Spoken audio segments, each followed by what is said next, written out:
Chapter 1. This is an era of broken etiquette and bad music. I swear, for the rest of my life, I will give up my fief, I will not marry, I will not have children, I will only be loyal to my king, even if I grow old, become handicapped, or have a mental breakdown. My life will end, I will not change it until death. The knight knelt on one knee, a pure white cloak draped over his shoulders. The enameled white scale armor was intricate but simple, it was as pure as a white land covered in snow. Aegon the Conqueror placed black fire on the knight's shoulder, a satisfied and relaxed smile appeared on his face. I accept your oath, from this moment onwards, the 7 of you will be my lifelong companions. The king and the knight had fulfilled their oath.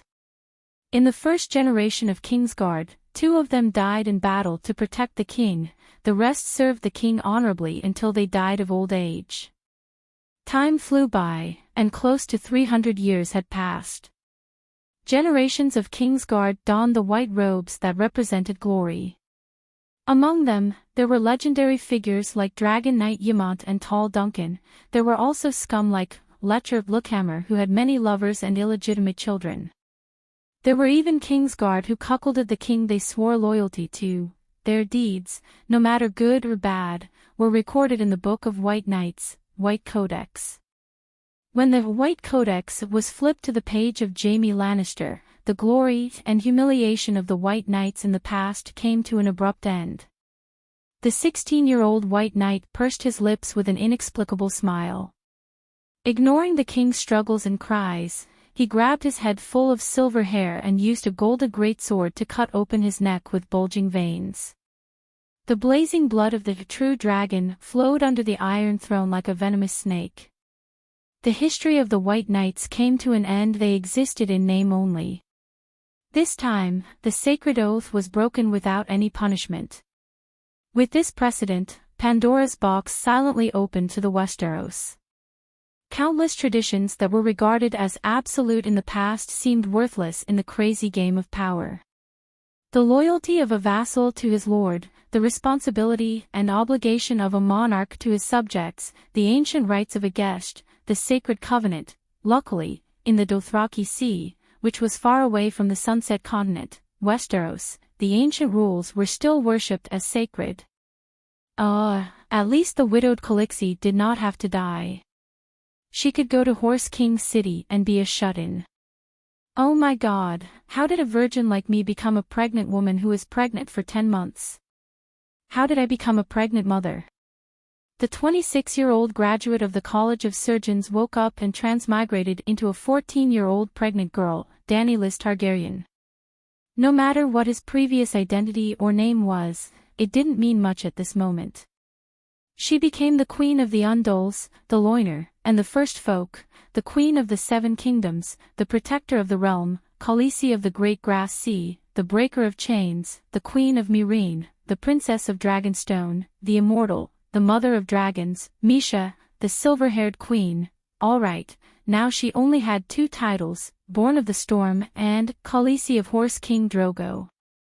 It was still too early for her to be called Dragon Mother. The most important thing was, how was she going to survive after Khal Drogo died? Drogo's illness had already seeped into his bones, and he was even under the influence of dark witchcraft. Even BNK would not be able to save him, much less a rookie surgeon.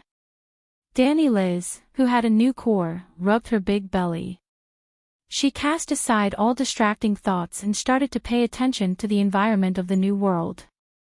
The golden sun was scorching the earth like a furnace. In front of him was an uneven and poorly planned field. There were stalks that were half green and half yellow, thick and long ears of rye that were beginning to fill with milk, and low-lying soybeans. Here and there were vegetable fields planted with fruits and vegetables. The silver-maned mare walked past, and from time to time, she could hear the popping sounds of bean pods being stepped on. Dany tilted her head to avoid the glaring sun and muttered softly, "What a sin. It's already time for harvest, but we just had to meet this group of Dothraki." Khal Drogo's Khalasar had close to 50,000 roaring warriors, and the entire army added up to more than 100,000 people. The Dothraki were a standard horse-riding people. Every tribesman had at least one fine horse, and the 100,000 tribesmen meant that more than 100,000 horses trampled across this land. The low rumbling of hooves seemed to be announcing loudly that this year, the Laza's land would be completely barren.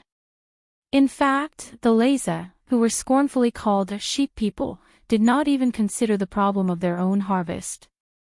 In front of the Khalasar, the strongest horse king on the grasslands, their minds were already firmly gripped by the fear of death.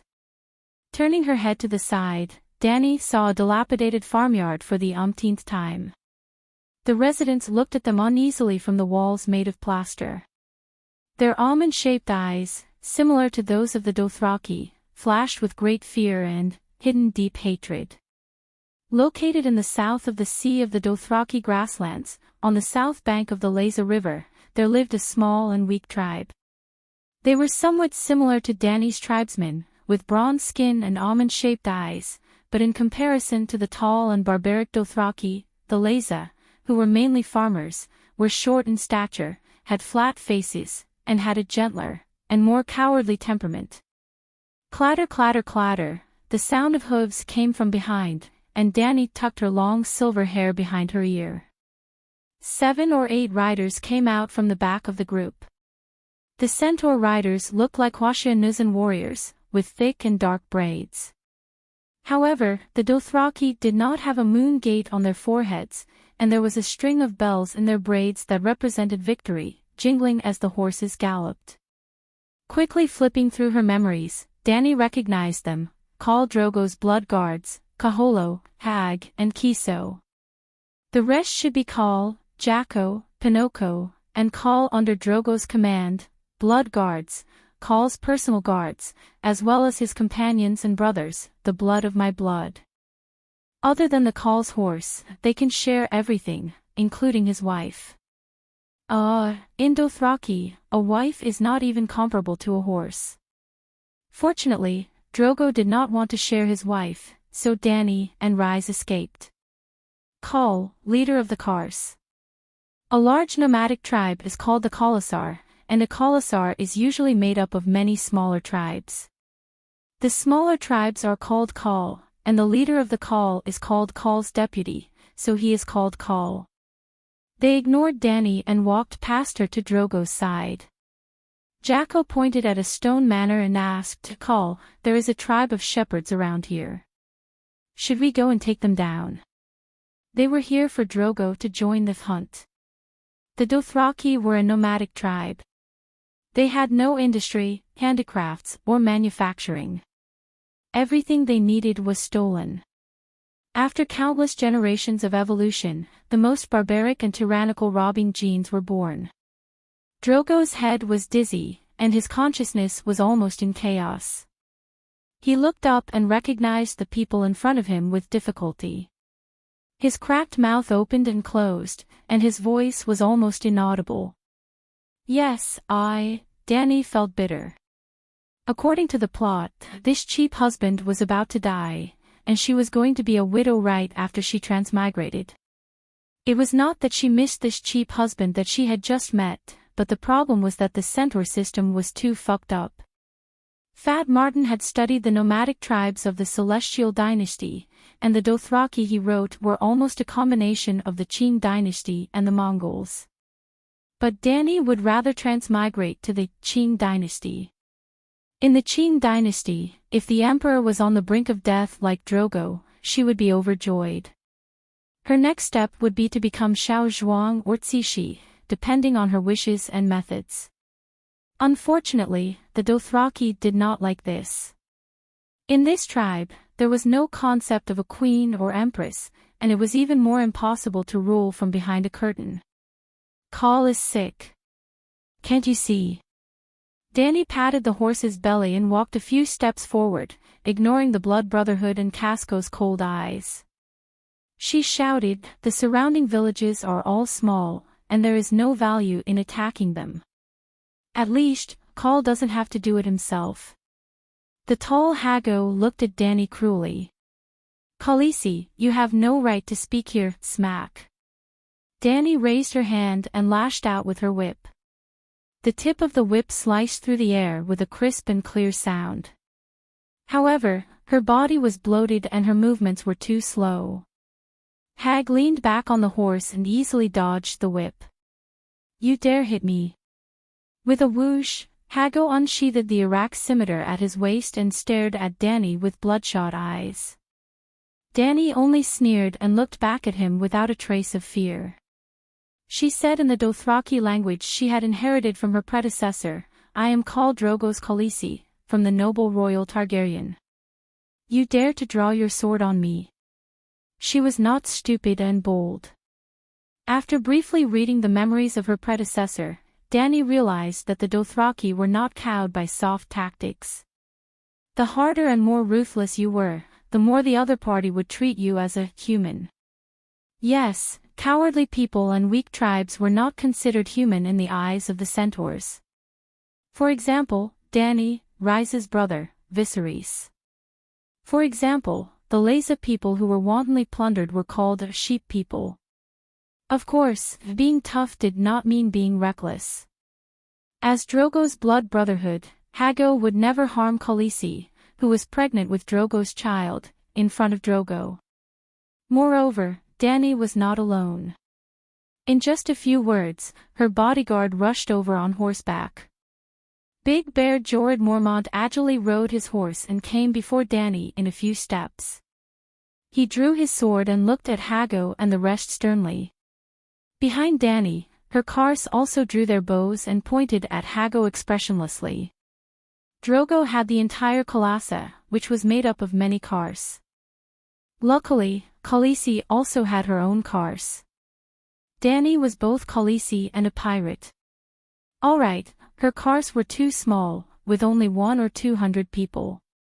They were mainly there to protect her and take care of her daily life.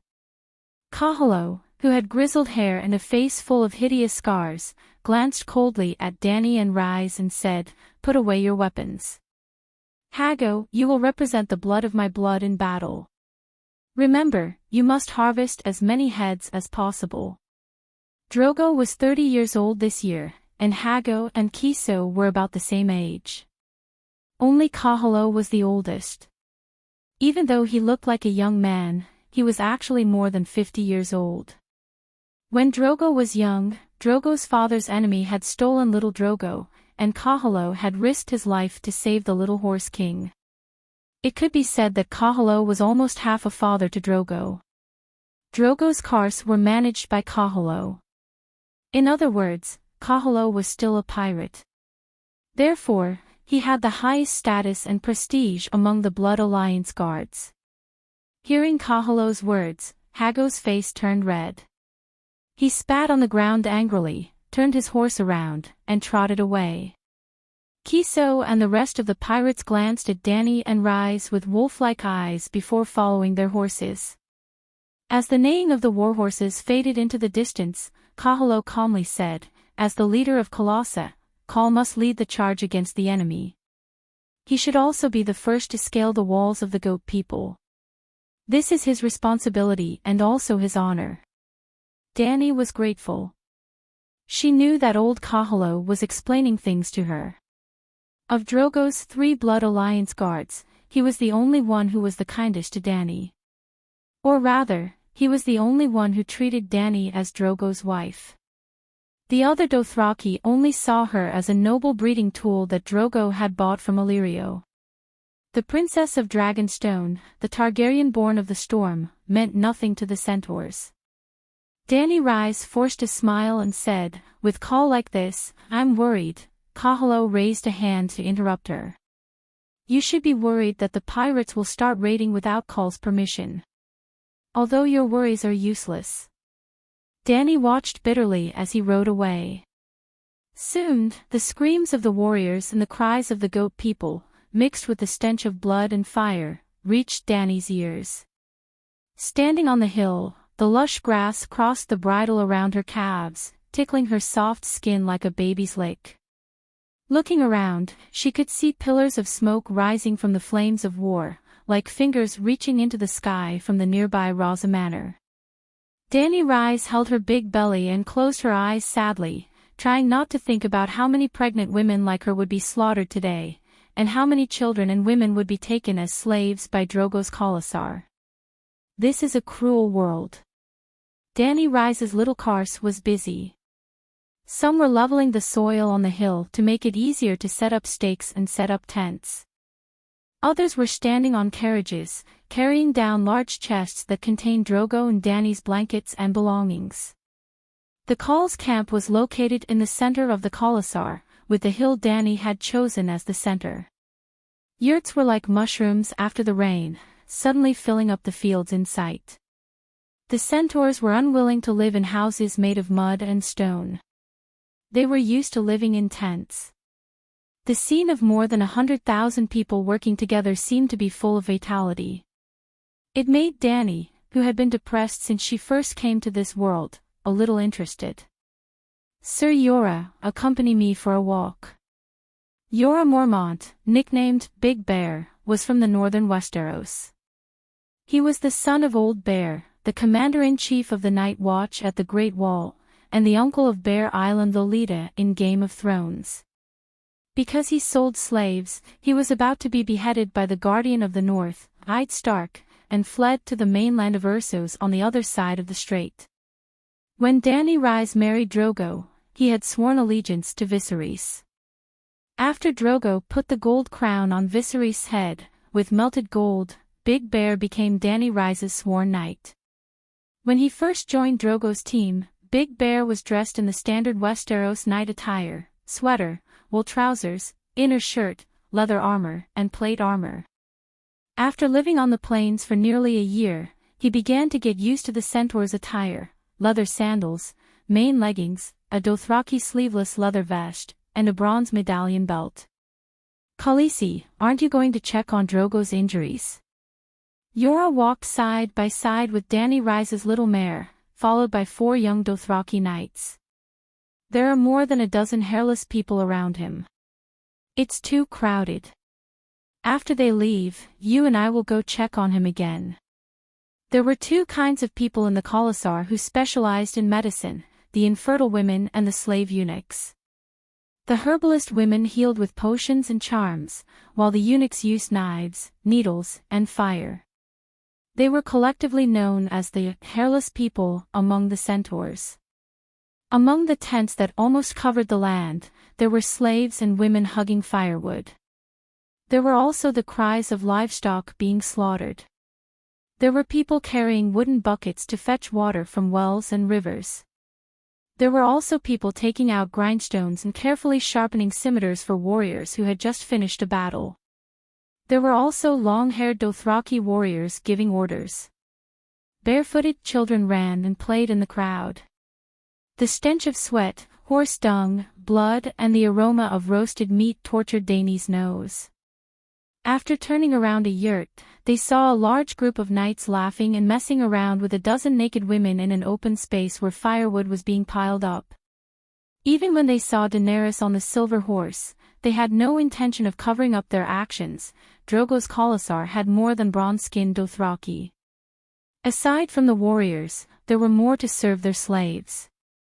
White people like Dani, fairer milk people, red-skinned eunuchs, black people from the Summer Isles, and the Asha-shan of the Shadowlands were also dark-skinned. It was difficult for Dani to distinguish their race from the little memory in her mind. Even the Dothraki were not all the same. The centaurs ran amok on the continent of Essos, taking slaves from many races. They did not have a concept of marriage, and liked to fool around based on their desires. Their racial lineage was already a mess. The only thing was that all Dothraki had almond-shaped eyes. "Khaleesi, you seem to have changed a little. Did something happen?" Cora had felt that something was wrong with Dani since the afternoon. Seeing that she did not stop the centaurs from pulling the women as she usually did, he felt even more strange. Well, Dani Rise was originally a kind little girl. The first time she saw the women being held captive by the Dothraki warriors, she went over to stop them, full of pity, and even suggested that the Dothraki warriors take them as their wives. This went against the traditions of the Dothraki. The Dothraki warriors had the right to deal with the slaves they had captured. It was their right to make them strong, kill them, and sell them. Even the Khal could not interfere. Besides, the normal Dothraki did not have a husband and wife system. The Horse King's wife was an exception. I understand what you mean, but even if I stop them, without Drogo's support, who will listen to me? Dany Rhys looked down. This Cora was indeed the #1 bootlicker under the Dragon Mother's skirt. Such sharp senses. After all, since she transmigrated in the afternoon, she had been watching more and talking less, trying to imitate the behavior of the original owner. Khaleesi, as long as you give the order, I will kill them. The centaur youth Aggo raised his longbow and shouted. Drogo still doted on his wife. While the cars he gave Daenerys were small, there was a group of outstanding young warriors within. Aggo, Quero, Jogo, and Ricarlo even had the potential to become Bloodridge Guards. Blood Guards were warriors that were 1 in 10,000, almost equivalent to the captains in Genghis Khan's army. Ser Cora's pupils contracted as he warned, "This is someone else's cars. If you dare to attack, you will die." He knew the temperament of the Dothraki. They would do what they said without hesitation. I am not afraid of death. Aggo's black almond-shaped eyes widened, his aura undiminished. We are not afraid of death, the remaining warriors roared. If you cause chaos, you might hurt Khaleesi, Cora said, pointing at Dany's big belly. This topic was a little awkward. Dany looked around and suddenly raised her whip, pointing at a fat black man. You, stop. The black man was about 40 years old, with a round bald head covered in sweat. He showed a humble smile and asked, Khaleesi, what orders do you have? Quack, quack, quack. A large white goose flapped its wings, struggling between the thick fingers, occasionally using its yellow beak to peck at his rough arm. I want this goose, Dany said. The Dothraki ate horse meat as their staple food, believing it to be the best food in the world.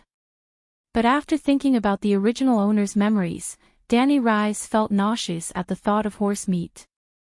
Changing the topic was one reason, but improving the food was another. The large beads of sweat on the fat black man's bald head became denser. He had a pleading look on his face as he refused with difficulty. Khaleesi, I am Lord Jake's chef. Because Madame Lilith is not used to horse meat, I found a few geese in the shepherd's manor with great difficulty this afternoon. I really have no right to agree to your request. Smack. Aggo was furious when he heard that.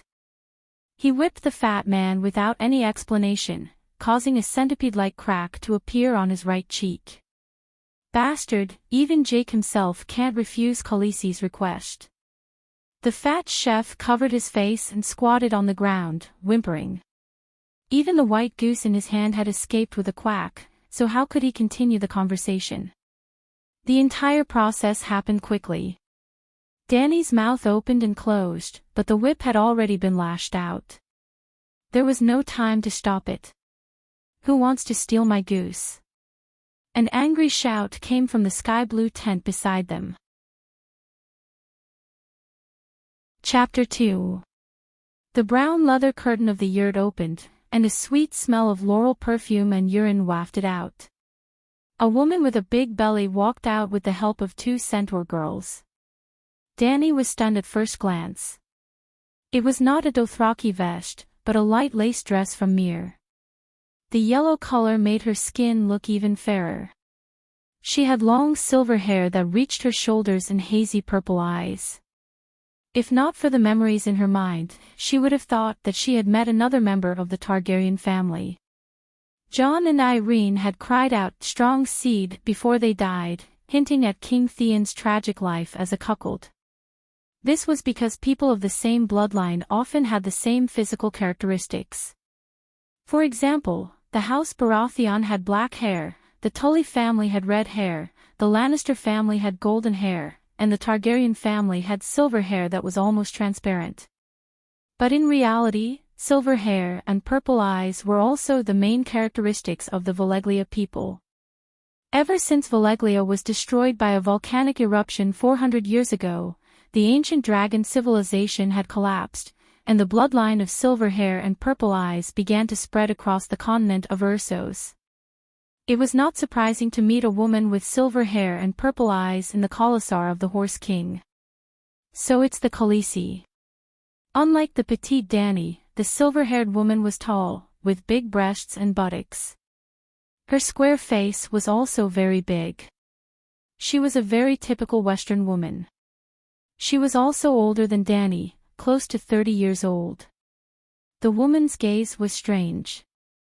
There was a strange mixture of mockery, pity, jealousy, smugness, and viciousness. Dany did not like it. She frowned and asked, "You are Lilith?"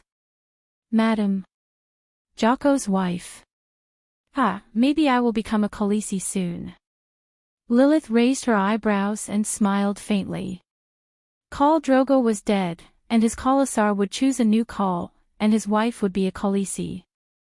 Actually, in Dothraki, Khaleesi were not worth much. Not counting the colossus on the grasslands, just Maong City alone had close to 100 Khaleesi, Dosh Khalim, whose husbands had died.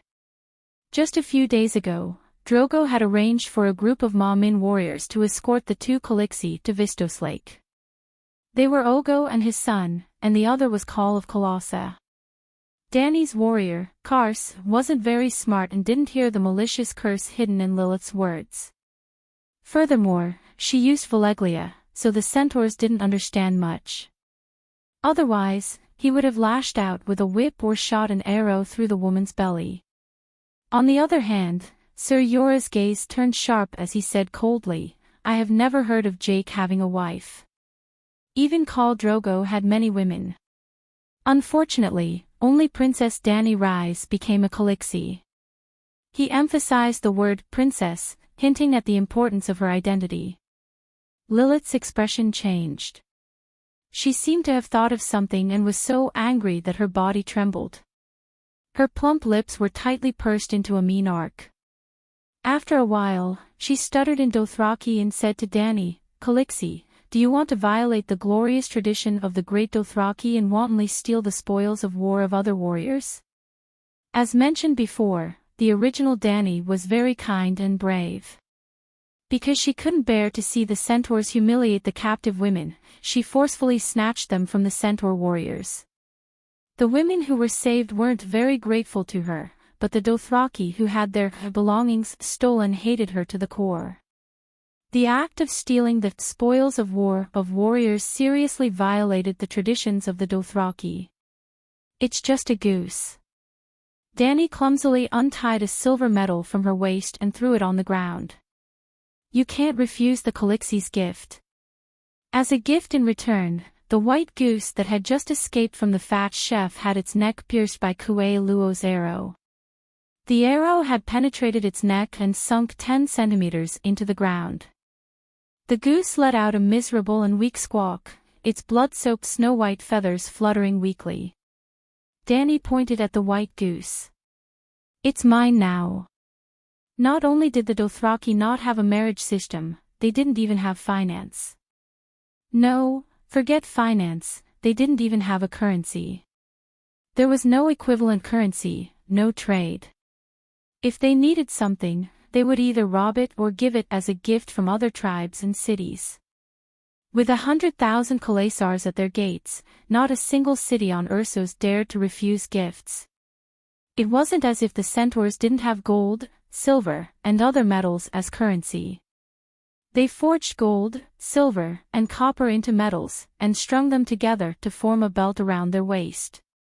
Then, just like what Dany was doing now, they would exchange gifts and trade with each other. For example, Dany Rise herself was a gift from her brother, Viserys, to the strongest Khal of the Dothraki Sea, Drogo the Horse King, with the help of Governor Illyrio of Pentos. The Dothraki Sea, the grasslands to the east of Ursos across the sea from the Westeros. The grasslands are so vast that in summer, the grass billows like the waves of the sea. The powerful and primitive Dothraki people were born there. Strictly speaking, Dany Rhys was sold to Khal Drogo like a slave. Viserys gave Drogo a gift, and according to Dothraki tradition, the Khal had to reciprocate with a gift of equal value, 10,000 howling Dothraki warriors. Or, Drogo could lead the Khalasar to sweep across the Westeros and help House Targaryen restore their kingdom. In other words, he would help Viserys' crown. But the arrogant Dothraki had a bad habit. If you give me a gift, I should give you a gift in return. But when and how I give you the gift was up to me. Viserys was even more eager to restore his kingdom than Morongfu in Demigods and Semidevils. Seeing that his sister's belly was so big that she was about to give birth, not only did Drogo not give him any soldiers, he also had no intention of helping him restore his kingdom. He began to harass Drogo in every way he could, as if he was a debt collector. Splashing paint, robbing and selling off his family's property, harassing him with phone calls, threatening his family's safety, cursing in front of his house, beating him up. Of course, there was no paint or phone calls in the world of ice and fire, but Viserys used a similar method to mimic all of these actions. He beat up Drogo's wife, who was his own sister, and scolded Drogo in public for being a traitor. Well, he didn't know Dothraki, so he cursed in the common language of the Westeros. Drogo couldn't understand, and because of Dany Rhys' status as the Khaleesi, the others didn't translate for Drogo. Stealing dragon eggs and selling them for money wasn't a big deal. When Dany Rhys heard about it, she even planned to give him 3 of her dragon eggs. What was even more outrageous was that Viserys even brought weapons into a place like the White Tiger Hall of the Dothraki people. At that time, Drogo was having a meal with a few khals. In front of countless people, he pointed his sword at Dany's belly and threatened Drogo, "If you don't help me restore my kingdom, I'll stab your wife and son to death." Unfortunately, Viserys had the ruthlessness of a lone shark, but he didn't have the background or power of a gang. Drogo was also not an ordinary person who was obedient. In fact, Drogo didn't want to be a lone shark. It was just a custom of the Dothraki people. They roamed the Dothraki Sea as the seasons changed. Every year, they would make a trip back to Horse King City and ask the Dosh Khaleesi, similar to priests and wise men, to predict their fate for the coming year. Viserys was in for a tragedy. Drogo's belt was strung with gold medals, which were thrown into a metal pot and melted into liquid gold. "You want a crown, don't you?" You poured the liquid gold on your head, and your brain was almost melted. What a miserable sight. The gift trade of the Dothraki people was just that fucked up and cruel. Therefore, Lilith couldn't refuse the Khaleesi's silver medal. The big white goose went to Dany. Before leaving Jake's tribe, Dany stopped the little mare under her and put her right hand on her waist. She turned to Lilith, who was gritting her teeth, and said, "You've been in Drogo's Khalasar for some time now, right? Since we're talking about tradition, you should know that there are no Khaleesi in Dothraki who can ride a horse, even if she's pregnant." After saying that, she rode away on the little silver horse. Everyone in Dothraki had a horse and had to know how to ride one. The first thing Dany Lilith did after becoming Drogo's Khaleesi was not to learn the Centaur language, but to get used to life on horseback. Of course, there were carriages in the huge Khalasar, but they weren't for normal people, nor were they reserved for nobles. In Dothraki, only eunuchs, crippled people, pregnant women, the old, the weak and the young would ride in carriages. Dany Lilith was almost 10 months pregnant, but she still rode a horse. Khal Drogo's wounds were infected, and he was under the influence of dark witchcraft. Even though his consciousness was blurred, he still rode a horse by instinct. The more noble a person was, the more they couldn't leave the horse's back. When they first saw the Dothraki Sea, Dany was attracted by the wave-like grassland and ordered the cars under her command to stop and rest. In the end, Viserys couldn't stand being ordered to do so. As a burden brought by Dany, his household register was on Dany's Kar's tribe in name.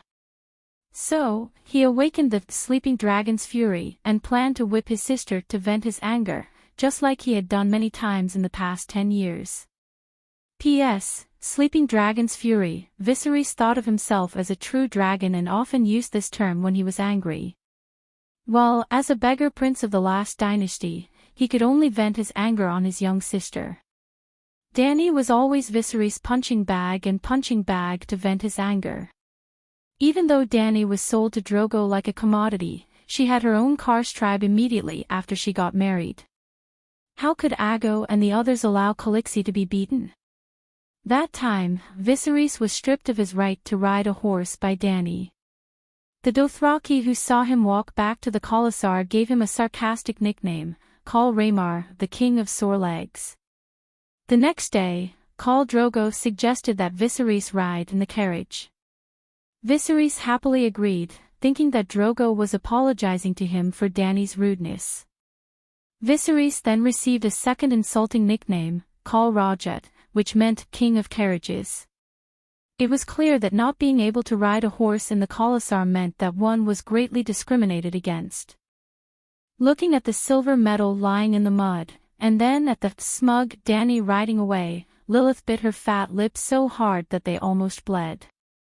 "Before the Khalasar leaves camp tomorrow, prepare a horse for me, a silver mare like that bitch," she yelled at the female slave beside her.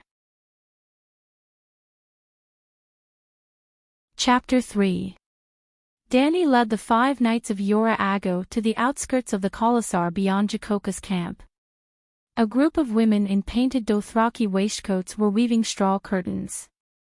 Their rough, cracked fingers were deft as they plucked the upper heads of whole wheat sprouts, tossed them into a dustpan, and wove the half-green, half-yellow stalks into the long curtains as if they were knitting a sweater. The yurts of the Dothraki were mostly made of straw curtains. Even the fabric used to make clothes was pitiful. They wore leather waistcoats and jackets. Most centaurs did not have cloth to make tents. When they saw Khaleesi arrive, the women and children beside her were expressionless. They did not greet her respectfully, nor did they look at her with venom. "These are the slaves we captured from Ogo's Khalasar," Yora whispered. The Dothraki ecology was extremely cruel.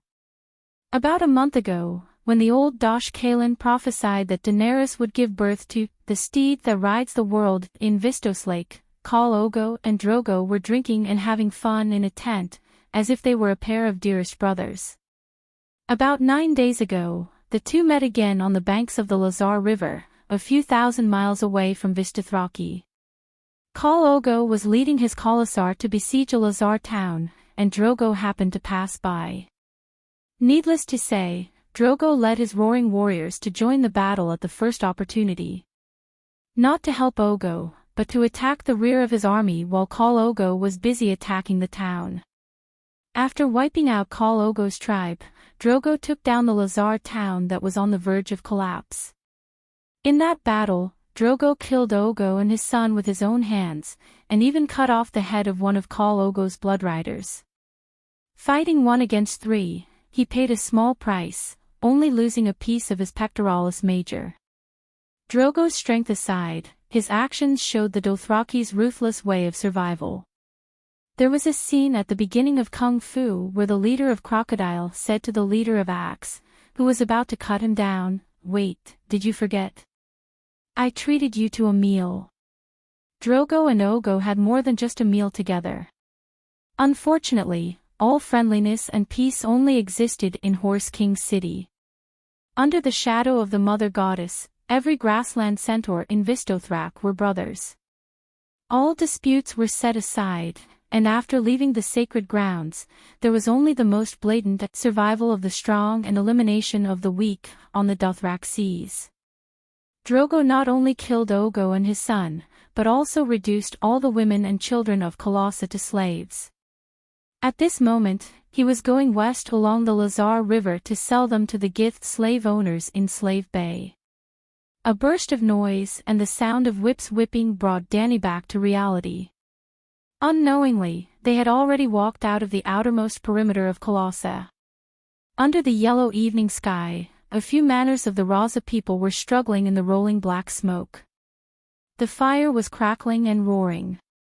Under the collapsed dry mud walls, warriors in painted vests were galloping back and forth, waving the long whips in their hands as they shouted and urged the survivors to leave the smoking ruins. Danny saw many mothers with numb and lifeless faces. They staggered with their crying children, and under the whips, they walked towards Drogo Colossa's slave camp. There were only a few men among them, and most of them were crippled and elderly. Almost all the adult men were dead. The Dothrak warriors consciously made way for Danny and her party.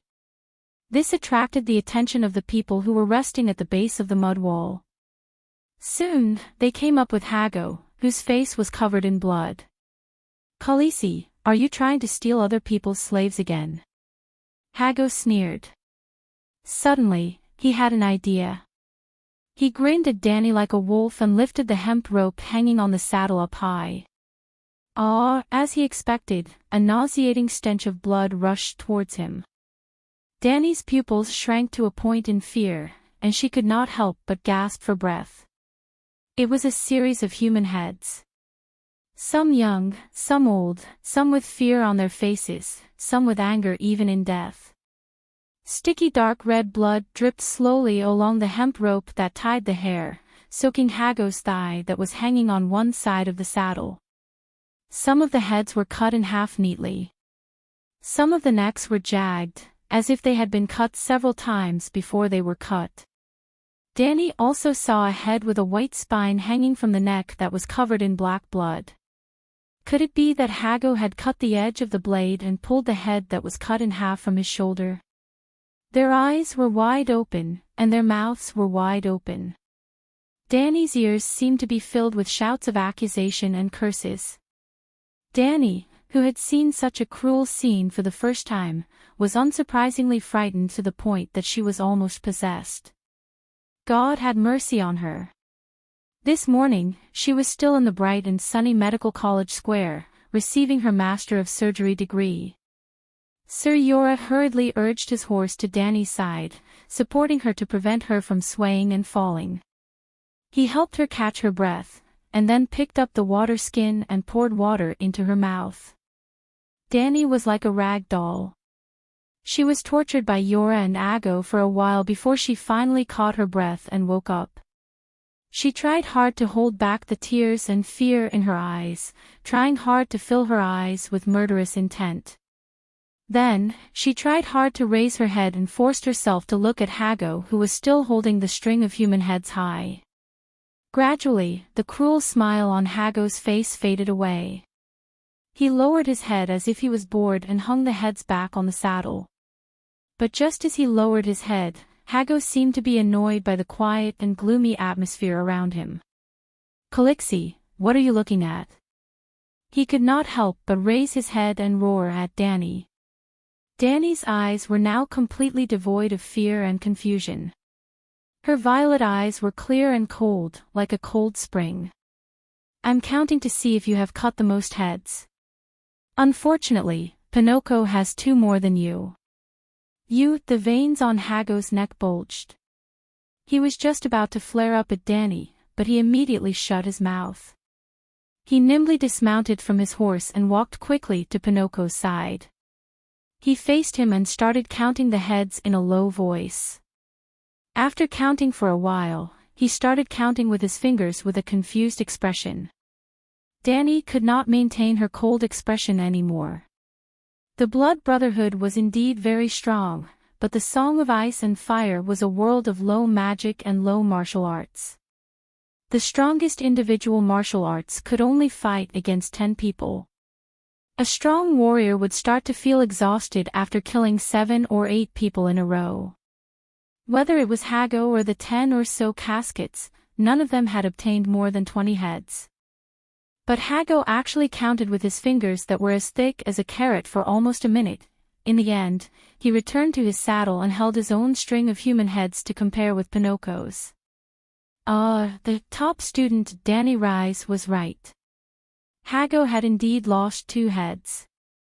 Bam! The bloody human heads rolled on the ground, covered in a thin layer of dust, like the chaff on a fried chicken drumstick. Hago threw his string of human heads away angrily. He pulled out a woman in her 30s from the group of shepherd slaves beside him. He ignored her cries and struggles, and did not care that Calixi was right in front of him. He immediately took off his sheepskin shorts and rode her. The woman's cries seemed to be his glory. He even raised his head and smiled proudly at Danny Rise. His smile was ferocious, cruel, and full of provocation. Everyone knew that Calixi had once violated Dothraki tradition and forcefully saved a woman who was being humiliated in public. Danny Rise knew that this was a war between her and Hago. She should leave as if nothing had happened. This was the best choice for her and the poor woman. Hiya! She kicked the horse's belly lightly, and the little silver horse left with light steps. Hago cursed a few times in Dothraki dialect to vent. Entering the battlefield, the dying horses were startled by Danny Rise. They raised their heads and neighed at her. There were also moaning wounded. They licked their dry lips and called out, "Calixi, please give me some water." However, before Danny could do anything, a jackarang trotted over. "I'm sorry, Calixi, for disturbing you." He smiled apologetically at Danny Rise. With a flash of his blade, the young man slit the neck of the wounded soldier who was begging for water. Accompanied by the sound of arrows of blood spurting out, the wounded man's eyes dimmed as he screamed. There was no pain or fear on his face, only faint regret and doubt. It was as if in the last moment of his life, he was only wondering, "Why don't you let me drink a mouthful of water before I die?" Jackarang and Dothraki were people who specialized in relieving the wounded.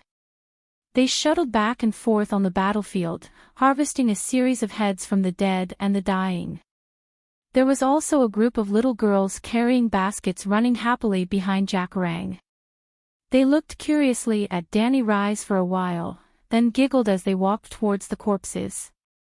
They extended their blood-stained little hands to pull out the arrows from the corpses and threw them into the baskets. The arrows that were in good condition would be kept for next use. The arrows with broken tails would be inserted with feathers. The broken arrows would also be retrieved with metal arrowheads. When they returned, the slaves or women would put them back on the wooden poles. Lastly, there was a group of skinny and hungry wild dogs with ferocious eyes. They first tried to sniff the corpses in front of Danny Rise. When they raised their heads and saw that she did not stop them, they bared their fangs and tore into the corpses. There was always a group of wild dogs following the Kalesa, as if forming a unique ecological chain in the sea of grass. Similar things had happened many times. The dogs were used to it and thought that Danny Rise was used to it. Ugh! Danny Rise threw up on the horse's back, scaring the wild dogs into retreating. They did not even bother to chew on the warm white muscle meat in their mouths. "Calixi, it's late. Shall we leave?" Sir Yora held her shoulders and advised her with a worried expression. "All right, let's go back." This cruel world had unraveled its veil on Danny Rise without any scruples. In the shortest amount of time, she had a sufficient understanding of her current environment. Chapter 4. When Danny and Rise returned to their tents, the hairless men who had treated Drogo were still there. A few horrifying women with wrinkled faces spread their legs that were as dry as tree roots, their messy white hair swaying with the ritual dance. Their mouths, which were missing teeth, were wide open as they sang an ancient Dothraki song. Their voices were sharp and piercing. They sang and danced around the naked man on the bed. The flames on the bonfire beside them followed the rhythm of the song. Sometimes, a 2-meter-high orange flame would jump up abruptly, and at other times, it would almost be extinguished, leaving only the flickering of the charcoal. Danny felt her scalp tingle. She stood at the door with her legs frozen like concrete pillars, unable to move a single step. This is just the Dothraki witch doctor's dance. It's no big deal. You're still the dragon mother. It's just a flame wave, maybe it's the wind. She told herself. Roar on the bed of fur, Drogo suddenly let out an inhuman howl. There was only one emotion in his voice, extreme pain. Danny had seen him smiling in the face of injuries that were 10 times more serious. Even for a burly man like Zhang Fei, having a layer of skin cut off from his chest was only a superficial wound. Even if the wound was inflamed and infected, even if the germs had penetrated deep into the organs, she should still be groggy and unconscious. Although she had just graduated, she had dozens of internships and knew that inflammation would not stimulate the pain nerves like this. She thought back to the time when Millie Master had treated Drogo's wounds. Every night, Drogo would be in so much pain that he would kick and punch the air, tearing the sheepskin blanket apart several times. Danny was completely sure that the witch doctor was doing this on purpose. She wanted to use the cruelest means to take revenge on the Dothraki. There was no doubt that nothing would satisfy her more than letting the Khal die in extreme pain and endless suffering. No, she was not satisfied. Danny Rise rubbed her belly. The witch doctor wanted to sacrifice Drogo's son to the devil and make his Khaleesi suffer for the rest of her life. Drogo, who was groggy during the day and struggling in pain at night, was quickly forced to drink 2 large bowls of poppy wine by a few centaur women. Poppy milk, a milky white liquid extracted from poppy flowers, has the miraculous effect of relieving pain and anesthetizing. It was the most commonly used anesthetic in Westeros and the 9 free trade cities. The witch doctor did not know how to make poppy milk, but he did know how to make poppy wine, and the effect was about the same. These hairless people were definitely worthy of the title of Mongolian doctors. They had not received any formal training, and it was only because they could not have children that they became part-time doctors as a side job. They also did things like cooking and herding horses and sheep. Their medical skills were extremely poor, and they had almost no witchcraft. They could not treat slightly more serious injuries, nor could they get rid of the witch doctor's black witchcraft. Danny was sure that they did not realize that Drogo was under witchcraft. After the hairless man bowed to her and left, Danny Rise came to the bed with the help of a maid. Jichi, find me a dagger, a sharp one, she said to the maid. When Danny Rise married Drogo, she received a lot of gifts, including 3 maids from Viserys. The Dothraki girls Jichi and Iri, and the blonde, blue-eyed Rhys Doria. Jichi and Iri were about the same age as Danny, 14 years old. Both of them were captured as slaves when their father's Khalasar was destroyed by Drogo. Doria was older, only 20 years old, and was the head of a famous brothel in Rhys. They were not ordinary maids.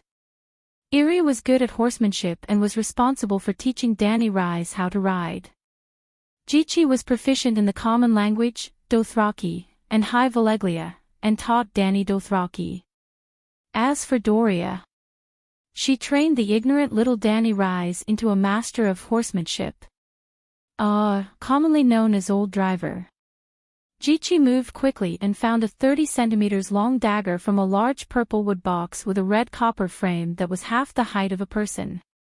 The brown bone hilt, the dagger wrapped in a brown leather scabbard, curved into an arc like an Iraq scimitar.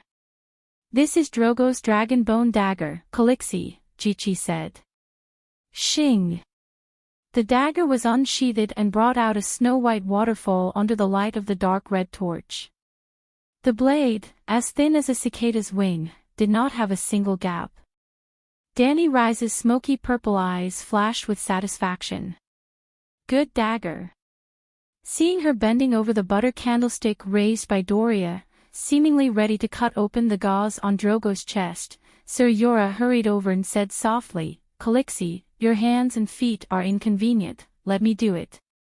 "My hands and feet are inconvenient. Do you think my master's degree is fake?" Dani glanced at the big bear from the corner of her eyes and waved her blade over the candle flame. She skillfully cut open the filthy silk cloth that stuck to her skin. Underneath was a layer of wet blue mud and hard patches of fig leaves. Layer after layer, over the past 7 or 8 days, the hairless men had repeatedly smeared more than 10 layers of Dothraki's holy medicine, mud paste, on her skin. Saying that they were Mongolian doctors was an insult to Mongolian doctors. Yora turned his head and looked at Dani with surprise and doubt in his eyes. The dressing was cut open easily and flexibly, and it was hard to imagine that it was done by a pregnant girl who did not know how to use a sword. The top layer of dressing was still wet, but the bottom layer was as dry as a sheep's mud wool. Under Dani's rhythmic tapping, it easily broke into pieces like a mud wall. Removing the pieces stuck to the flesh and peeling off the purple-black fig leaves, gradually, a rotten smell mixed with a sweet smell filled the spacious yurt. The smell was so strong that it made it hard for them to breathe. Doria covered her mouth with one hand, her face swollen, and the thick butter candle in her other hand kept shaking. Yora hurriedly reached out to take the candle, and Doria immediately took a few steps back, trotted to open the leather curtain, and went outside to vomit. The wooden tray in Erie's hands was full of peeled mud and leaves, stained with pus and blood, and small pieces of rotten flesh. At this time, Drogo's injury was fully displayed in front of Dani. The left side of his chest was pitch black, and the rotten wound shone under the candlelight. As Drogo breathed rapidly and laboriously, his chest heaved up and down. Purplish-black pus and blood flowed out into 3 forked streams, drenching the pure white lamb wool blanket beneath him. The sweet stench became even stronger, and it made even the tough Cora feel nauseous. "Calixie, Calixie." Sir Yora looked at Dani, who was standing on the spot with a pale face, and then looked at Iri and Jichi, who were covering their noses and turning their heads. His mouth opened and closed, and he shouted a few times, but he couldn't say a complete sentence. When Dani came back to her senses, she asked Iri and Jichi to prepare hot water, strong alcohol, and other things. Yora immediately grabbed her arm and said anxiously, "Calixie, did you see it? Your husband is about to die." "I know. I can guess that his chest must be filled with dirty pus and blood, and Drogo's heart is soaked in the purple-black poisonous blood. Even if the black witchcraft was expelled, this kind of injury would definitely kill him in the modern era where medical science is advanced," Dani and Rise thought silently. "It could even be said that he is already dead." The witch hoped that he would suffer more pain and torture, which was why she used the strange black witchcraft to keep him alive. "What are you trying to say, sir?" "Child, let's leave before he breathes his last," Yora advised. "Leave? Where to?" Dani stared straight at Drogo's chest and asked blankly. "To Asha in the Shadowlands. That place is located far to the south, at the end of the known world. It is said that it is also a prosperous port. There, we should be able to take a ship back to Pentos." Sir Yora hesitated for a moment and asked, "Is your Karstribe trustworthy?" "With just the two of us, I'm afraid." "Hee hee." Dani Rise's pale smile turned into a bitter smile. She shook her head and said, "Sir, you are thinking too much. We can't leave. It is difficult to protect our own safety with fewer people. If we bring the Karstribe, it will be too conspicuous. Do you think the 40,000 howling warriors are blind? Go to Asha. Even a grown man would not be able to withstand the pain of a journey of 10,000 miles. Dani, a pregnant 14-year-old girl, might as well just stab herself." Sir Yora looked at Dani's big belly and frowned. "Your Highness, even if it is for the child, you should try to escape from this place. The Dothraki submit to Khal Drogo's might, but that is all. They will never follow a crying baby. This is completely different from us Westeros. When Drogo dies, Jake, Bono, and a dozen other bandits will immediately start fighting for the Khal's position. Drogo's Khalasar will fall apart and kill each other until the final victor emerges. And then? Dany asked with a blank face. Sir Jorah could not bear it. After hesitating for a moment, he said softly, "The new Khal will not leave his opponents alive. Your child will be taken away the moment it is born and fed to the dogs, just like what Drogo did to Ogo and his son." This Dany was stronger than Jorah had imagined. Other than her face being even paler, she did not fall into hysterical despair. I still have about a week. I still have about 7 days to give birth. If Drogo dies before then and my child is not born, will they let me go? Dany asked hesitantly. I am Khaleesi. According to the Dothraki tradition, no one can hurt a Khaleesi who has lost her husband. At most. Dany gritted her teeth and said the last sentence with difficulty. At most, they will send me back to Vishtarasco and become a member of the Dosh Khaleesi. Sir Jorah was shocked and said in disbelief, "Are you willing to die of old age in Maong City?" Then, he shook his head in pain. It is useless. Didn't you notice that the Dosh Khaleesi in Maong City do not have children? After so many years, has there not been a Khaleesi who lost their Khal while pregnant like you? It is just a baby, and a baby who has lost his tribe. Dany's purple eyes flashed with fear as she said in disbelief. Sir Jorah smiled bitterly and asked, "Do you still remember your brother, Rhaegar?" 14 years ago, on the eve of Dany Rise's birth, her eldest brother, the Crown Prince Rhaegar Targaryen, died on the banks of the Trident during a battle with the usurper. Her father, Mad King Aerys, had his throat slit by the White Knight who should have sworn to protect him and died tragically under the Iron Throne. On the same day, Prince Rhaegar's child, Dany Rise's nephew and niece, the 3-year-old Princess Rhaenys, was split in two. Prince Aegon, who was still an infant, was plucked from his mother's head. Amidst the Crown Princess's anguished wails, he was smashed against the stone wall like a melon and smashed into a bloody pulp. In the entire Targaryen dynasty, only Dany and Viserys were left, and now, only Dany was left. She was even worse off than Murong Fu. At least she still had 4 retainers and relatives. If the Westeros who worship chivalry are like this, then the barbaric Dothraki. After a pause, Jorah said, "One more thing. At the foot of the Mother of Mount, the Dosh Khaleesi prophesied that your child will become a steed that rides the world. His future achievements will be enough to strike fear in any enemy. No one will let you go at the risk of him growing up to take revenge." Chapter 5. There were many prophecies in the Song of Ice and Fire, and more than 90% of them came true, including the Dothraki old woman's prophecy to Dany Rise, her child would ride the steed of the world. This steed was not a prophecy that she would give birth to a horse. The Dothraki had a different kind of affection and worship for horses. They drank mare's milk when they were born, ate horse meat and drank mare's milk when they grew up. They rode wild horses when they were alive, and when they died, they would kill the best horse to be buried with them. Steed was the Dothraki's metaphor for a strong boy. Unfortunately, the prophecy was wrong. Dany Rise did not give birth to a child, or rather, her child was not a boy, but 3 dragons. Dragons, the limit of the world's power, were they not riding the steed of the world? Dany Rise, who had watched the hit TV series Game of Thrones, naturally understood the old woman's prophecy better than Korra or anyone else. But she could not say this to anyone, nor did she dare to say it. If she said it, the dragon eggs that were originally unnoticeable might be snatched away, and she might even lose her own life.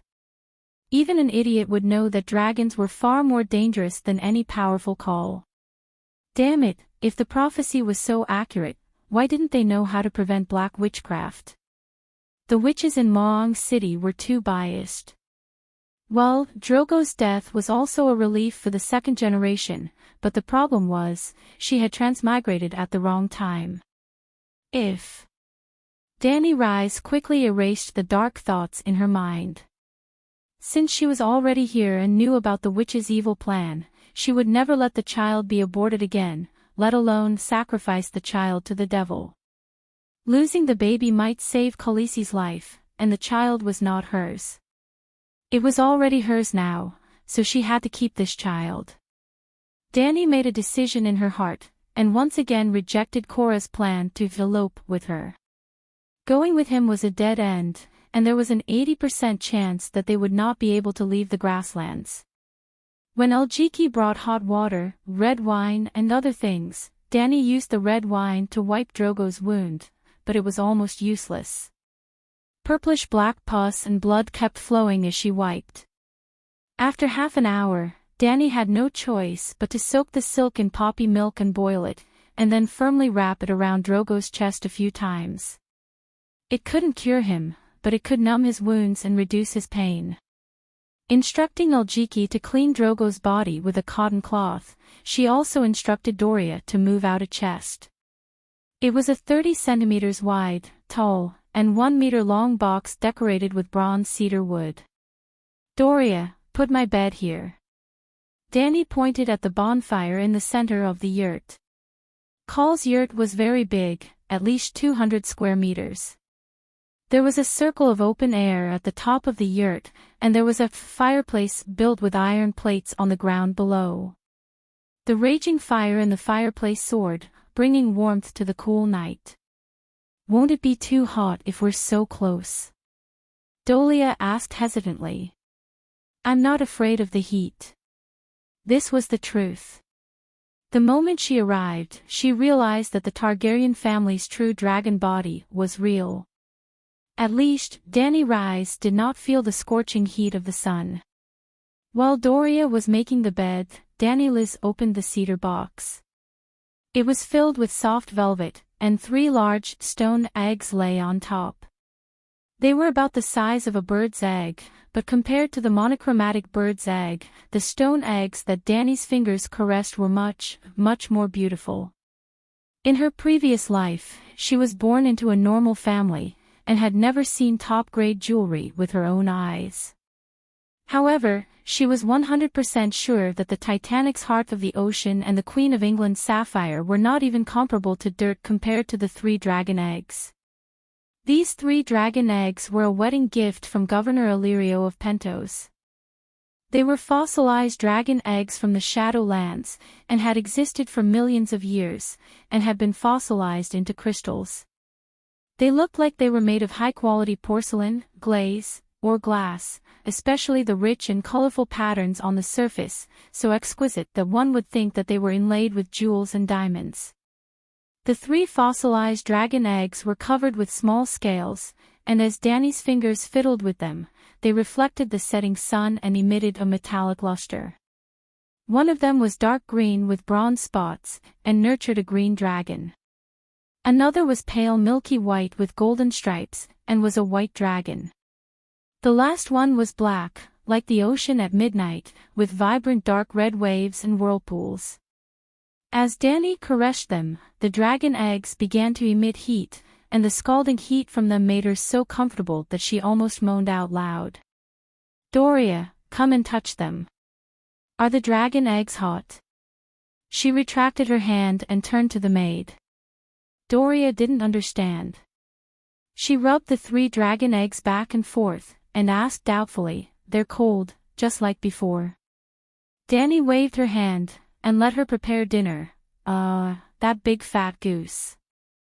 Dany ate a small half of the 4 to 5 catties of goose, 1 leg, and half a breast.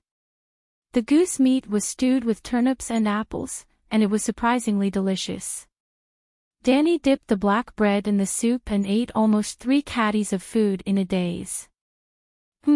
This little girl's physique is ridiculously good, and her skin is tough and durable. Could it be because of the true dragon bloodline? Burp. Doria, give the rest of the goose meat to Sir Yora. Iri, Jichi, help me wipe my body, Danny said tiredly after a burp. Iri and Jichi were Dothraki, and were more willing to eat roasted horse meat. Doria had a small appetite, and was full after half a bowl of soup. Sir Yora, on the other hand, was a foreigner like Danny, and was not used to horse people's food. After bathing and watching Iri feed the unconscious Drogo a big bag of thick mare's milk, Danny prepared to sleep. There were only 3 people in the quiet and empty tent. Not far away, Drogo's body twitched from time to time due to his nerves being stimulated by black witchcraft, and he occasionally let out small and rough moans. Danny slept on the side of the bed closest to the bonfire, and Iri was sleeping on the same bed as her outside. Every night, the 3 maids took turns sleeping on the same bed as her to take care of her daily needs. The centaur girl was very careless. Her call was about to die, but she fell asleep as soon as she covered herself with a feather quilt. Danny's naked body was pressed tightly against the 3 dragon eggs, as if she was absorbing the energy that represented life and origin power. This wasn't an illusion. The dragon egg really did have the effect of helping with the healing of injuries. Danny Rise was a princess of a fallen kingdom. A few months before she was born, her father and brother's thrones were stolen by the usurper, Robert Theon. If not for a loyal old knight who took her and Viserys to Braavos, she would most likely have followed in her nephew's footsteps, smashed against the wall and broken into a red and white pulp. Before the age of 5, with the old knight's care, she lived a comfortable life as a commoner for a few years. After the old knight died of illness, her younger brother took the young Danny Rise and began to wander through the 9 alliances. From the age of 5 to 13, they fled tens of thousands of miles, no exaggeration, tens of thousands of miles to avoid the usurper's assassins. The silhouettes of 2 silver-haired Targaryens appeared in the narrow streets and dark alleys of several cities on the western continent of Ursus. At first, the governors, lords, and business tycoons who ruled the free trade cities were happy to welcome the descendants of the Targaryens. But as Robert Theon sat on the Iron Throne more and more firmly, the doors that had been opened for them closed one by one, and the siblings' lives became increasingly difficult. In the past few years, they had pawned off all their jewelry, even their mother's crown. The money they had earned was quickly spent, and they became the laughingstock of those who knew them. In the taverns and alleys of Pentos, people gave Viserys the nickname Beggar King. As for Danny Rise, she was cowardly and timid, and did not even dare to ask others what they called her. As a result, Danny Rise, who lacked food and clothing, was stunted from a young age. She was like a bean sprout, with no breasts and no buttocks. She lived in fear of Viserys' wrath of the sleeping dragon for a long time, and even appeared submissive and hunched like a little old woman. If not for the blessing of the world's most beautiful bloodline in ice and fire, Drogo would not have liked her. At first, Viserys was worried that his sister would not be able to sell. Well, every Targaryen was a handsome man and a beautiful woman. Their family inherited their appearance and temperament. Her menarche came at the age of 13, and she had never ridden a horse before. In the beginning, the difficult life of a nomad was almost unbearable. Danny Rise seriously considered suicide in order to escape. It could be said that in the world of ice and fire, Danny Rise was the most miserable. Compared to her, the people of the Wolf family paled in comparison. Dead father, dead mother, dead brother. Was losing the country, the Northern Territory, bad enough? Danny Rise had already experienced it. Putting aside the hatred of the country and family, in her personal experience, she grew up without food. It was not easy to meet Drogo, who was genuinely good to her, but in a few days, she lost her lover, her backer, and her son. The future would continue to be miserable. The people of the Wolf family still had a chance to turn things around, but she kept falling into a bottomless abyss and never stopped. Who dares to be more miserable than me? Alright, I digressed. Back then, Danny Rise was injured physically and mentally. She was on the verge of death and almost committed suicide.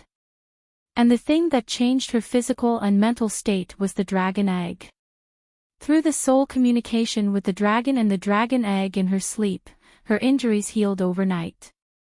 From her body to her soul, it was as if she had been cleansed, glowing with vitality as if she had been reborn. This was a fantasy world. There were dragons and magic. Danny Rise's bloodline was different from that of mortals. Little baby, give mommy strength. Dragon baby, give mommy strength. Danny Rise held the black dragon egg and muttered softly as if she was chanting a spell. She was still using Mandarin. Other than the continuous waves of heat, there was nothing wrong with the dragon egg. Danny Rise placed the dragon egg beside the feather pillow. She turned her body sideways and looked at the flame that was close to her. Since I've taken over someone else's body, I have to do my best to protect their baby. In order to live, I have to try. Gritting her teeth, Danny Rise extended her palm towards the dancing flame. When she was still in the modern world, she often saw various videos on TikTok that challenged the limits of barbecue. Things like making popsicles, barbecuing air. Today, she wanted to ask out loud, have any of you barbecued yourselves alive? Danny Rise wanted to barbecue human flesh. Yep, barbecue her own flesh.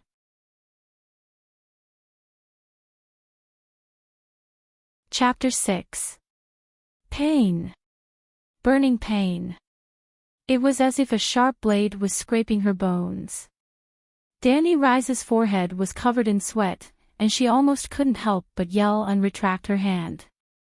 However, she still stopped her subconscious impulse. Her palms kept holding the unpredictable flame. Her motor nerves and muscles were not burned, and her slender and fair fingers were not charred and dripping with oil like roasted chicken feet. She succeeded. She had successfully inherited the talent of her predecessor, the immortal. Fire is power. Danny Rise endured the burning pain and said faintly. She could continue with her plan now. Danny Rise had always known that she had a high resistance to heat, but she had never tried to burn herself with fire. She had no choice when she hatched the dragon. Because although her body was resistant to fire, she still felt the same pain as when a normal person was burned by fire. I'm not afraid of pain, Danny Rise told herself. She buried her hand in the bright red charcoal, as if she was stewing sweet potatoes, and kept repeating, I'm not afraid of pain, hoping to hypnotize herself by counting sheep. Sweat soaked her hair and dripped down her hair onto the pillow and blanket. After stewing in a daze for half the night, she licked her dry lips, retracted her charcoal hand, and pushed Eerie, who was half rolling off the bed like a dead pig. The blanket was spread on the ground near the bonfire. Eerie was too hot and unconsciously rolled away from the fire. Calixie. Eerie slept soundly and woke up quickly. She was a good candidate to be a maid. Get me some water, Danny Rise said in a hoarse voice. Do you want to go to the river to get water? Eerie hesitated. Danny Rise was stunned for a moment before she understood. The horse people rarely had the habit of storing water and drinking unboiled water. Tea leaves were even more invisible. Forget it. Give me 2 bags of mare's milk. The horse people rarely drank water. They were nomads and didn't have a fixed safe water source. Every time they drank unboiled water, it was a risk to their lives. If they could afford it, they were more accustomed to using milk and horse milk to quench their thirst. In the Middle Ages on Earth, the European nobles who hadn't seen tea used low-concentration wine to quench their thirst because unboiled water had bacteria. To the Dothraki, mare's milk was no more valuable than safe raw water. After drinking almost a liter of horse milk that smelled like horse urine, Danny Rise felt extremely comfortable as if she had been reborn. Eerie, put in a few more bundles of firewood. She lay on the pillow and pointed to the pile of firewood in the corner. Calixie, your hair is wet with sweat. Isn't it too hot? Ellie hesitated. I'm fine. Sweating makes me feel good. She waved her hand. Danny was glad to see the flames begin to lick at the tower of logs, and she was kind enough to give Eerie a blanket so that she could find a comfortable place to make her nest. After Ellie fell asleep, she simply lay down on the woolen blanket and propped her two slender white feet on the pile of firewood. When she first put it on, the flames burned her and made her mouth hiss. It didn't take long for her to fall asleep in a daze. In her sleep, Danny Reese came to a strange place. 4 pillars of fire stood around her and the world was a sea of flames. She wandered in pain and joy. After an unknown period of time, a black shadow shrouded the sky above her. When she looked up, she was stunned. A giant dragon with black scales was looking down at her with eyes that looked like lava pools. Its body was so huge, its head was like a mountain peak, its eyes were the size of swimming pools, and its wings were so big that they could cover the sky. Unlike her predecessor who passively accepted the dragon dream, the previous Danny Reese would feel uneasy about the abnormality of the dragon egg. This Danny was more mature and purposeful. She placed the dragon egg close to her skin and kept roasting herself with the flames. Other than training her adaptability to the flames, she had a more important goal: to resonate with the dragon's soul. She wanted to be. She had to be Mother Dragon. Transmigrating to this fucking world, it was almost impossible to survive without a dragon. So she was only shocked for a moment before she happily opened her arms and hugged her. She even shamelessly shouted, "Are you a black dragon? I'm your mother. Remember me and contact me every day. If there's anything I don't know, quickly give it to me. By the way, where's your brother? White dragon and green dragon, where are they?" Boom! The black dragon opened its mouth that could almost run a horse carriage. Blood-red flames mixed with black smoke shot out and completely engulfed Danny below.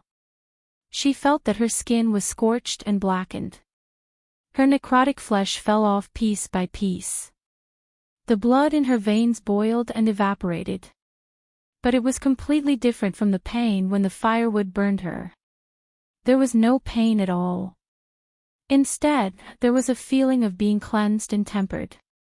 She felt that her body was strong and sturdy, as if she was reborn. Ding dong. The scene of the black dragon spewing flames seemed to have been paused. In the sea of flames in front of Danny, a golden frame that looked like a movie screen suddenly appeared.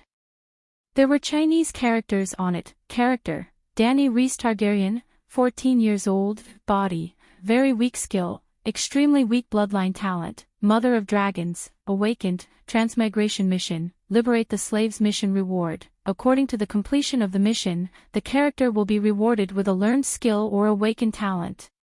Character card. This was a character attribute card. Everyone who had played the game knew that. Danny Reese was no exception. System. She asked tentatively. Immediately, a message flowed into her mind. This was an innate treasure that was born in the chaos before the creation of the world. It can help the owner of the divine artifact to travel through time and space and collect the origin of the worlds to achieve the ultimate transcendence. Then, another message came. Do you need this treasure to have a high level of intelligence to simulate the system that the owner mentioned? Treasure intelligence. Forget it. I'll be more at ease if you're just a divine artifact without an independent consciousness. Danny immediately rejected it. Then, she began to study her character card with the help of the chaos treasure in her mind. First, her original name was abandoned and she was now Danny Reese, a legal identity that was recognized by the heavenly axiom of this world. Secondly, her character attributes were very weak. Her physique was weak, and her skills were weak. After thinking for a while, she realized that the so-called skills were just the ability to hunt rabbits that she inherited from her previous life. Shooting rabbits with a bow and arrow, the kind that misses 9 times out of 10. This is so fucking awkward. Did my master's surgical skills get eaten by a dog? On the other hand, that bloodline talent is very powerful and useful. Mother of Dragons, Awakened, Beginner 1. Immortal, normal flames may cause varying degrees of burning pain depending on your adaptability to flames. However, flames are the partners of the Mother of Dragons. They will not harm your body. 2. Dragon hatching, bestow flames and spirituality to the dragon egg. Thus, the dragon egg that retains the origin of the soul will be fossilized, the dead dragon egg, and the healthy dragon egg will hatch into a young dragon. 3. Dragon dream, you and the dragon are 2 parts of the same body. Your soul can fuse seamlessly with the dragon. When you're unconscious and in your sleep, you can resonate with the dragon's soul. P.S. Lastly, she still had a transmigration mission. It was not to restore her country, protect her unborn son, or have a happy ending love story with Joshua. It was only to break the slave chains of the continent of Ursos. At this moment, I have finally become the complete Dany Rhys Targaryen. After lamenting, Dany fell asleep in a daze. The next morning, she was woken up by eerie screams. Khaleesi, Khaleesi, are you alright? It's all my fault for sleeping so soundly last night. I didn't even hear your cries for help. Looking at Dany Rhys, whose legs were buried in the soot, the centaur girl was scared to tears. Ah! After a moment of confusion, Dany woke up from her sleep. She quickly lifted her legs in front of the little girl. Other than the soot stains on her fair and tender skin, it was still soft and chubby. What's going on? Irri asked in shock. I am the Targaryen of the Born of the Storm. I have the bloodline of the true dragon. Dany said with a straight face. But your brother. Irri pouted and brought up the true dragon Viserys, who was burned to death by the golden liquid. You will understand in the future. Help me change.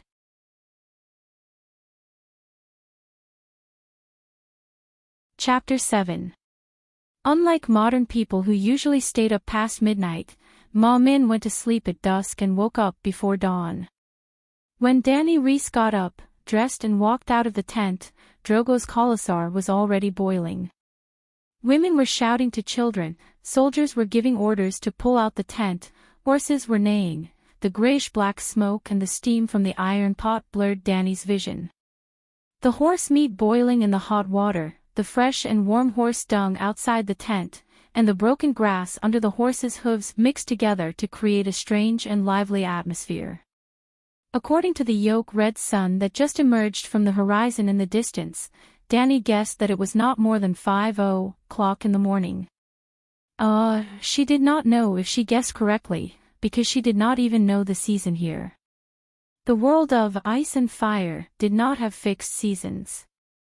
The maxim of the House of Stark, winter is coming, was not a joke, but the most severe warning. Here, it was often a season for several years. If the cold winter with no harvest lasted for too long, humans would die of hunger even if they did not freeze to death. Every time there was a long winter, more than half of the Westeros in the northern region would die. If they were even more unlucky, the long night would come, and 90% of the entire continent's population would be wiped out. Breakfast was mutton soup with barley, onions, carrots, turnips, and mutton sprinkled with pepper, saffron, and other seasonings. It was stewed for more than an hour. Long before Dany woke up, her maid had already started cooking. Dany ate a big red copper bowl that was as big as a lunchbox in the canteen. After eating, she was surprised by the appetite of a pregnant woman. Or was it because she had awakened the constitution of the Mother of Dragons and resonated with the soul of the Black Dragon in her dream last night? She was not sure if her constitution had been strengthened, but she was full of energy when she woke up early in the morning. Danny Reese, who was following behind Drogo's black horse, looked down at the black dragon egg in her arms and thought. Less than half an hour after breakfast, bathed in the golden red morning light, the huge colossus slowly moved forward like a dark cloud, leaving a mess behind. It was as if a brown stain was smeared on a green curtain. Cow's hooves pointed in the direction of Colossus' advance. Zhuogu was even more groggy than the day before. When he woke up in the morning, he did not even recognize Danny. Not to mention mutton porridge, he did not even drink much mare's milk. His once tall and sturdy body was visibly shriveled, and it was almost only his skeletal frame that did not collapse. By noon, the lush green grass and wheat fields of the farmers gradually became sparse, and finally disappeared without a trace. Instead, they were replaced by low hills and yellow-brown gravel. The merciless blazing sun was like a local tycoon who had suddenly become rich, wantonly releasing light and heat. The ground in front of her formed a distorted air fold in mid-air. Sweat flowed down from Danny's chest like a thin stream. The only sound left in the world was the steady clatter of the horse's hooves, the soft ringing of the bells in Drogo's hair, and the whispered conversation behind him. Zhuogu, who was in a daze, lost his sense of direction. He deviated from the Raza River basin and gradually went deeper into the red wastelands in the south. However, the direction in which Call's horse head was facing was the direction in which the horse people were advancing. The horse people only had breakfast and dinner. If they were hungry at noon, they would gnaw on jerky on the horse's back. The reddish-brown horse jerky was light and thin, and the muscle fibers were clearly visible. It was completely original. It was something that could not be eaten even if you had money in your previous life, but it was so hard that it almost cut Danny's mouth open. She could only suck on a mouthful of mare's milk, puff out her mouth, and wait for the jerky soaked inside to slowly soften. In the end, she actually tasted a strange sweetness. Thud, thud, thud, the sound of horse hooves approached from afar. Danny looked up. Ji's warhorse stepped out a thin line of reddish-brown smoke and ran from afar to Zhuogu. Call. Calixi, it's a wasteland ahead. There are no signs of people or danger, but it seems like we're going in the wrong direction, Auguste said to Danny after glancing hesitantly at Zhuogu. The Colossus did not blindly charge forward with Call. At every moment, there would be scouts scattered in all directions. While they were scouting the environment, they were also trying to prevent other Colossus from ambushing them. Danny Reese rode her horse to Zhuogu's side. Just as she was about to remind him to change the route, her pupils suddenly contracted. She pulled the reins and made the little silver horse turn in a circle. During that time, Danny Reese looked at the situation around her. The horse people were struggling to move forward in a dark red desert. She immediately had an idea. Don't ask anything. Continue forward. Go ahead and find a suitable place to set up camp. After Augu left, Danny Reese looked at Zhuogu beside her worriedly. Their conversation was not soft, but he did not react at all. Swarms of bloodflies slowly circled around Zhuogu. The buzzing sound of their wings reverberated around Danny's ears. Bloodflies were as big as bees. They were heavy and slightly purple in color. They gave off a sticky and disgusting light. They lived in swamps and dead ponds, feeding on the blood of centaurs and horses. They also laid eggs on rotting corpses and dying animals. Zhuogu used to hate them. Every time a fly approached, he would reach out like lightning and grab it. He had never failed before. He would then hold the fly in his large palm and let it buzz wildly. Finally, he would squeeze it tightly. When he opened his hand, the fly would become a red mark on his palm. At this time, a blood fly was crawling around his horse's hip. The horse angrily swung its tail, trying to chase it away. The other flies flew around Zhuogu, getting closer and closer. However, the call did not react. His gaze was fixed on the brown hills in the distance. The reins hung loosely in his hands. Later, a bloodfly landed on his bare shoulder. Another circled for a moment before stopping on his neck and crawling towards his mouth. Drogo swayed slightly in his saddle, the bells at his hairline ringing softly. His mount continued forward at a steady pace. Finally, a bold bloodfly crawled up his long beard and onto his cheek, stopping in the crease next to his nose. Drogo swayed in his saddle and slowly leaned over. Dany, who had been watching him, reached out with her left hand like a snake and pulled him back. The swarm of bloodflies was startled.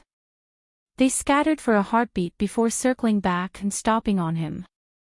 The next moment, the whispers in the crowd behind them turned into a clamor. All the centaurs were shocked. Khal almost fell off his horse. Khal who fell off his own horse. Khal was the leader of the Khalasar. He was the focus of everyone's attention. His actions seemed to be under a magnifying glass. A Dothraki who couldn't ride a horse didn't even have the right to be a normal centaur, let alone the leader of the tribe. Shut up.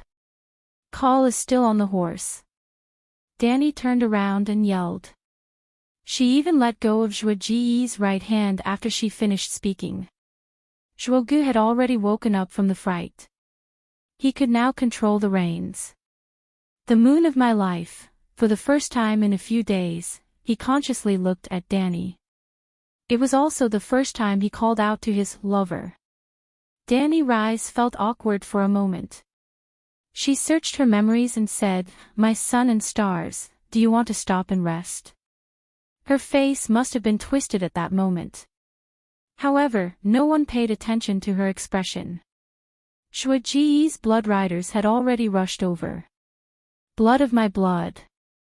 Blood of my blood, how are you? Dany Rhys didn't wait for Drogo to speak. She immediately announced, Khal has orders. It's already late. We'll set up camp here. Here. Hago looked up at the sun hanging high in the sky. It was about 2 or 3 in the afternoon. He then looked around. The plants were withered and brown. It was uninhabitable. He glared with his ferocious triangular eyes. We can't set up camp here. Women have no right to order us to stop, Kiso said. Even Khaleesi is no exception. It's Khal Drogo's order. Dany Rhys faked an imperial edict. Old Blood Rider Kahalo looked at her deeply and said to his 2 companions, find the nearest water source and set up an oval-shaped camp between the Khal's palace and the lake. Kiso was stunned. He then left with Hago. Then, Kahalo began to order people to build Zhuge's grass-curtained palace in the shadow of a hill. Soon, news of a stream being found came from the front. The large group of people passed by Dany Rhys and continued to move toward the water source. Save me, water. I want to drink water, save me. A faint cry for help came from a wooden carriage passing by. The voice was weak, but it gave Dany a sense of familiarity. Silver-haired Rhys. After returning last night, she had heard about Rhys from Doriana. Like Doriana, she was a prostitute that Illyrio had bought from Rhys.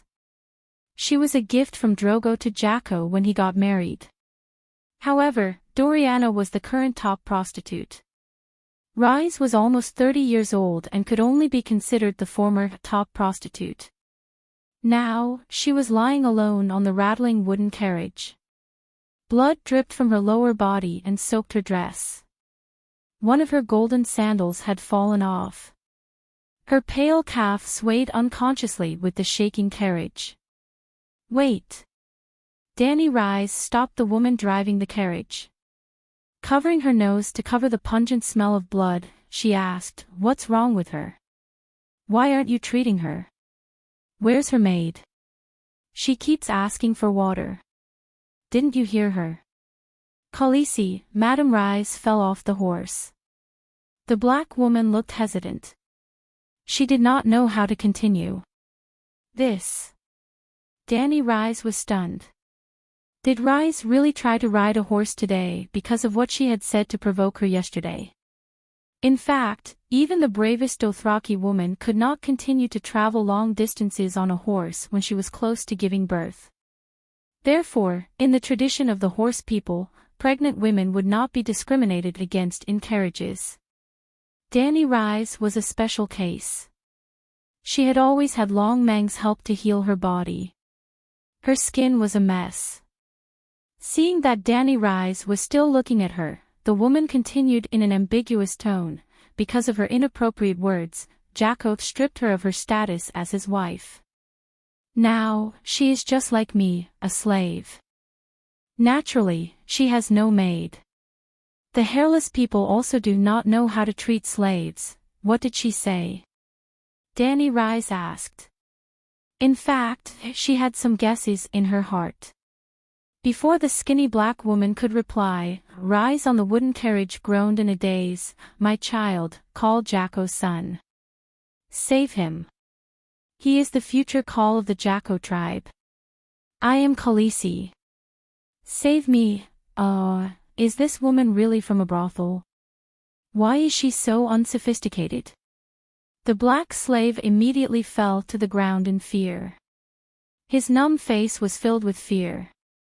Spare me, Khaleesi. I will drag her out and feed her to the dogs. Feed the dogs? Danny Rise asked in disbelief. Jacko asked me to drag her to the outskirts of Khaleesi and feed her to the wild dogs, the woman said. Is Jacko crazy? She is pregnant with his child. She can't give birth. The black slave pointed at Rise's slightly deformed belly and explained, she fell off the horse in the morning. Jacko originally sent the hairless people to take care of her, but she kept bleeding.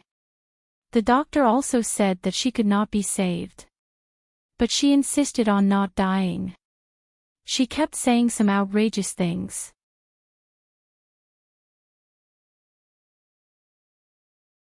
Chapter 8. Lilith fell off her horse, but the fall was not serious. She was riding a short filly like Danny, but she was going into premature labor.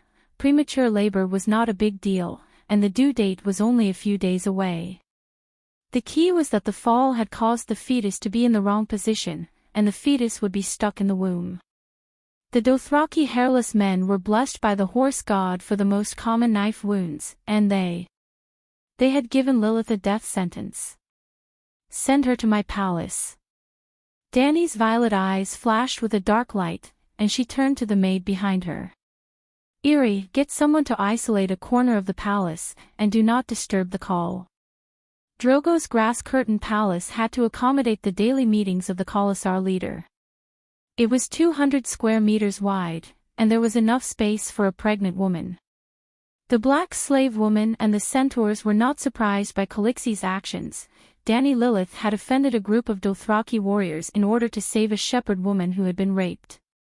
Lilith was one of the centaurs after all. Well, if you marry a chicken, follow the chicken.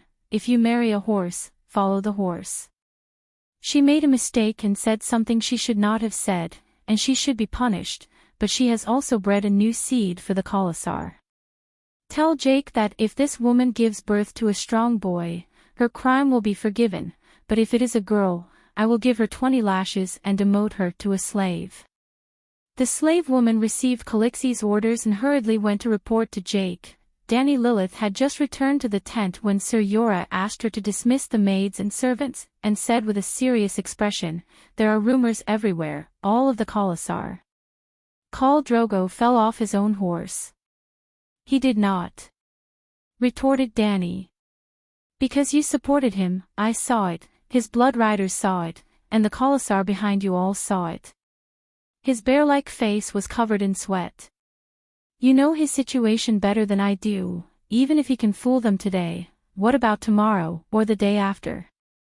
Soon he won't even be able to climb onto the horse, and then a Khal who could not ride a horse would not have the ability to rule, and Khaleesi, who was alive and kicking, as wise as Juga, was also useless.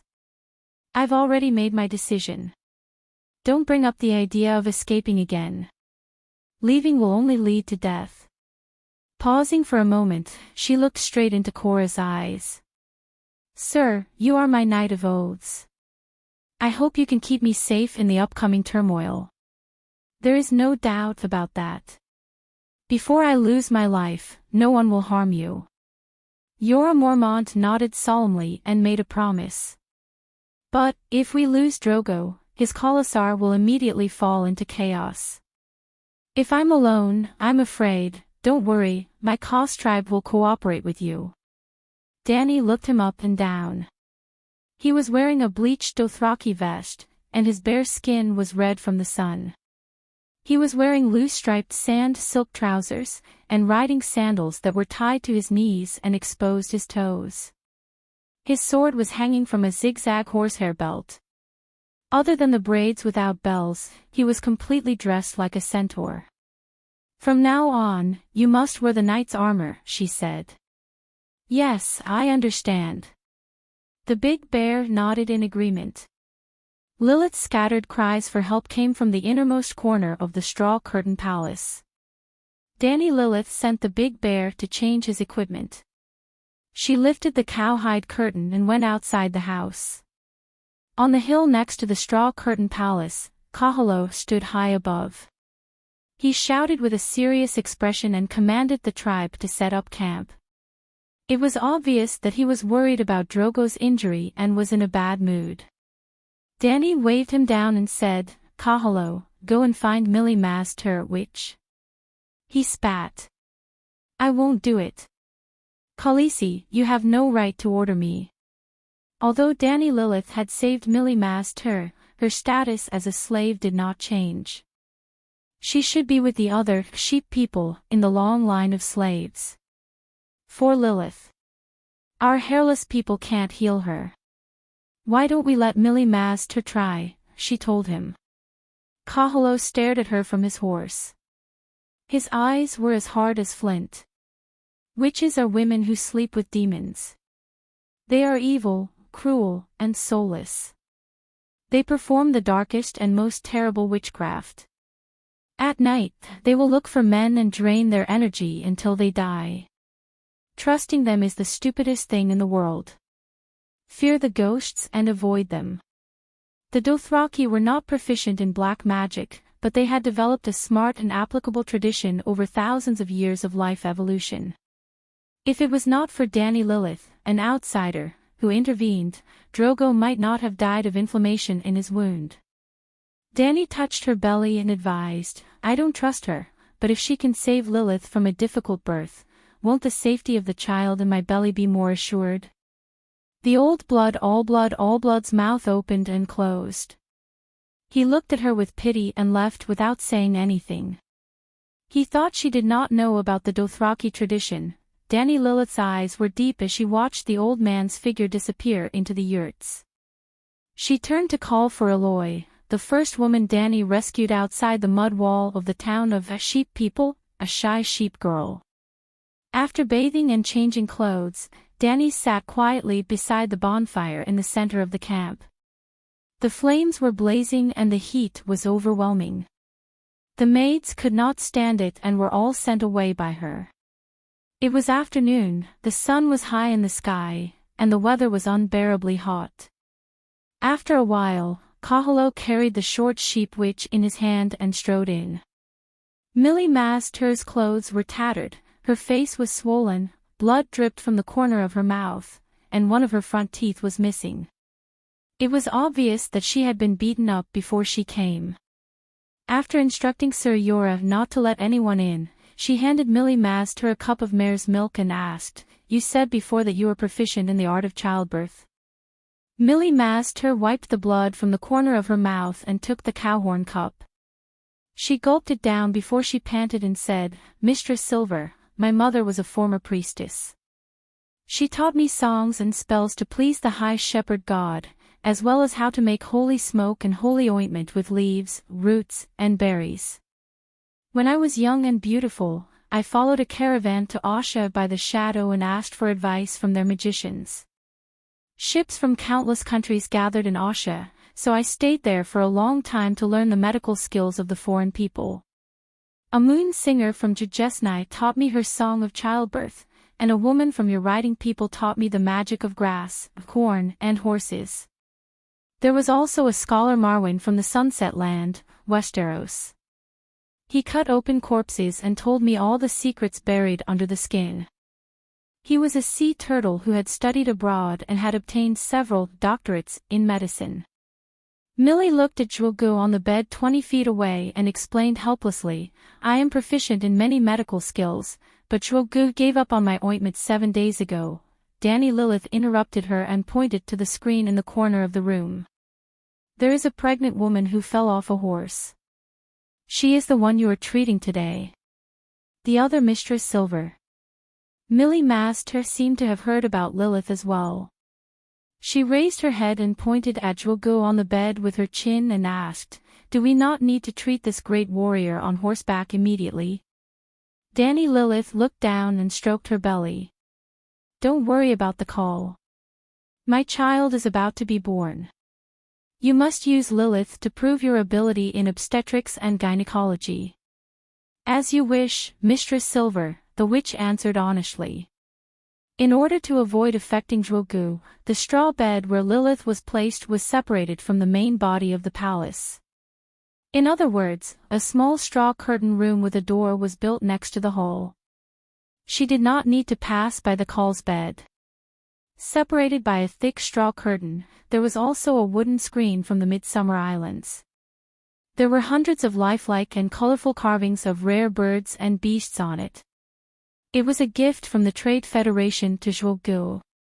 Millie Master began to sing a strange song in a language that Danny had never heard before. It was soft and melodious, like a girl's song, but also like a passionate poem.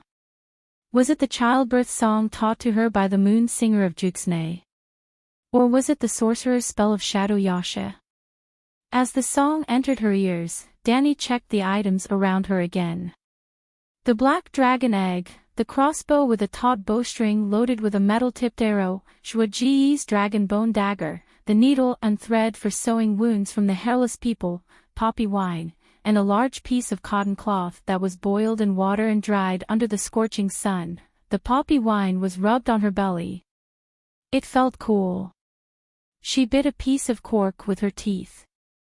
The dagger cutting her belly did not seem to hurt that much.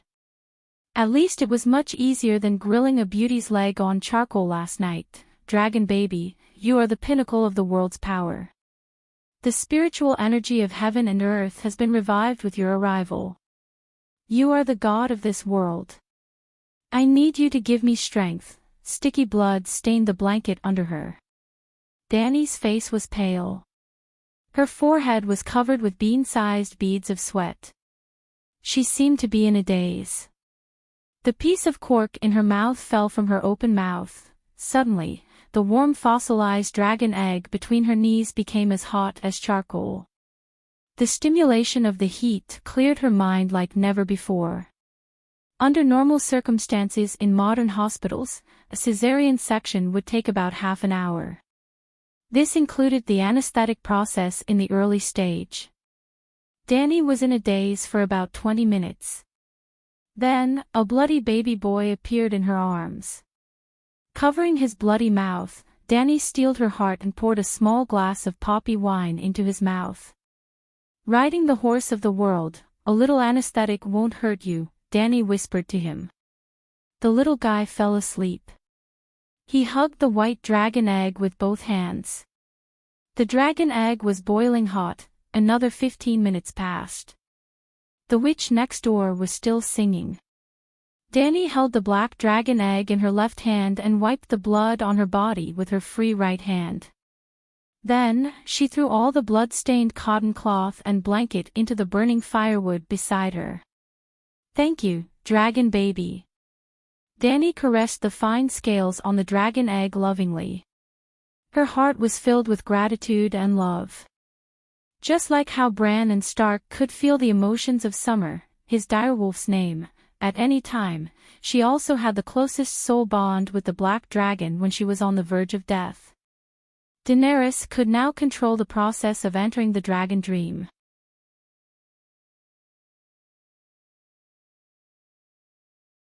Chapter 9. A loud noise came from outside the tent.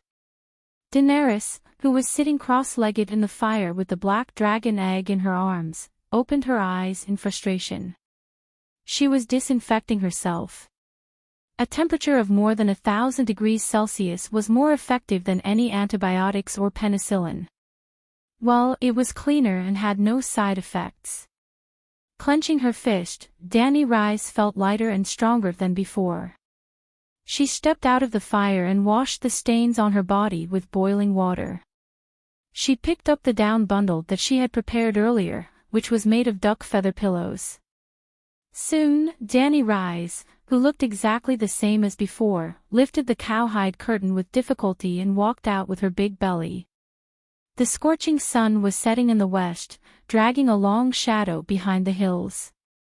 The weather was hot and windless, and a group of Dothraki warriors were hiding in the shadows of the hills. Outside Drogo's straw palace, a circle of guards stood like javelins. Ser Jorah was like a tin can, placed 3 meters outside the camp gate. He was arguing with a Dothraki. The man pointed his scimitar at him and scolded, "Coward, the cowardly Undals have retreated back into the tin." Undals was the name the horse people gave to Jorah Mormont. The story of A Song of Ice and Fire had 3 storylines: the Great Wall of the northern region of the Westeros, the biting cold wind, the threat of the other to the entire human race, King's Landing, the capital of the Westeros, the game of power, Essos, the 9 free trade city-states, Dany Rice's slave liberation. In other words, the core of the plot was located in the Westeros. The continent of Westeros was made up of 4 races: 1. The Aboriginals, the children of the forest, giants and other fantasy races. They had a history of millions of years, knew magic and used stone tools, and were completely primitive. Now, they mostly lived north of the Great Wall. 2. The ancestors, the Aboriginals who migrated from Essos 12,000 years ago. They were the first generation of invaders, the descendants of the ancestors in the northern region and north of the Great Wall.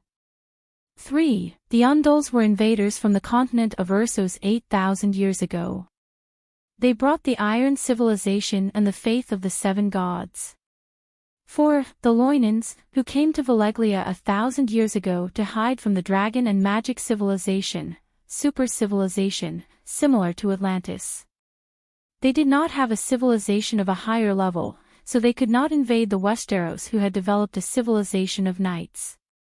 They could only choose to integrate with the relatively desolate Dorne, the southernmost Westeros, the desert and the Gobi. Therefore, the title of the king of the Westeros is King of the Undals, the Loiner, and the First Men. Jorah Mormont was the Count of Bear Island in the northern region. He should belong to the ancestors and not the Undals. However, the Knight civilization was started by the Undals, and Knights were almost the main impression the other races had of the warriors from the Sunset Continent. Korra was even dressed as a knight. Alright, Korra might not even be a knight. Knights originated from a type of belief the 7 gods had anointed them with holy oil, and they had been sworn by another regular knight. Jorah Mormont, the Count of the northern region, the First Men, believed in the old gods, not the 7 gods. He had received complete knight training, a set of knight armor, and a warhorse, but he might not be a knight. For example, the House of Stark in Winterfell, from Duke Ned down, none of them were regular knights. The primitive tribe on horseback, the Dothraki, thought that those who wore iron armor were cowards.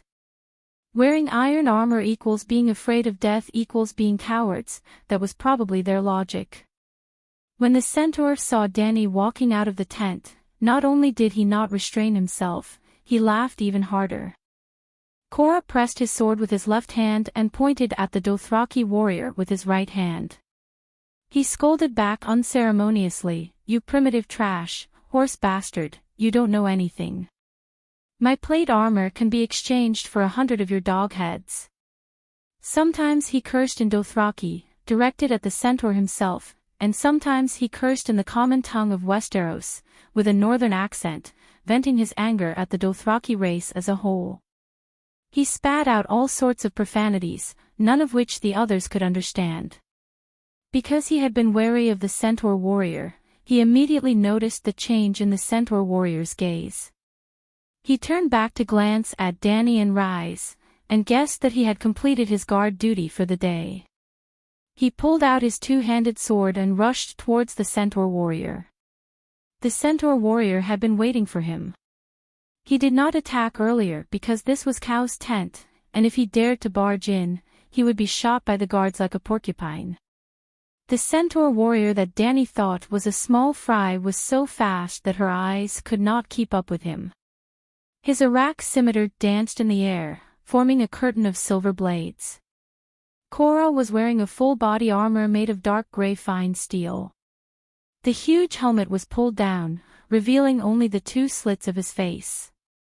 Below that was a throat guard, knee guard, gauntlets, and long boots. They were all shining with a metallic luster. Even though he was wearing such a heavy armor, his movements were not slow at all. His two-handed sword was swung like a fan, ping ping bang bang bang, the two of them exchanged blows. The sound of swords clashing was as dense as the sound of raindrops on a banana leaf in front of the window. Yellow sparks could be seen flickering between the swords and Sir Korra's armor, like fireflies dancing around Korra. The entire process seemed long, but in reality, Korra took 3 steps back in an instant. He held onto his sword with both hands, and the sound of heavy panting traveled into Dany's ears from below the helmet. The centaur warrior fell onto the red sandy ground, his forelimbs struggling as he groaned in pain. Dark red blood flowed out from his chest, but it was quickly swallowed by the cracked earth, like a gluttonous demon. Dany estimated that Korra had been stabbed at least 3 times in the 4 to 5 seconds of battle, but he was completely fine. Perhaps there were fresh dents on his steel breastplate. The centaur warrior had the upper hand all along, but at the last moment, his breathing slowed down and he was stabbed in the chest. Khaleesi! Korra and his Karst bodyguards greeted her one by one. The centaurs in the shadows pointed at Dany with a relaxed expression. They had also mocked the cowardice of the Undols just now. Now, their comrade was struggling on the ground, about to bleed to death, but they seemed to think that he deserved it. They did not care or sympathize with him at all. Khaleesi, you left the witch alone in the Khale's palace. Kahalo rode over and criticized angrily. She's not with the Khale. She's helping Lilith with her labor. Didn't you hear her labor song?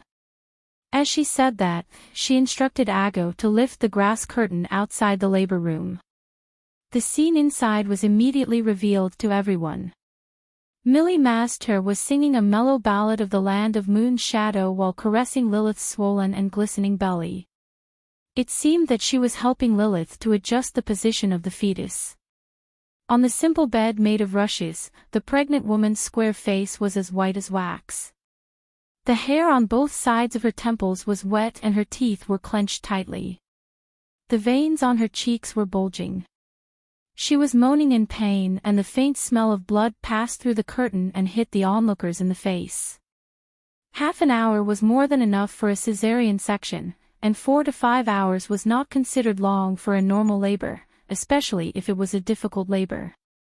The witch had been singing for more than an hour and her voice was a little hoarse. When she saw the grass curtain lifted and everyone looked over, she shook her head at Dany who was 30 feet away. She did not stop singing the labor song and hurriedly reached out to close the curtain again. Seeing that the witch did not use black magic, everyone quickly turned their attention away and continued with their own business. Water, water. The Dothraki warrior who was lying on the ground and waiting for death begged for water.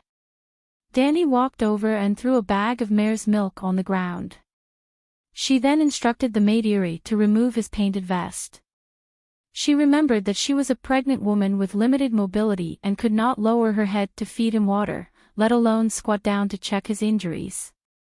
His sternum blocked the sword and did not hurt his organs. Danny Rise looked and ordered, "Eerie, go and press the cotton cloth on the wound to stop the bleeding. Chui Luo, call the hairless man over and stitch his wound up. Khaleesi, he has failed in his challenge against the Undulls.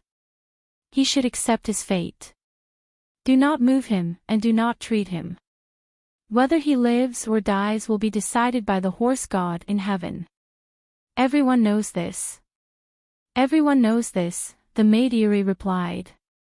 "Everyone knows this," Jogo agreed. Danny glared at Chui Luo and said unhappily, "Do you want everyone to know that you disobeyed Khaleesi's orders?" Chui Luo also widened his almond-shaped eyes. Seeing the determination in Danny's eyes, he muttered something indecipherable and rode away. The sun was like an injured animal, spilling blood on the barren land and falling below the horizon. Millie Master, who had studied in many countries and received many medical diplomas, really impressed Danny Rise.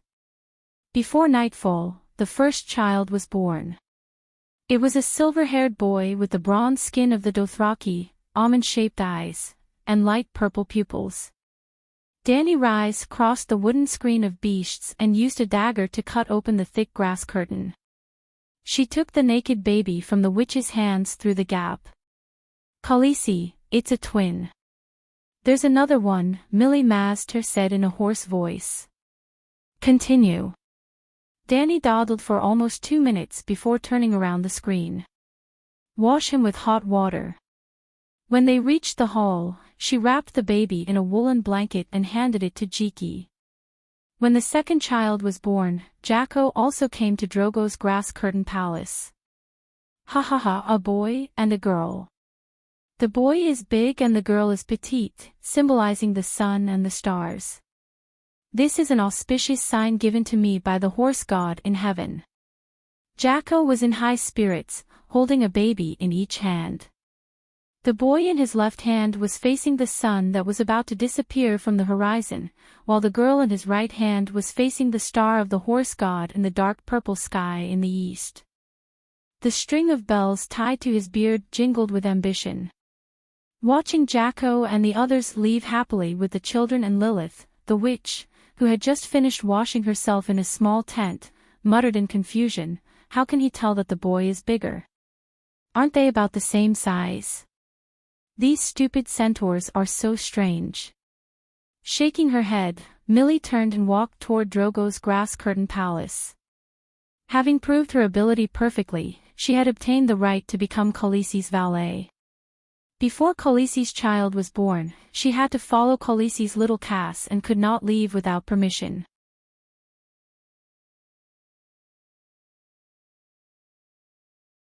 Chapter 10. Drogo's Khalasar had stayed in this desolate desert for 2 days. The news of Khal's death was constantly spreading in the tribe. It was not a rumor because everyone knew that Khal Drogo was so sick that he could not even get on the horse.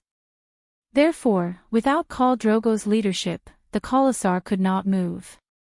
That night, Millie Master announced with an ashen face, "Khal's wounds are festering and no healer can save him. The only thing left is to guide him on the dark path and let him ride painlessly into the kingdom of the night." Danny Rise pretended to be heartbroken and begged her to save her sun and stars. Millie Master looked at Danny and her bulging belly with her dark eyes. Her voice was strangely quiet, almost like she was talking in her sleep. "There is indeed another way, a type of magic. But this magic is not only difficult to cast, it is also very dark. For some people, death is easier. I learned this magic in Asha and paid a terrible price for it. My teacher came from the Shadowlands. Blood Witch." She softly spat out a word, and for the first time, openly revealed her identity: witch.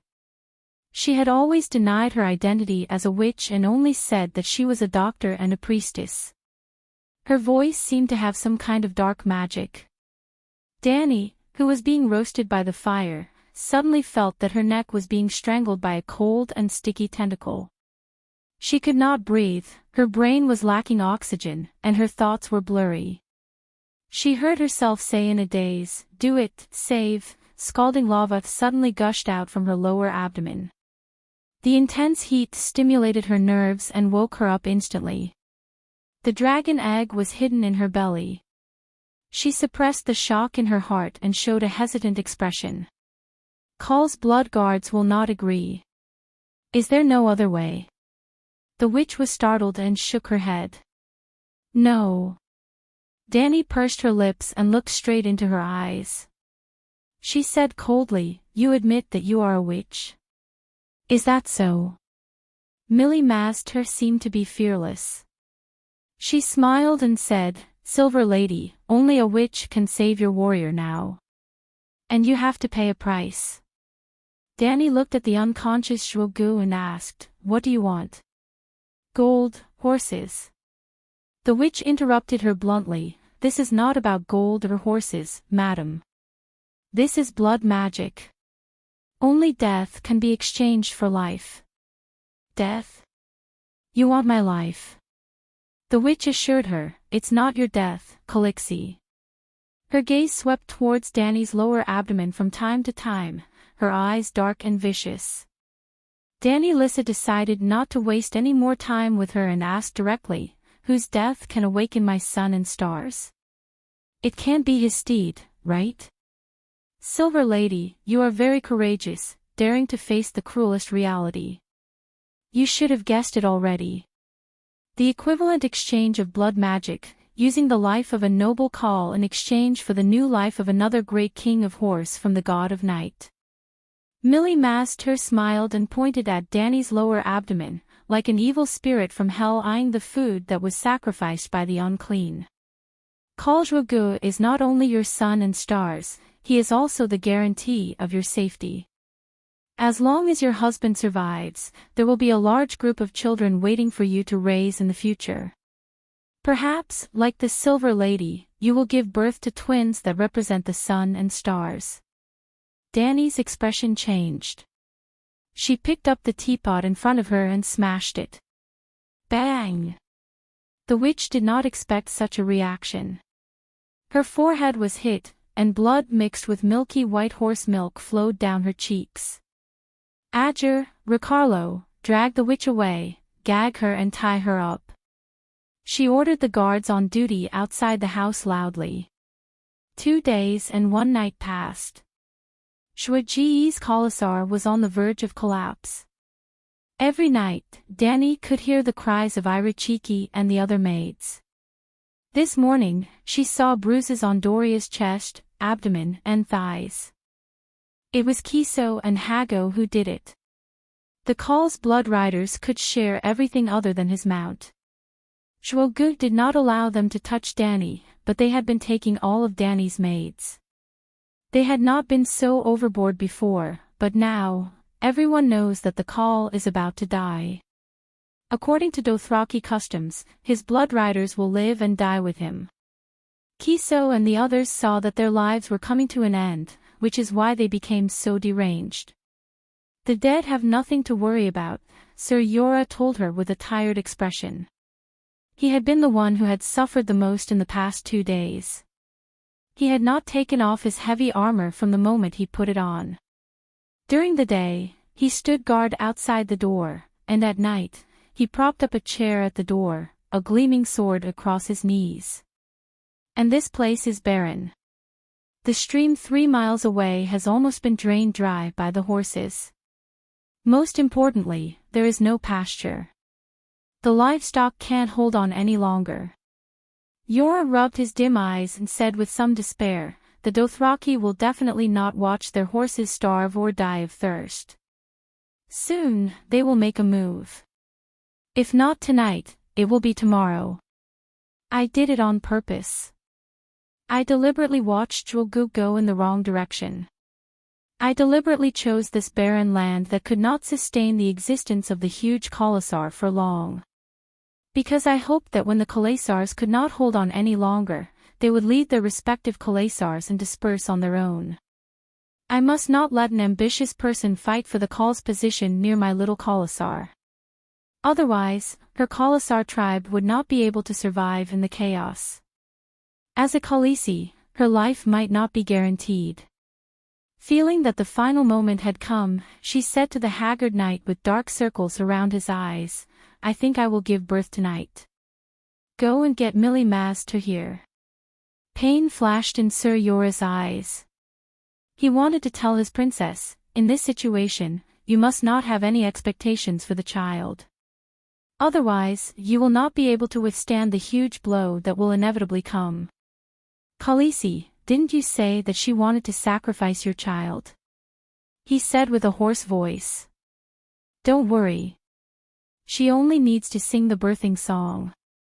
I won't let her get close to my body," Dany comforted him. The witch had been locked in a small tent nearby for the past 2 days. Other than her hair and clothes being a little messy, she was in good spirits. "I heard the whispers of the warriors on horseback. Your husband's tribe is about to crumble. Only his return from the darkness can change all of this. Your fate, and the fate of your future children." She tried to persuade Dany calmly. "My stomach hurts. I'm about to give birth. Help me give birth to the child first." Dany lay on the blanket. She was drenched in sweat, as if she had just taken a hot bath with her clothes on. "I'll help you." Millie Maz paused and was about to walk to Dany's bed. "Wait." Dany gestured for Irri to stop her. "I'm having a natural birth. Just sing the birthing song through the screen." Then she said sternly to the handmaiden, "Irri, you stand guard outside. If she acts strangely, shoot her dead with a crossbow." "You don't trust me?" The witch's face darkened. "Yes. At least until my son is safely born, I won't trust you again. You should know why." Dany glared at her. Millie Maz's face was wooden as she thought to herself, should I let her give birth to the child? No matter what, her son, who was prophesied to ride the steed of the world, was dead meat. He would die at the hands of the new centaur Khal, or be sacrificed to the devil in the shadows. Why didn't this silver-haired woman break down as expected? The seductive black witchcraft she had mixed into her words last time didn't work either. She couldn't accept it if she couldn't personally grant her the cruelest revenge. No matter what she thought, Millie Maz could only obediently sing the birthing song in the face of the Dothraki handmaiden who was glaring at her with a crossbow raised. The birth was unexpectedly smooth this time. Dany only had to howl for half an hour before the soft cries of a baby sounded from behind the wooden screen. "Don't move," Irri warned loudly. The witch stopped in her tracks and turned to the handmaiden. "Your Khaleesi needs me.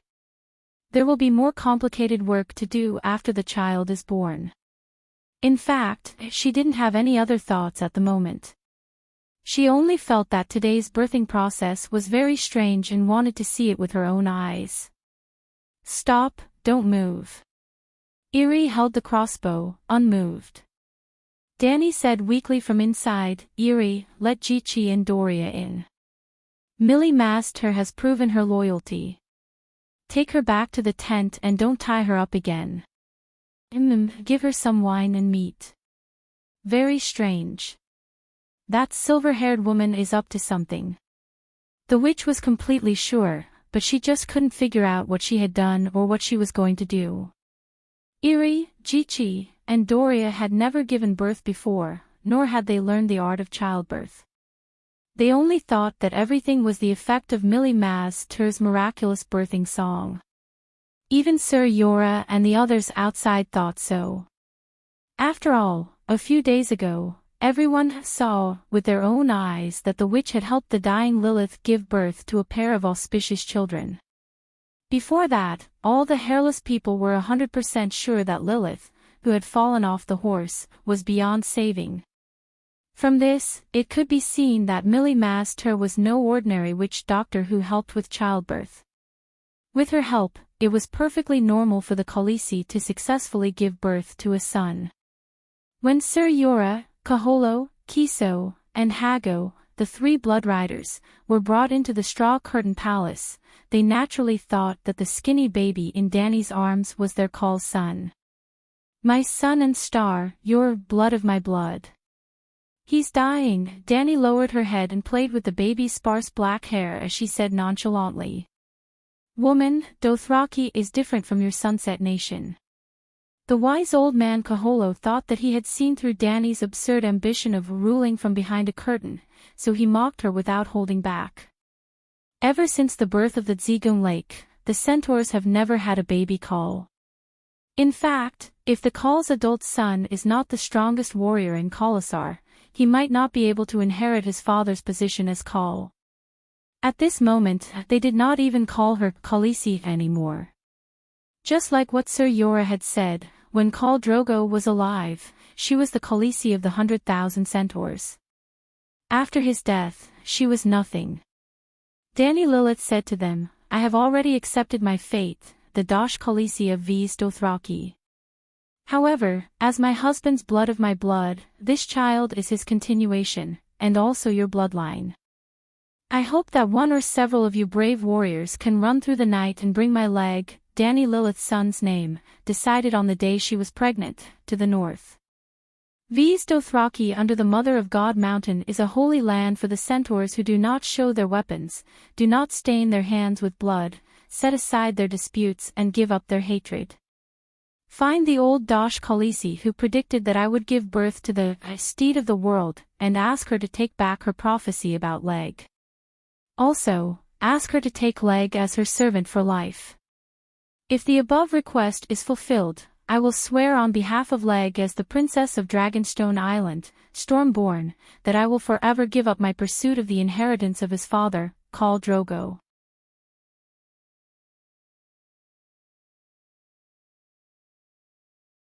Chapter 11. The night Dany gave birth to Leg, there was a riot in Drogo's Khalasar that affected the entire camp, but it was not caused by Kaholo. Yes, the old blood rider was moved by Dany's words. He led the 500 elite riders of Drogo's cause and quietly bypassed the camp's defense team, rushing north through the night. They took advantage of the chaos last night, but they were not the cause of the chaos. During the chaos last night, the entire camp was filled with shouting and horses neighing. Torches were like stars in the sky, covering the land as far as the eye could see. Sir Jorah strictly prohibited anyone from entering or leaving, and even led a team to kill 17 centaurs who tried to break into Drogo's straw curtain palace. It was not until the next morning that Aggo heard the definite news from the smoky ruins of the camp. Pinocchio had left Drogo's Khalasar with 20,000 Dothraki roaring warriors. The chaos came from the conflict between those who tried to stop them. Pinocchio seemed to be well behaved these days, but he had been secretly contacting the leaders of the small cause. While the other bandits were still staring at Drogo's straw curtain palace, he had already thought, no matter when Drogo died, the strongest army would always be king. Drogo's Khalasar was the strongest in the Sea of Grass, with more than 40,000 roaring warriors. Including the young knights, there were more than 50,000 soldiers who could fight. Pinocchio took 20,000 roaring warriors with him, but the remaining 20,000 had to be divided among a dozen other bandits. In just one night, Khal Pinocchio became one of the strongest Khals in the Dothraki Sea. The chaos caused by Pinocchio's departure was just the beginning. The collapse of Drogo's Khalasar had begun. Over the next 2 days, more than 10 bandits came one after another to divide the remaining men, wealth, slaves and livestock. On the 4th day, Dany stood on the hill and looked around. The Khalasar that had once been like a brown carpet covering the red land was now folding in half, until only a small part of the cause was left, like a stain on the red floor. The Dothraki had to leave the land immediately, or they would die. Without water and horse grass, the nomadic centaurs could not survive. Everything was as Dany had expected. No, she had missed something. The Dothraki valued the prophecy of the Doshi Kalian more than she had expected. Dosh Kalian, the widowed Khaleesi, the wise woman of the Dothraki, the manager of Horse King City, the priestess of Mount Our Lady, the creator of the Khalasar operation in the Sea of Grass. Tut, tut, tut. On the evening of the fourth day, with the huge red setting sun as the background, 1,000 elite cavalrymen galloped over from afar. It was Giacomo. Outside the wooden fence outside the grass-curtained palace, Sir Yora led more than 100 Slake knights. Their sharp blades were unsheathed, and they were ready for battle. Nay, the front hooves of Jakku's warhorse were raised high. The incoming sandstorm made Cora squint slightly. "Since you've already left, why did you come back?" Cora's muffled voice came from under the helmet. Boom. Jake didn't say a word. He just threw a black thing, a bloody head in Danny's direction. It rolled a few times under Danny's feet. She saw an old scarred face. His eyes were wide open, and his mouth was wide open. He seemed to be complaining about the unfairness of fate.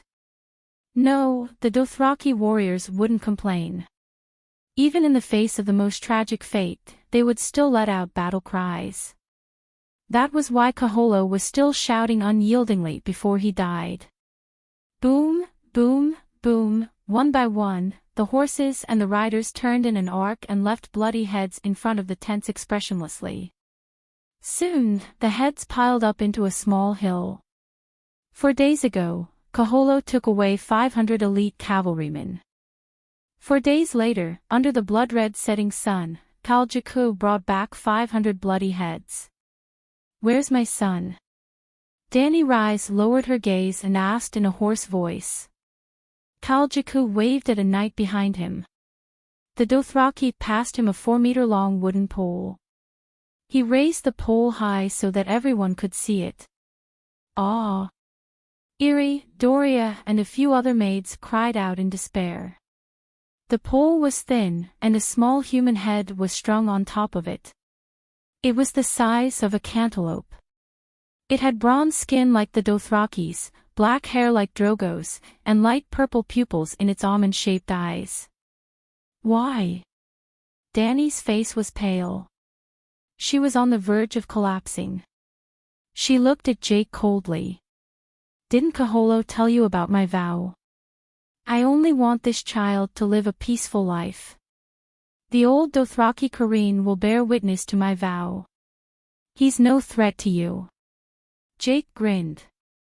His smile was ferocious. Killing the son of the previous Kal is a horse people's tradition. Everyone knows that. Everyone knows, his subordinates replied in unison. "Your vow, the agreement you'll make with the Dosh Kaling. Kaholo told us all about it, but that's not our tradition. The great horsemen don't like that." "Everyone knows that," Jake said with a laugh. "Everyone knows," his subordinates replied in unison again. "Us?" Danny thought for a moment and asked, "You're almost a day's ride behind Kaholo. That's at least 300 kilometers. There's no way you can catch up to him. Did Bono attack?" From the beginning to the end, Kaholo's team couldn't escape that cunning bastard Bono's pursuit. Later on, we all joined in. But I was even luckier. I just happened to meet Kaholo's remaining troops. Ha ha ha. Jake raised his head and laughed proudly. The pole in his hand was like a banner of victory. He waved it proudly. As expected of Drogo's strongest guards. 500 of them charged left and right and killed about 3,000 of us. In the end, only 13 riders were left. I personally beheaded a Blood Brotherhood guard and a young Khal. He pulled his braids from the back of his head to his chest and pointed at the bells on them. Frowning, he said, "Although I'm old, young, and weak, I still added 2 bells for myself. After all, I'm now a Khal. A Khal should have a long bell that represents a series of victories. Like the Manchurians in China, the Dothraki wore braids at the back of their heads since they were young.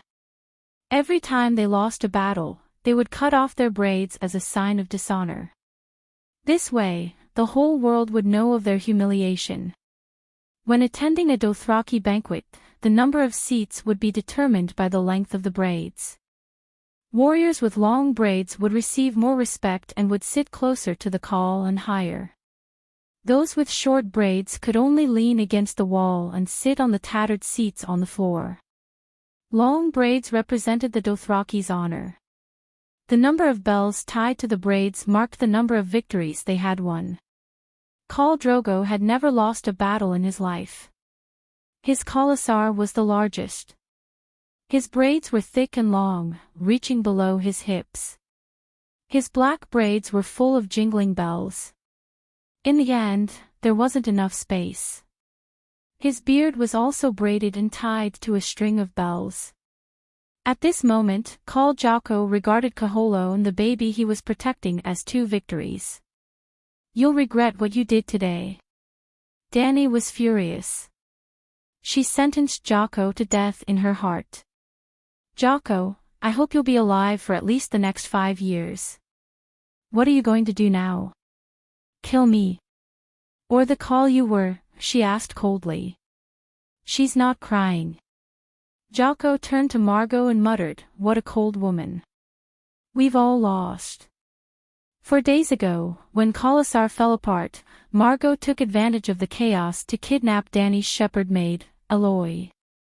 He raped her a second time and rewarded her to the new khalasar led by Jocko. He let people take turns riding her. In the end, he cut off the poor maid's head and threw it near Dany's tent. Aloy was stolen from Margot by Dany. He wanted revenge. Half a month ago, during Drogo's attack on the shepherd town, the girl Aloy was captured by Margot and raped in public by the Dothraki. Dany Lys Targaryen happened to be passing by at that time. She had stopped the Dothraki warrior who had tainted Aloy and made him her slave. This was not in line with the traditions of the horse folk. Even the khal could not casually take the spoils of war from his subordinates. It was all thanks to Zhuge's prestige and power that Dany suppressed the matter. Margot was a powerful warrior. He was now called Jocko's bloodrider. He was the one who came up with the idea of hanging the baby's small head on a wooden pole. He even made a bet with Jocko that Dany would faint from fright.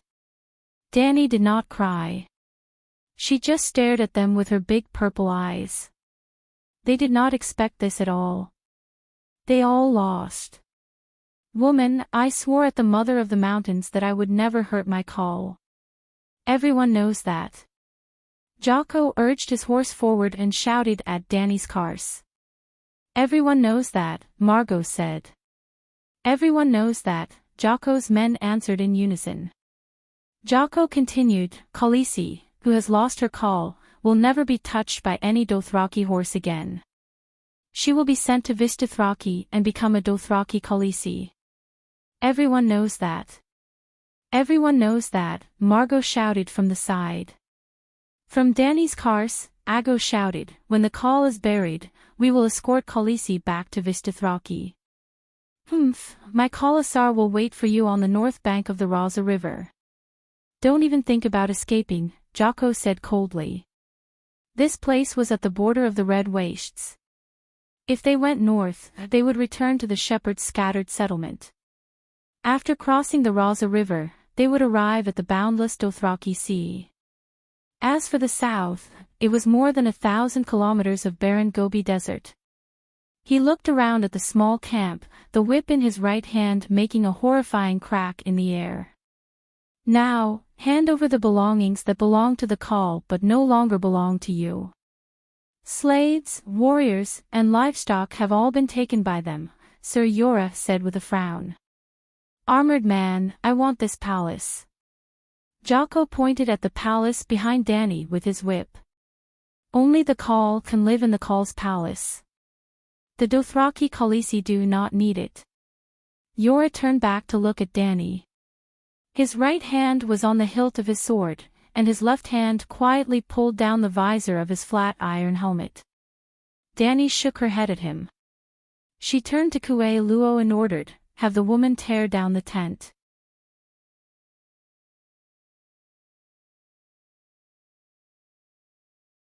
Chapter 12. Drogo's grass-curtained palace had a few walls made of thick rushes, but the roof and front were made of multiple layers of silk and coarse cotton cloth. When taken apart and folded together, it was enough to fill 10 carts. It was almost worthless in modern society. Well, it was still very valuable. There were also dozens of animal skins hanging on it. Golden mink skins, thick bison skins, white lion skins unique to fantasy worlds. It could probably be exchanged for several houses in the third ring of Beijing, Shanghai, and Guangzhou. Well, back to the world of ice and fire. The greatest Khal lived in the best palace, and Drogo's grass-curtained palace was undoubtedly the best in the Dothraki Sea. Khal, it's getting late. I'm afraid we'll have to set up camp here today, Mago said to Jocko. Jocko thought for a moment, then shouted for Crow and the others to stop. Leave the palace to me. I'm going to entertain the warriors of the Khalasar tonight. Also, I know that Drogo has 10 boxes of gold medals and 50 boxes of silver medals. Hand them over and they'll all be mine. The Dothraki had no monetary system and no monetary trade, but the centaurs were not the only race in this world. The centaurs were not even the strongest race. When they came to the 9 free trade city-states with high walls, deep cities, and tight security, they still had to exchange gifts to get necessities. Gold and silver were hard currencies in the world of ice and fire, and the Dothraki needed them too. They smelted gold, silver, and copper into metals that could be buckled together to form belts. From time to time, the Khal would remove a medal from his waist as a reward and give it to those who had done meritorious service.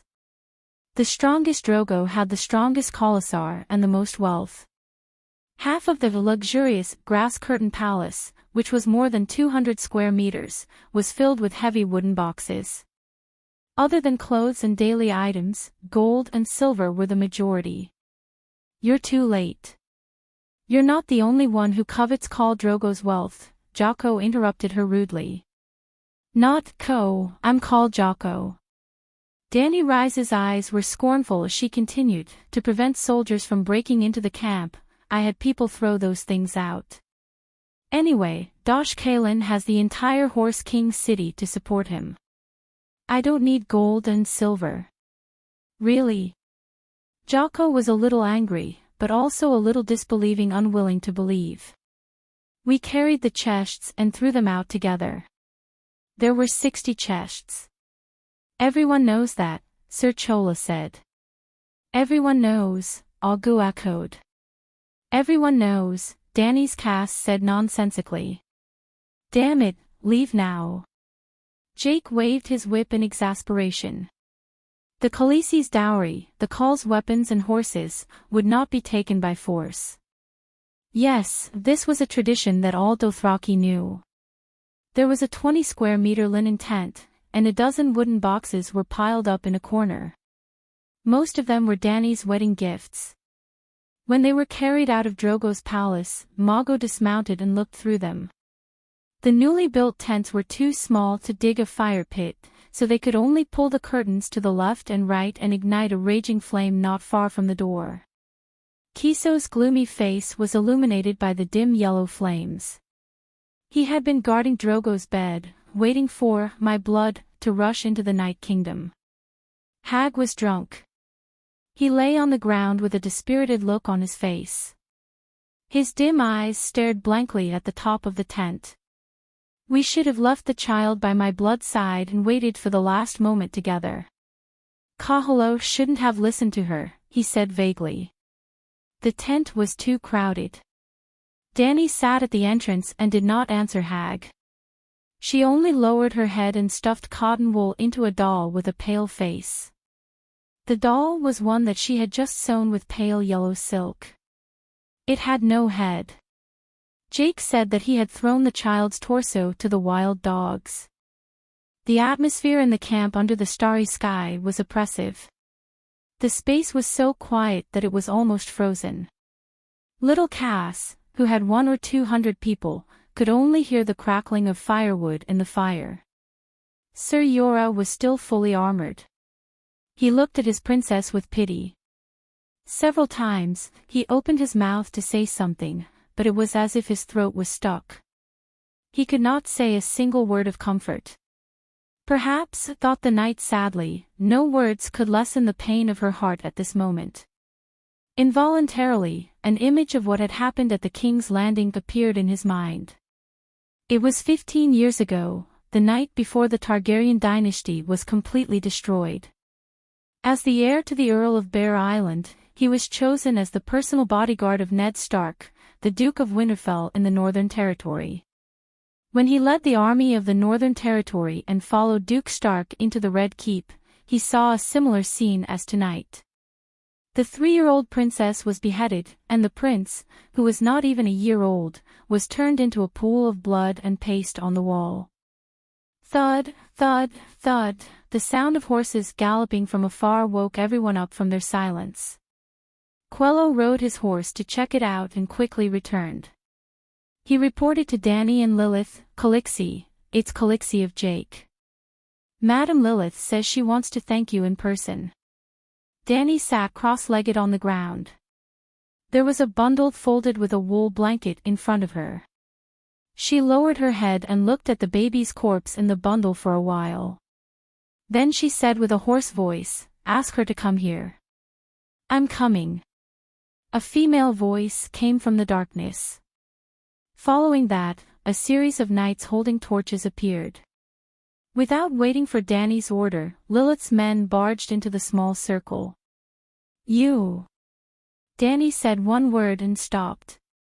The flames danced in the wind, illuminating a smug and mocking smile. Now, even a fool would not think that she came with good intentions.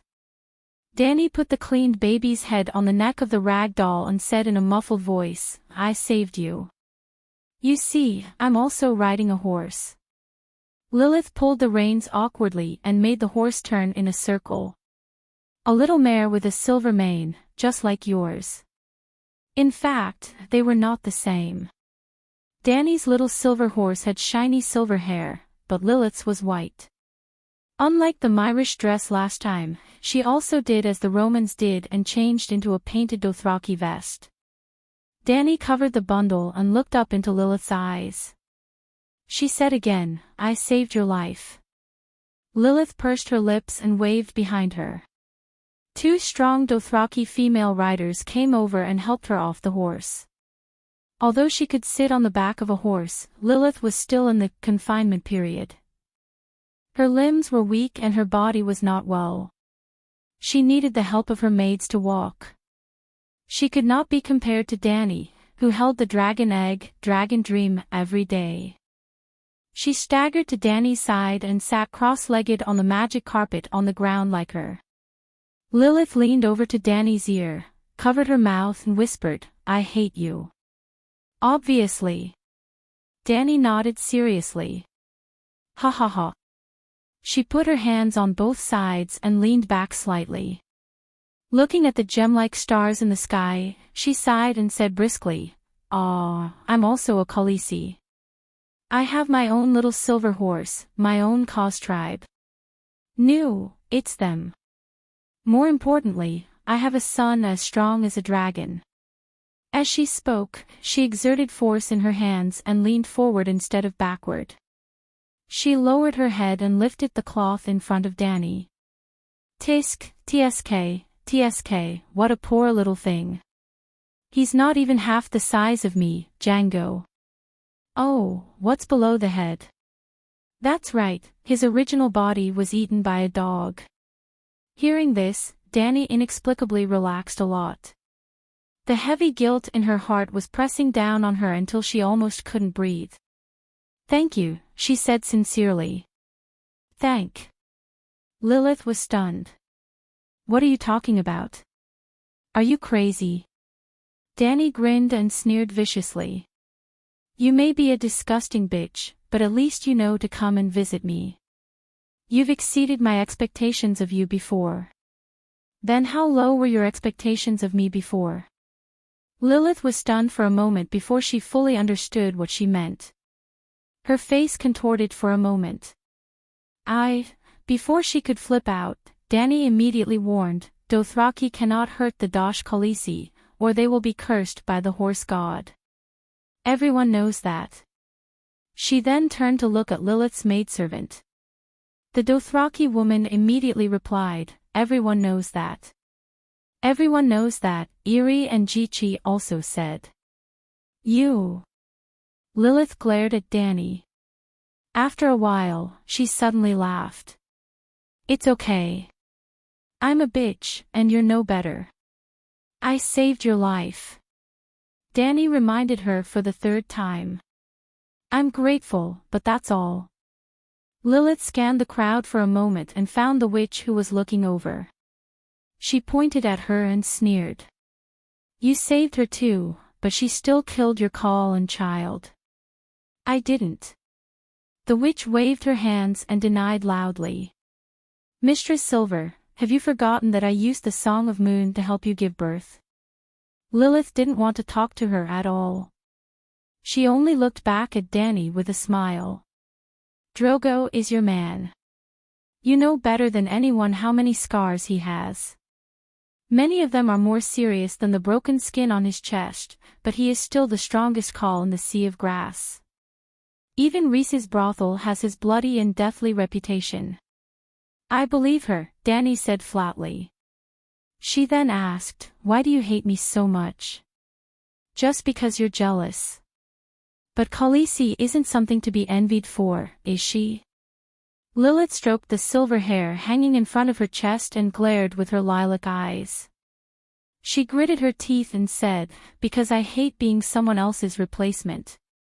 What do you mean? Danny was confused. There were many silver-haired, purple-eyed women in Ursos. Even Drogo's Khalasar had dozens of them. I was originally Illyrio's woman.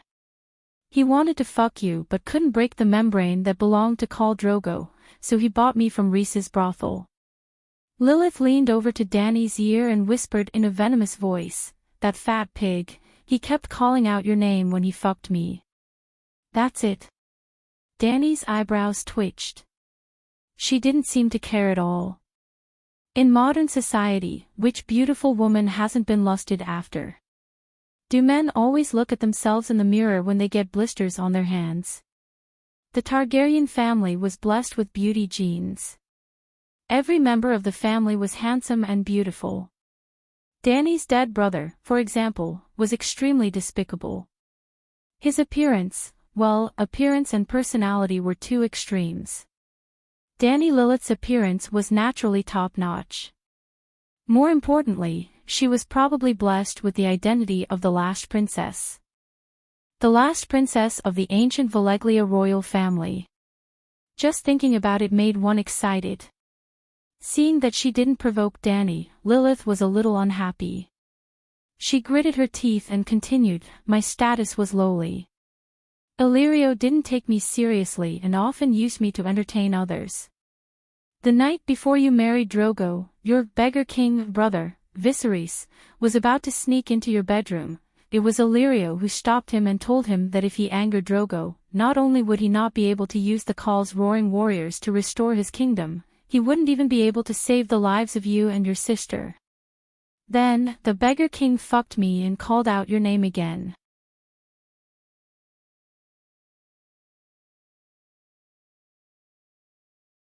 Chapter 13. Was inbreeding a good or bad thing? From the point of view of the general public, inbreeding couples were more likely to give birth to children with genetic defects, which was not conducive to good reproduction. This was a scientific fact. Since the beginning of the primitive era, the cruel natural environment had already helped humans eliminate most of the genes of dominant diseases. After millions of years, when humans developed a relatively advanced civilization, genetic diseases were recessive. Only when both parents carried the recessive gene of the same disease, their children had about a quarter of the chance of suffering from genetic diseases. Note that it must be the recessive gene of the same disease. Relatives with similar bloodlines, because the genes came from the same ancestor, were more likely to carry the same recessive gene. Their children were more likely to have dementia or abnormalities. However, if close relatives were to reproduce for tens, hundreds, or even thousands of generations, all the recessive defective genes in the bloodline would be completely exposed. Then, the children who carried the pairs of recessive defective genes would be abandoned. The remaining children would definitely have fewer recessive defective genes than the previous generation. In other words, through the cruel elimination system, inbreeding was beneficial to reduce the defective genes. It was a disguised genetic optimization. Of course, genetic optimization was two aspects. In addition to reducing inferior genes, it also increased good genes. It was more practical hybridization. Here, only the problem of inbreeding to reduce inferior genes was discussed. To achieve inbreeding genetic optimization, at least the efforts of dozens of generations were needed.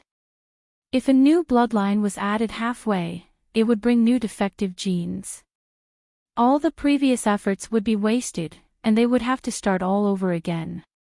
Without 1,000 years of direct blood marriage, the plan of noble bloodline could not be thought of.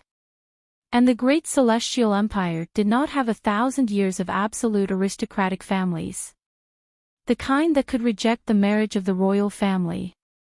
Therefore, for the Huaxia people, inbreeding marriage was always a taboo that should be avoided. Even in the history of Earth, only the pharaoh family of ancient Egypt could do this. Later on, they were defeated by the system of inbreeding. Because of the inferior, mixed blood in the middle, everything had to be redone. But if they kept giving birth to freaks and retarded heirs, they could not maintain the rule of the dynasty that was collapsing day by day. If the ruling power did not decline, would the noble pharaoh marry other families? In the end, the ancient pharaoh family was almost extinct. The people may not have died, but the dynasty and the system it established were all eliminated. The ancient European aristocrats had similar ideas as the pharaoh, but they were worse than the pharaoh. For example, the hemophilia that caused the collapse of the European royal family. The main reason was that they could not carry out direct reproduction. From time to time, new blood would be added halfway. However, many families in the ice and fire continent had done what the people on Earth could not do. They had the true royal bloodline. House Targaryen, for example. In fact, the Targaryens were only a small branch of a great race that once reproduced in the continent of Ursos, the ancient Veleglia's free bastion. How strong were Veleglia's bloodlines? Just look at Daenerys Targaryen now, and you'll understand. Apart from the Valyrian descendants, the Duke's family of Westeros, formerly the royal family, but due to Aegon Targaryen's invasion and unification of the Eight Kingdoms, the royal family was demoted to dukes, were more or less. Well, they could only be considered as secondary descendants, and they even married into other families. This world was able to achieve inbred genes optimization mainly because their history was too long. For example, the main character's family, the Wolf Stark family, had at least 8,000 years of family history. Fry of the Twin Towers, who had organized the Bloody Wedding, had always been discriminated against by the upper-class nobles due to their shallow background. Then how nouveau riche was the Fry family? Well, they were just a marquis family with a mere 600 years of history. They had nothing but money. Well, if a 600-year-old family was placed in the Celestial Empire, then, all of the above meant one thing. Viserys' attempt to climb into his sister's bed was a crime in the barbaric and magical world of ice and fire, but it was not a crime of ethics. The Targaryen family had always followed an ancient tradition, the marriage of brothers and sisters. For example, Aegon, who founded the Targaryen dynasty, married two sisters. Well, yes, two sisters, the elder sister, Visenya, and the younger sister, Rhaenys. The King's Landing city was made up of 3 hills, Aegon's High Hill, Rhaenys Hill, and Visenya Hill to commemorate the 3 founders of the dynasty. In fact, Dany Targaryen's parents, Mad King Aerys and Queen Rhaella, were also siblings. even her grandparents were siblings. If Dany had been born 10 years earlier, no, about 5 years would have been enough. She would most likely have married her elder brother, Rhaegar. And then, Dany said to Lilith calmly, Viserys is a bastard. I already knew. Lilith looked at her strangely, puzzled by her nonchalance. At the same time, seeing that she could not hurt Dany with words, the anger in her heart grew. She turned her head abruptly and pointed at Ser Jorah, who was looking at her warily. He did me too. Although he did not call out your name, the way he looked at me seemed to be fucking your soul through my skin. No. Ser Jorah had been guarding against Lilith from hurting the pitiful and weak Dany, but he did not want to be dragged into it. His face flushed red, and his hands in iron gloves waved. You are slandering me. I did not think that way. I have read countless people. You can't fool me. Lilith smiled contemptuously. Ahem, you are Khaleesi now. You are no longer the red card of Rhys's brothel. Dany was embarrassed and immediately warned her sternly. I don't think Khal Jocko wants to hear what you said before. She had long known that Jorah Mormont had feelings for Dany Lilith. Well, before she transmigrated, she had learned from Game of Thrones that when Big Bear and Tyrion met in the brothel, he was hugging a silver-haired, purple-eyed Volantis prostitute. That prostitute was cosplaying as the famous Queen of Meereen Dany Lilith 2 or 3 years later. Jake. Dany could not scare her. Lilith's mouth became more and more twisted. She leaned close to Dany's ear and said in a voice that only she could hear, How do you think I followed him? Dany's heart tightened. Did she become Helen in Troy? Does he also love me deeply? It doesn't seem like it.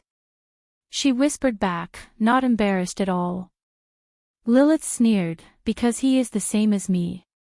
He only wants the same things as Khal. You and Drogo's horse and King's tent are no different in his heart. Then you are not even as good as Drogo's tent. Dany pushed her head away and directly drove her away loudly. Go, I don't want to talk about these boring topics with you anymore. Okay, I'll go. Anyway, Khalasar will return to Horse King City almost every year. At that time, I hope you, who joined the ranks of the old Dosh Khalasar, can still be as proud as you are now. Lilith left angrily. Early the next morning, at the first glimmer of dawn, Jake's Khalasar also stepped on the cold morning fog and slowly moved towards the north. She had no choice but to leave. Not to mention drinking water and horse grass, even the firewood for the fire was gone a few days ago. The red wasteland was dry and hot during the day, but the temperature dropped below 10 degrees at night. It was a typical climate of the Gobi Desert. Walking out of the dim tent, Dany found that the outside world was frighteningly bright. The rising sun was like a furnace dripping with molten gold. The burning golden liquid sprinkled on the ground, scorching the ground until it cracked and hollowed out. The small camp was not quiet. The coughing of the old man came from the nearby straw shed. A small group of children ran and played in the open space of the camp despite the heat. Further away, there were some women doing their daily chores. More than 100 horses had been removed from their saddles. They kicked the ground and walked around listlessly. From time to time, they neighed as if they were complaining, why isn't there even a single blade of grass in this damned place? Seeing Dany's figure, the maidservants immediately waited by the side with water, wine, fruits, and roasted meat. After wiping her face, Dany ate something casually and asked Aggo and the others to command cars to move back to the original position of the straw curtain palace. Although it was also desolate, at least the hills next to it helped to block the sun and sand. Kiso and Hago were still in the tent with the dying Drogo. Dany called Aggo, Quero, Jogo, Kalalok and Ser Jorah to the shade and sat in a circle on the ground. The first political expansion meeting was held under the small mound. Drogo's Khalasar is gone, she said to them directly. Jogo said matter-of-factly, a Khal who can't ride a horse is not qualified to be a Khal. The Dothraki only follow the strong, Sir Yora said. Your Highness, I'm sorry, but we can't keep them. Starting from Pinocchio, Drogo's warriors, big and small, are all leaving day by day. How many men and supplies do we have left? Dany asked. Khaleesi, none of your Kars left, Ago said solemnly. We are Khaleesi's guards, and we swore loyalty to you and not to the Khal, so we all stayed. Dany was happy. Although the Dothraki were barbaric, their moral integrity was much better than the more civilized races, such as the Westeros who treated sacred oaths as shit. Who else? Dany asked in a brisk tone. We have less than 100 Kars, and I saw at least 200 clansmen when we were moving the tents. No matter which Daenerys it was, the Dothraki were her foundation. The centaurs were loyal, brave, and straightforward. They were truer and more trustworthy than the people of their homeland tens of thousands of miles away. Dany, on the other hand, was the Khal's wife, and had already changed her household register with the Dothraki Sea of Grass. So she called the Dothraki her clansmen. The others did not notice such a subtle change in mentality, or it could be said that the centaurs in front of her had always regarded her as a clansman. Jogo answered her, the elderly who can't move freely stayed, as well as the cowards, the weak and the sick. The new Khalasar who left was unwilling to take them in.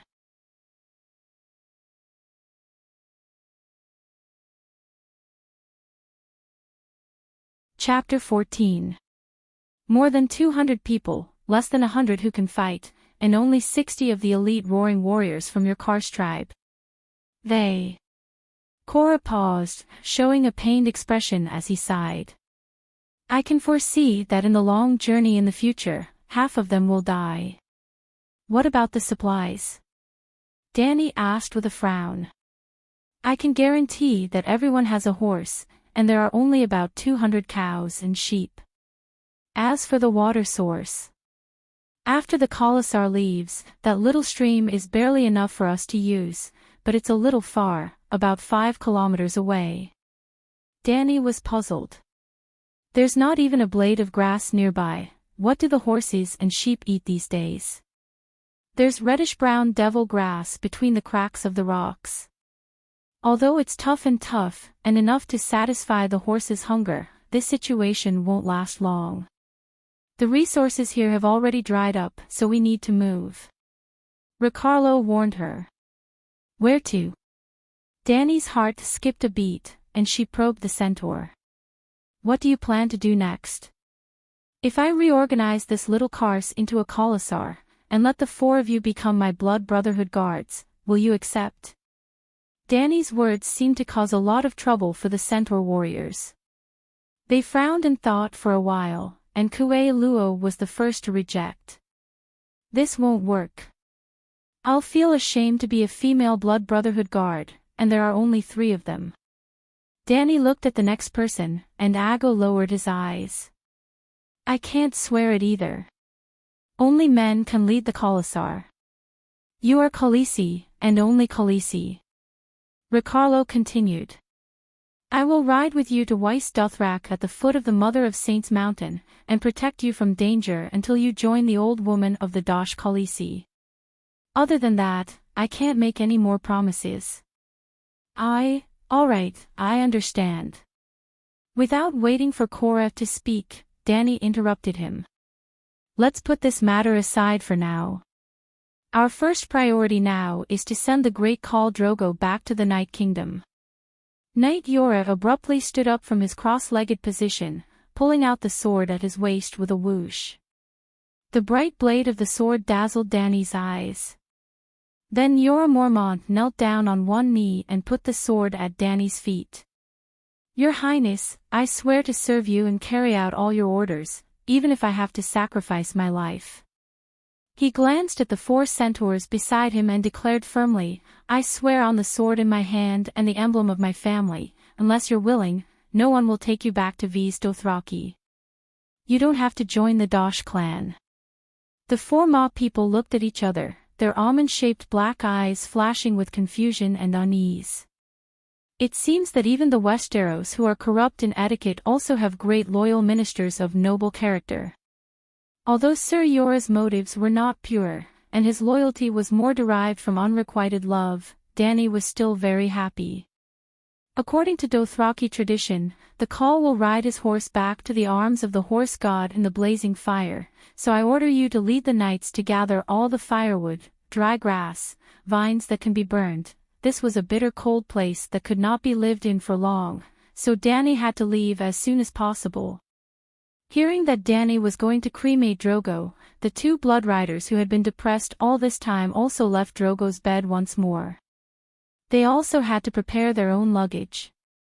You two go out first. I want to end his pain and humiliation, Dany said to the handmaidens beside her. Drogo had not woken up for 4 days. Half of his chest was black and rotten, but he was still breathing weakly. To him, this was not only a painful ordeal, but also a great humiliation. A great warrior on horseback should not lie in bed all the time. Dany spent 3 minutes freeing him with a feather pillow, then cut open his rotten flesh to remove the pus and blood before filling his chest with a sticky balm. Irri and Jichi helped Drogo clean his hair and body, then Dany rebraided his washed long hair and wrapped it with a series of small bells. There were more bells, gold, silver, and bronze. These bells would announce his arrival to his enemies and make them cower in fear, even in the kingdom of the dead. Next, Doria put on his horse's main leggings and tall boots for him, and tied a heavy belt full of gold and silver medals around his waist. Irri and Jichi worked together to lift Drogo's broad but bony body, and helped him put on a painted vest to cover the scar on his chest. Although the vest was old and faded, it was still his favorite. Dany had planned to hold the cremation that night, but even after the sun had set in the west, they still hadn't gathered enough firewood. Drogo was the furthest away, riding his horse all the way north for 20 kilometers, almost back to the shepherd's territory. They shot at me with arrows. The shepherds do not welcome horsefolk, Drogo said angrily. Isn't this nonsense? Every year when you go south from Horse King's city to the Great Sea of Grass, you have to go to the Raza River to harvest, as if the shepherds are your New Year's luck. This year seems to be especially strange. 2 calls in a row died in the newbie village. Drogo quickly became excited again. But I met Ordo's Khalasar. They heard that I was preparing firewood for the Khalasar's cremation and offered to help us take down a village as a sacrifice. Ordo was also one of Drogo's former Khalasars. The Khalasar he split off was not large, and most of them were eaten by Bono and Jake. Of the 40,000 roaring warriors, Bono took 20,000, Jake took 10,000, and the remaining 10,000 were divided among 10 Khalasars. One Khalasar only had 1,000 or 2,000 warriors. Of course, in the vast Dothraki Sea, a few thousand Khalasar was the norm. Drogo was one of the rare overlords of the grasslands. Khal Ordo is up to no good. He is most likely under Bono's orders. In order to wait for you, he has been waiting in the north. After Drogo left, Cora said with a serious expression, Your Highness, what are you thinking? You tried to subdue Kaluo and the others. They obviously do not want to be Dosh Khalasar in Horse King's city, so we seem to be trapped. And your Khalasar is loyal to you, but he also has his own will. This is a Dothraki tradition that has lasted for thousands of years. Dany gave him a reassuring look. You will understand this problem in 2 days. The next day, at dawn, Kiso rode alone to the place where he and Ordo had agreed to meet in the north. At noon, he returned with a large group of horses.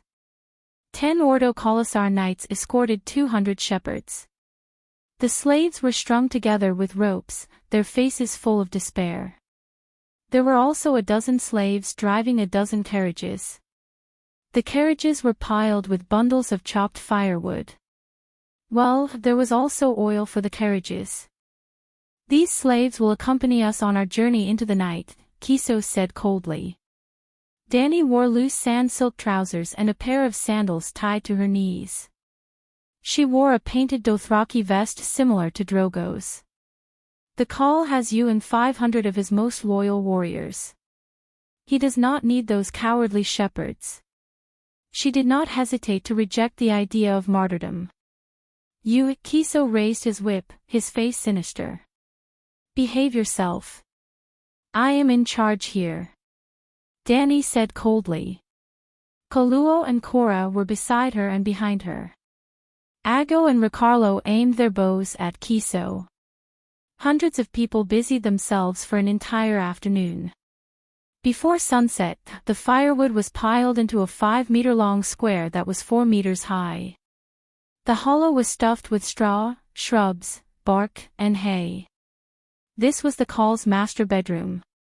Khal Drogo's treasures were placed on the crematorium, his blanket, painted vest, saddle and reins, the whip his father had given him when he came of age, the Iraq scimitar he had used to kill Khal Ogo and his father, and the huge dragonbone longbow. Jorgo had wanted to put the weapons Drogo's blood riders had given Dani as a bridal gift, but she stopped him. Those are my things, she said to him. I want to keep them. After some thought, Dani brought the two back to the foot of the hill. She dug up a layer of red soil in a corner, revealing several leather bags the size of cement bags. Voila! The bags were lifted up, and a dazzling golden river spilled out. They were all golden medals the size of a child's palm. Zhuogu had 10 boxes of gold medals in total. Dani buried 3 of them in the ground. Out of the 10 boxes that were thrown out, 30% of them were filled with bronze medals. Thousands of people fought over them. They could not even tell how many boxes they threw out. How would they know that Dani had passed them off as genuine? The barbaric centaurs had not evolved such a trick. Another layer of gold medals was placed on top of the Khal's treasures, and then a few bundles of hay. Kaso and Hago carried Drogo's body out of the tent with solemn expressions. The Dothraki watched in silence. They let him lie on his pillow and silk quilt, his head facing the mother mountain in the far northeast. Ricardo brought over Drogo's red steed. It was tall and ferocious, its body as red as charcoal. Its fur was as smooth as the most precious silk. It was a rare beast in the world that dared to bite even the white lions of the grasslands. The Dothraki were a cruel and heartless people. According to their customs, they never named their animals. Otherwise, Drogo's steed would have a name that would be passed down through the ages, like the famous horses of the ancient Celestial Empire.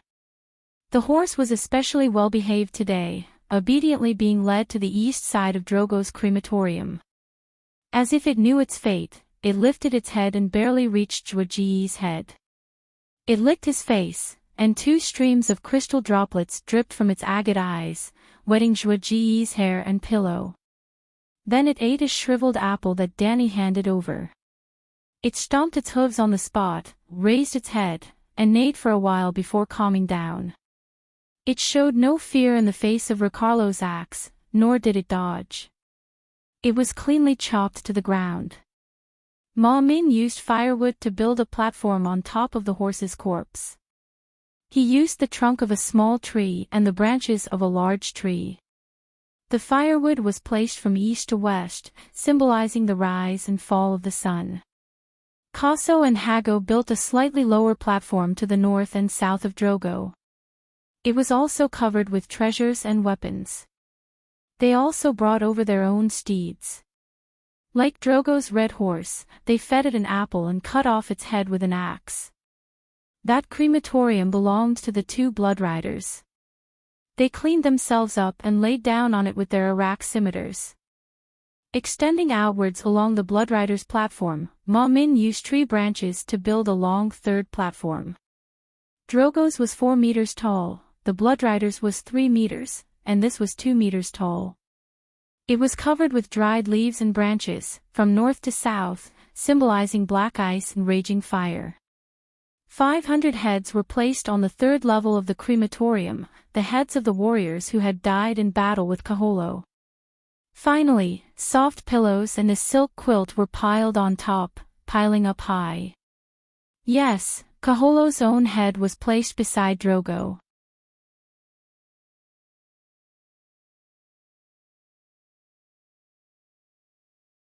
Chapter 15. As the sky darkened, Dany said to Ago, "Detain Otto's people, give the shepherds some food, and let them leave on their own." Ago vigilantly glanced at the shepherds who were cowering at the side and said, "Calixi, the shepherds hate us. Now that they know our location, they may bring the shepherds to encircle and annihilate us. The shepherds are cowardly but not stupid. They know our situation and won't give up this once-in-a-lifetime opportunity." This Adger was young, but his thoughts were unexpectedly meticulous. Dany looked at him in surprise and explained, "Walking at night, how far can they walk?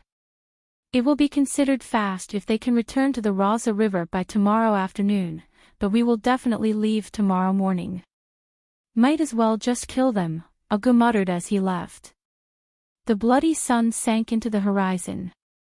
The shepherds were surprised to receive the notice that they were free to leave. After timidly probing for a while, they ran away like a swarm of bees. But the cremation didn't start immediately.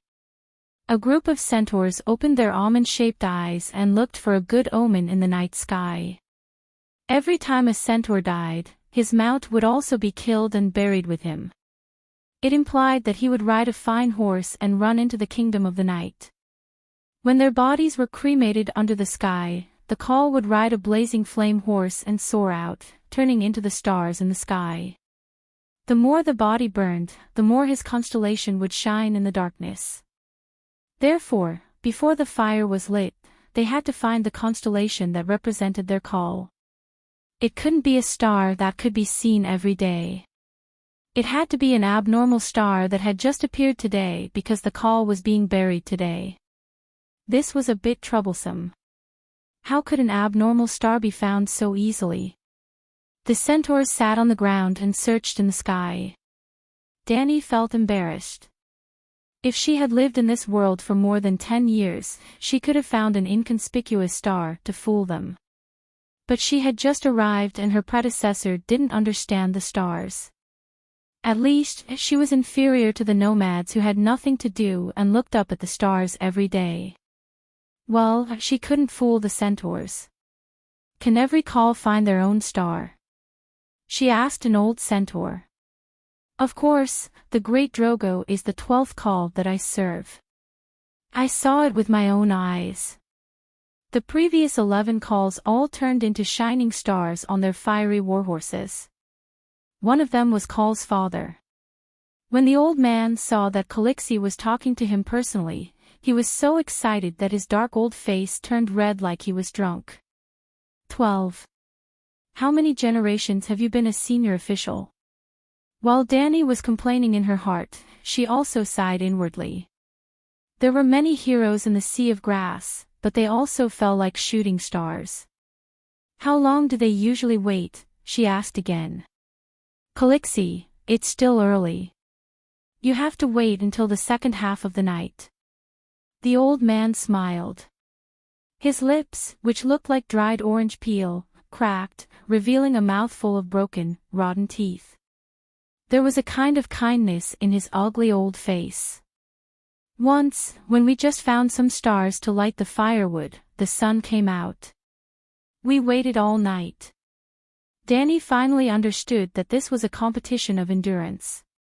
When everyone was tired and dizzy from hunger, their vision would be blurry and their minds would be in a daze. Even if they saw the moon, they might think that it was an alien star from Call. Found it. It's over there. An excited voice sounded. It was Ricardo. Dany looked in the direction he was pointing. She actually found a red comet in the low eastern sky. The red of blood, the red of fire, as if a dragon was spitting fire. This was definitely an alien star. There was no better sign than this. Hee hee, the 12th one. The old man chuckled. Pour oil, Danny ordered loudly. Pots of sesame oil, castor oil, and vegetable oil were poured on Drogo's corpse. Hag and Kiso were also splashed. The oil water soaked the silk quilt, branches, and bales of hay. It seeped into the firewood below, filling the air with a sweet fragrance. Tie up the witch and throw her into the firewood pile, Danny ordered again. Millie Master had been hiding in the crowd, silently watching the cremation platform being built. She had thought that the matter would completely end when Jake brought the baby boy's head back. Although she was a bit regretful that she couldn't take revenge personally, she was basically satisfied when she saw that young head. But she didn't expect that the silver-haired woman would suddenly order for her to be burned. No, no, no, Madam Silver, Calixie, please listen to me. The witch dodged Ag, who was trying to capture her. She struggled madly and shouted, I saved Madam Lilith. You said you would reward me. I even sang the childbirth song for you and helped you give birth to a healthy little prince. You can't do this to me. This doesn't make sense. This is too crazy. Woo-woo, the witch was no match for Ag. In just a few sentences, she was pressed to the sand and couldn't move. Bring my dragon eggs over too, Danny ordered the maids. There was a certain meaning in her words that made them run. Cora's face was pale. He stepped forward and grabbed her arm. Your Highness, Drogo has no use for dragon eggs in the Night Kingdom. Why don't we sell them in Yashia? We only need to sell one to buy a big ship and return to the free trade city-state. The wealth we can get from selling 3 is enough for you to enjoy for the rest of your life. Am I short of money? Danny found it funny. Cora couldn't laugh. He choked and grabbed her hand even harder, as if he wanted to snatch his princess back from the Grim Reaper. Princess, I know that Prince Reg's death is a big blow to you. Even if you don't show any sadness in front of others, I know that your heart is about to be drowned by tears. The heavy suffering is about to crush your spine, but you still have. His face was red. He almost said words of love that were beyond the bounds of the ruler. The next moment, he realized that there were almond-shaped eyes around him. He said dejectedly, but you're only 14 years old. You still have countless years in the future. You can still have countless little princes and princesses. Don't worry, sir. Don't forget that I have the blood of a true dragon. Danny awkwardly pulled back her arm that was being held tightly. She said softly, last time, I thought Viserys was like me and wouldn't die from the molten gold. So, he's not a true dragon. Cora let go of Danny in a daze. He tried to guess what she meant while watching her hug the 3 dragon eggs that the maid passed to her. With the help of Ago and Ricardo, she climbed up Drogo's cremation platform step by step. Danny waved her hand to let the centaur warrior leave. She put the white dragon egg in front of Drogo's chest and used his hands to hold the dragon egg in place. She hugged the black dragon egg and laid down beside Drogo. The green dragon egg was placed between them. So you've gone mad. The witch whose hands and feet were bound saw Danny finish everything and laughed strangely. The endless pain has driven you crazy. Ha ha ha, so that's how it is. You should have accepted my suggestion and used your life to exchange for his. If the blood witchcraft could revive that butcher, you could have at least saved your husband's life. Ha ha ha, now you regret it. Ha ha ha. I'll kill you first. Kiso was furious. He turned around and prepared to hack the laughing priestess to death. Stop. I want her to be burned alive. Danny stopped Kiso. The unruly Blood Brotherhood guard was surprisingly obedient this time. Not only did he not insult Danny, he even looked at her with respect that he had never shown before, as if he was touched by her noble act of being buried with him. Or perhaps, he thought that if they were to return to the Night Kingdom together, his call would still choose her to be the Khaleesi.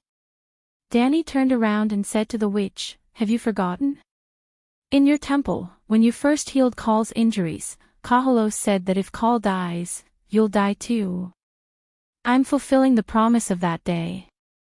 No matter whether Khale's death is related to you or not, if he dies, you'll die too."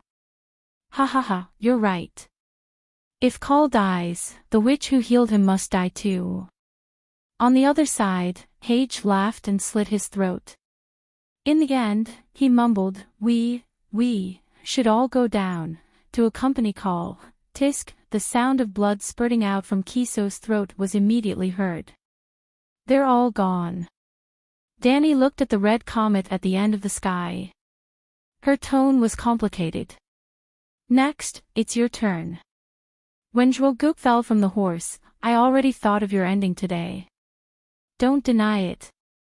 You killed him and even wanted to sacrifice his son to the devil. What's even crueler is that you did it through the hands of a wife, a mother. Hee, so you're smarter than I thought." The priestess did not deny it anymore. She smiled proudly and said, "But your son is still dead. That's enough. I've completed my revenge." "Yes, you want revenge." "That's right." Dany agreed with her. The priestess had a reason to kill all the evildoers who invaded her home. "But how are you going to repay me for saving you?" "Repay?" Dany's words seemed to ignite the anger that she had been suppressing for a long time. The Raza priestess spat and asked, "I was dragged out from the temple of my god by the centaurs. A group of men were waiting to violate me. That's not the normal position of a man and a woman. From the back, it was like a male dog and a female dog mating. That's not the normal position of a man and a woman. When you rode past, the fourth man was inside me. How are you going to save me? I saw with my own eyes the temple of my god being burned down. I had healed countless good men and women there. At that time, I was a pure doctor, a devout priestess, not a witch or a blood witch. My home was burned down by the centaurs. There were piles of human heads on the streets. Among the heads were the bakers who made bread for me. There was also a little boy who I saved with great difficulty. I can still hear the warriors on horseback waving their whips and urging the children to leave. They were crying so loudly that it shook the earth. Tell me, what did you save?" Dany was silent for a moment before she answered, "I did everything I could. Eloy and those women. I saved your life. Khaleesi was not a Khale. Even a Khale could not change the centaur tradition that everyone knew. The original Dany Lilith could definitely say to anyone, I have a clear conscience. My life." Millie smiled coldly. "Look at yourself. What's the meaning of life when all the good things you have are gone?" Well, it seemed that everyone thought that Dany was grieving so much that she was numb with despair. It seemed that life was meaningless. "Why did you beg me before if it was meaningless?" Dany mocked. "You will never hear my cries." Millie replied.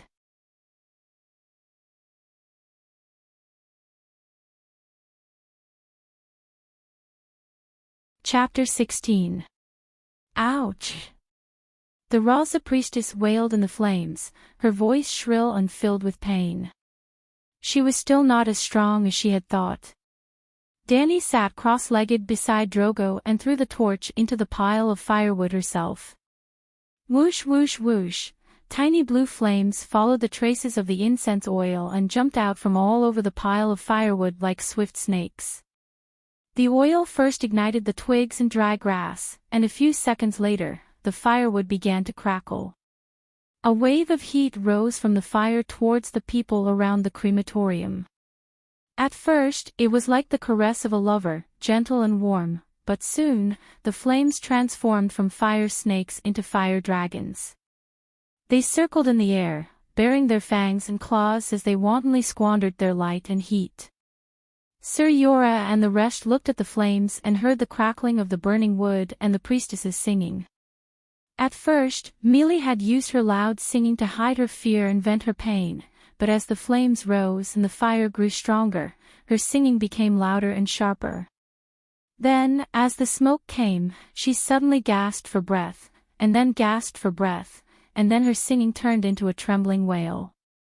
The smell spread into the crowd along with the heat, and it seemed to be no different from the smell of horse meat roasted over a bonfire. Yora felt like vomiting after smelling it.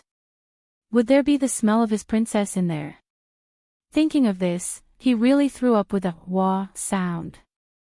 The cross-shaped crematorium was completely lit, like a roaring megalosaurus, its voice loud and clear, drowning out the priestess's gradually weakening screams.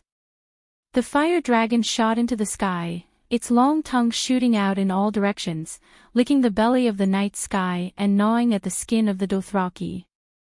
In the thickening smoke, the horse people could not stand the suffocation and heat, coughing as they retreated away from the fire.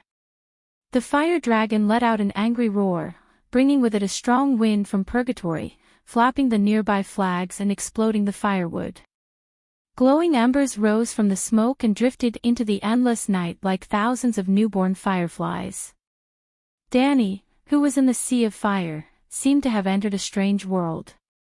When the painted vest, silk pants, and sandals were burning, Dany was still laughing at the priestess Mealy for using singing to cover up her wailing, but soon her attention was attracted by the black dragon egg in her hand. The dragon egg emitted an aura that was hotter than the flames, and she almost couldn't help but throw it away. Dany immediately forced herself to enter the dragon dream state. The fundamental principle of Long Meng was that Dany and the dragon's soul were embedded as one. Her own soul was a complete one, and Black Dragon's soul plus Dany's soul was still one, a more complete one. In the dragon dream state, she had the vision and senses of a black dragon. At this moment, she saw herself in a blood-red purgatory of flames. In front of her was her black dragon, which covered the sky just like before. The black dragon opened its mouth wide and raised its head to roar. Countless tiny specks of colorful light that were like fireflies converged into a river and flowed into its throat. Gold, silver, green, purple, bright red. Dany couldn't count the colorful specks of light. This is... Dany suddenly had an epiphany. Dragon hatching. She immediately connected to her treasure and found the character panel. Other than the immortal and Long Meng, the mother of dragon's bloodline talent also had the unique ability of dragon hatching. Dragon hatching. Bestow flames and spirituality to the dragon egg, thereby allowing the dragon egg that retains its soul to fossilize, the dead dragon egg, and the healthy dragon egg to hatch into a young dragon. What spirituality? Just as the thought came to her mind, a piece of information flowed into her sea of consciousness. Dany inexplicably had a more fundamental understanding of the mother of dragons' dragon hatching talent. Spirituality was the essence of a soul with life. It existed in the world where life existed, and it existed in the souls of life. In the world without reincarnation, it was the gathering of spirituality that allowed organic matter to give birth to a miracle of life. For example, a newborn baby was made up of a soul and a body. The body was inherited from the parents, and the soul came from the accumulation of spirituality in the body. The 3 dragon eggs that Governor Illyrio of Pentos gave Dany had turned into fossils due to the passage of thousands of years. In theory, they were the same as diamonds and gems, beautiful dead objects. Unfortunately, the fossilized dragon eggs met Dany, Liz Targaryen. Her bloodline was too rare, and it was almost the ultimate achievement of Valeglia's dragon magic civilization. Not to mention the Targaryen family, perhaps in the thousands of years of history in Valeglia, there had never been a mother of dragons like her. Perhaps Dany was a mutant. Her mother of dragons talent could bestow the spirituality of the world to the dragon egg without her consciousness.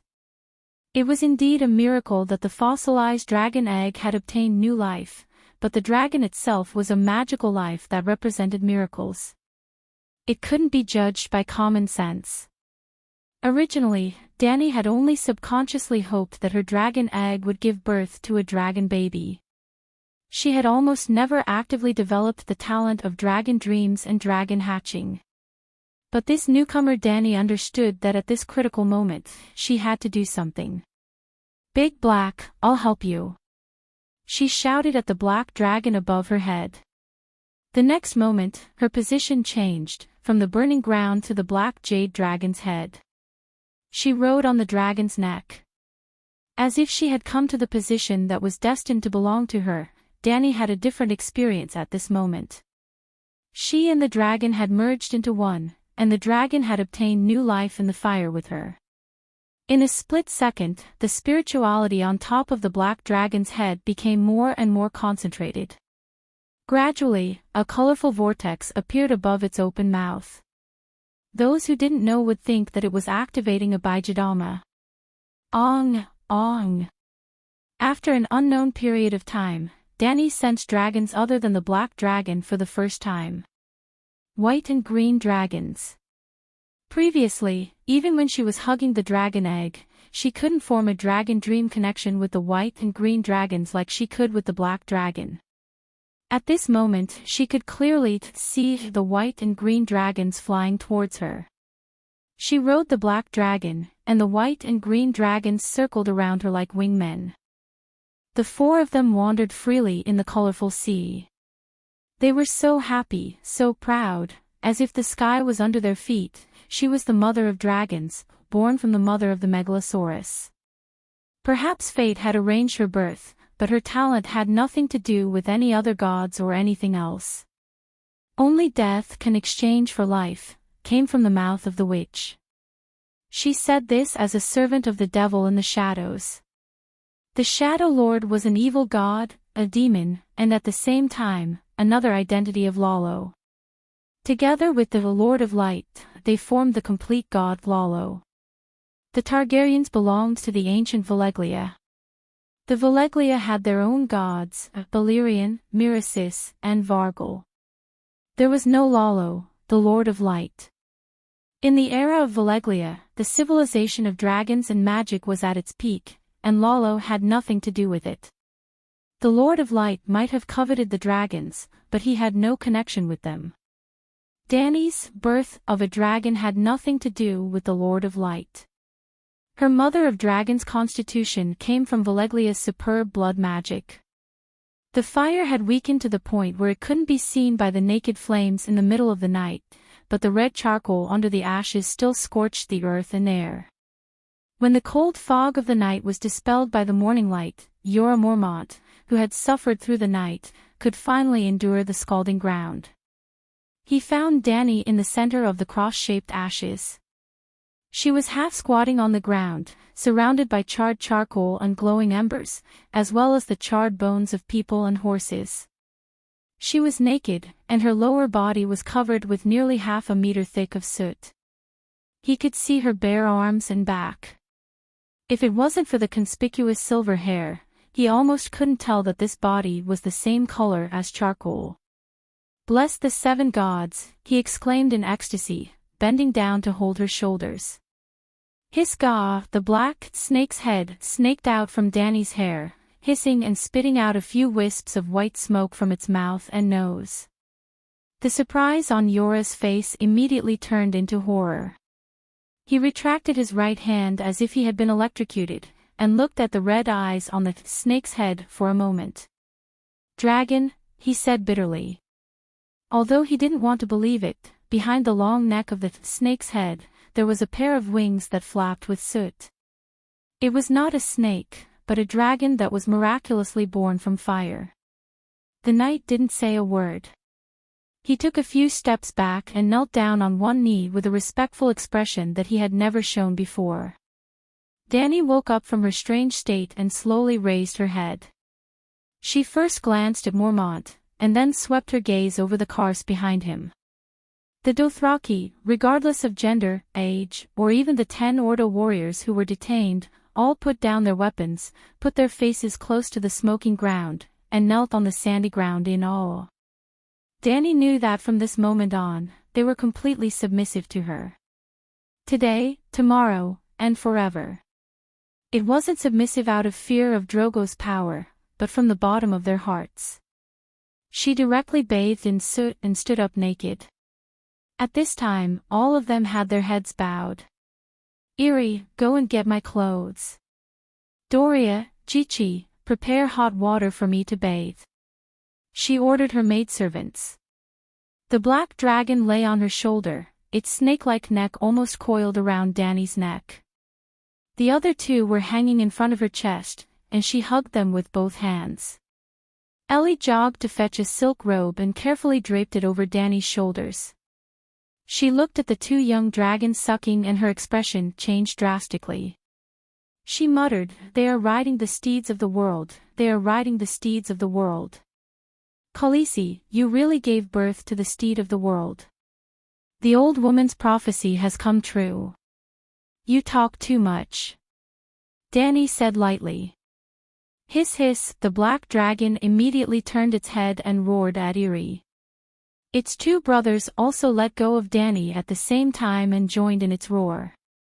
Ugh! The poor centaur girl covered her mouth and was about to cry.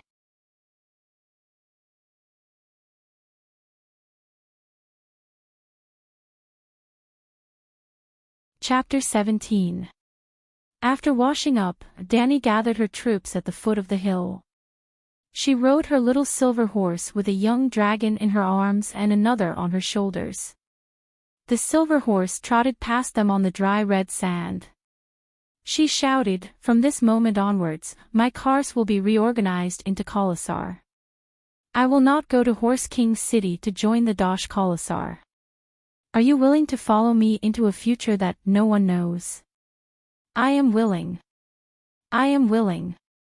We are all willing." Her cars responded in a chaotic and loud manner. "Good." Danny nodded in satisfaction. She shouted to the crowd again, "Jogo, Ago, Ricarlo." The three of them seemed to have guessed what was going to happen next. There was no hesitation or resistance on their faces. Instead, they were filled with excitement and unconcealable joy. Kue Luo, who was not called, was dejected. His face was ashen. At this moment, he especially hated the tradition of the three-man blood brotherhood that everyone knows. As expected, Danny dismounted from her horse and walked towards the three young centaurs. She handed the silver whip that was hanging on the saddle to Jogo. "This silver-handled whip is my bridal gift. I hereby give it to you and appoint you as a bandit. At the same time, I request that you swear to become my blood, to live and die with me, to fight side by side, to protect me from danger." Jogo solemnly took the whip and hung it at his waist. Then, he pulled out his Arak scimitar and knelt on one knee. He held the scimitar at the same level as his forehead with both hands. "Blood of my blood," he said loudly. It was like a promise. Danny took the scimitar and personally pulled Jogo up. She put the scimitar back into its scabbard. "Blood of my blood," she promised in the manner of Dothraki. Ago and Ricarlo were next. She gave them a double-curved dragonbone longbow and a gold-plated Arak scimitar. These three weapons were Danny's bridal gifts. Drogo's blood brotherhood gave it to her during the wedding. Hago gave her a horsewhip. The scimitar came from Kaholo. The longbow that was taller than Danny was given by Kiso. It was only a year ago. Now, they were gone. The three new blood brotherhood guards left the crowd and stood behind Danny. She looked at Kue Luo.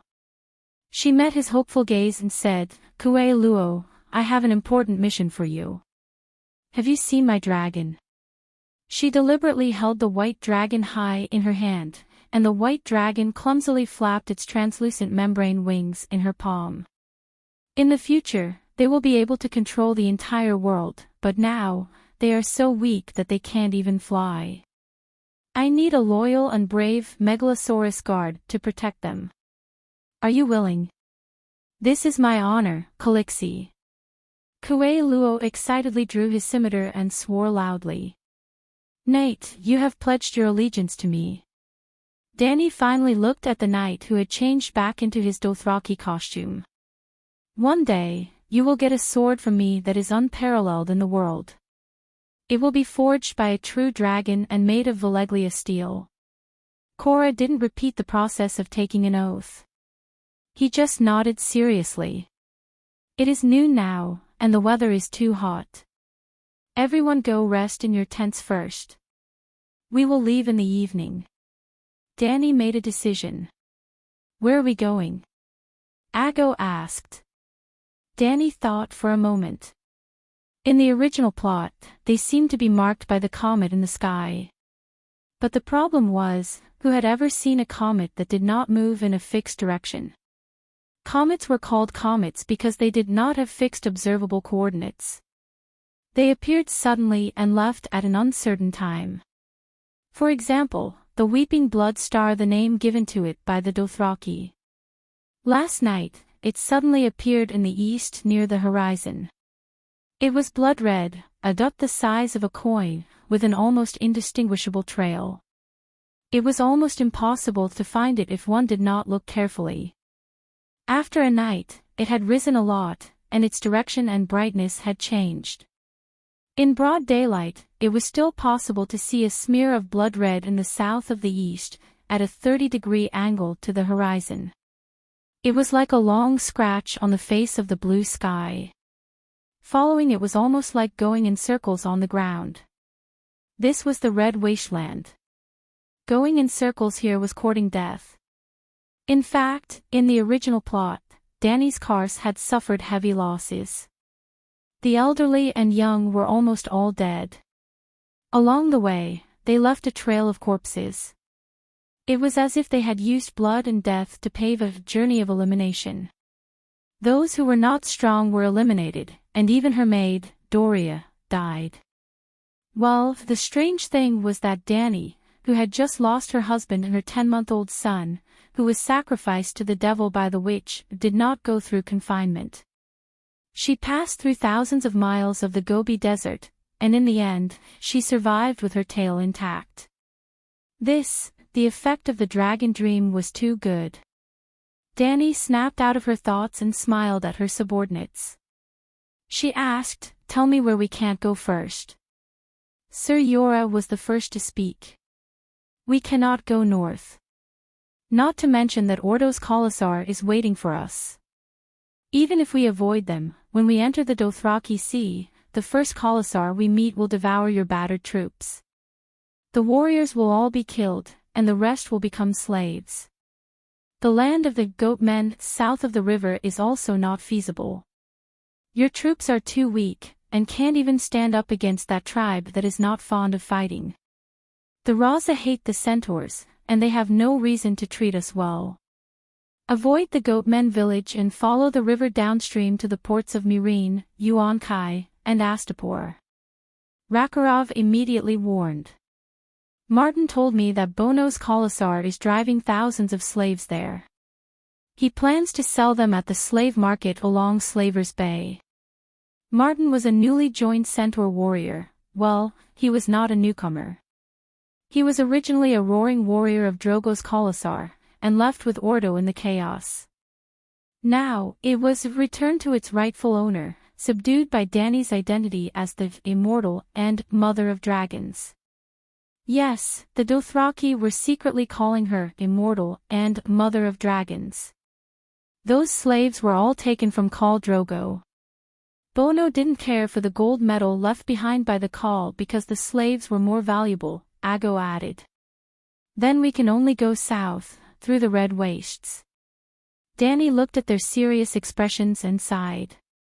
"When we reach the sea, whether we go to a trading city or find a place rich in resources to farm. Yora was confused. "My dragons are too young," Danny said vaguely. As a super late-stage hero, of course she had to develop as wretchedly as possible. No matter how miserable the early stages were, when the three dragons grew up, wouldn't she be free to do whatever she wanted? At that time, forget about reviving her kingdom, she could even become Genghis Khan or Alexander as she pleased. Doria, who was standing behind Danny, said with a face full of fear, "Khaleesi, that is the Red Wastes, a desolate and terrifying land of demons. Not only do the horsemen know about it, but I also heard of its terrible reputation from the seafaring merchants in Lys.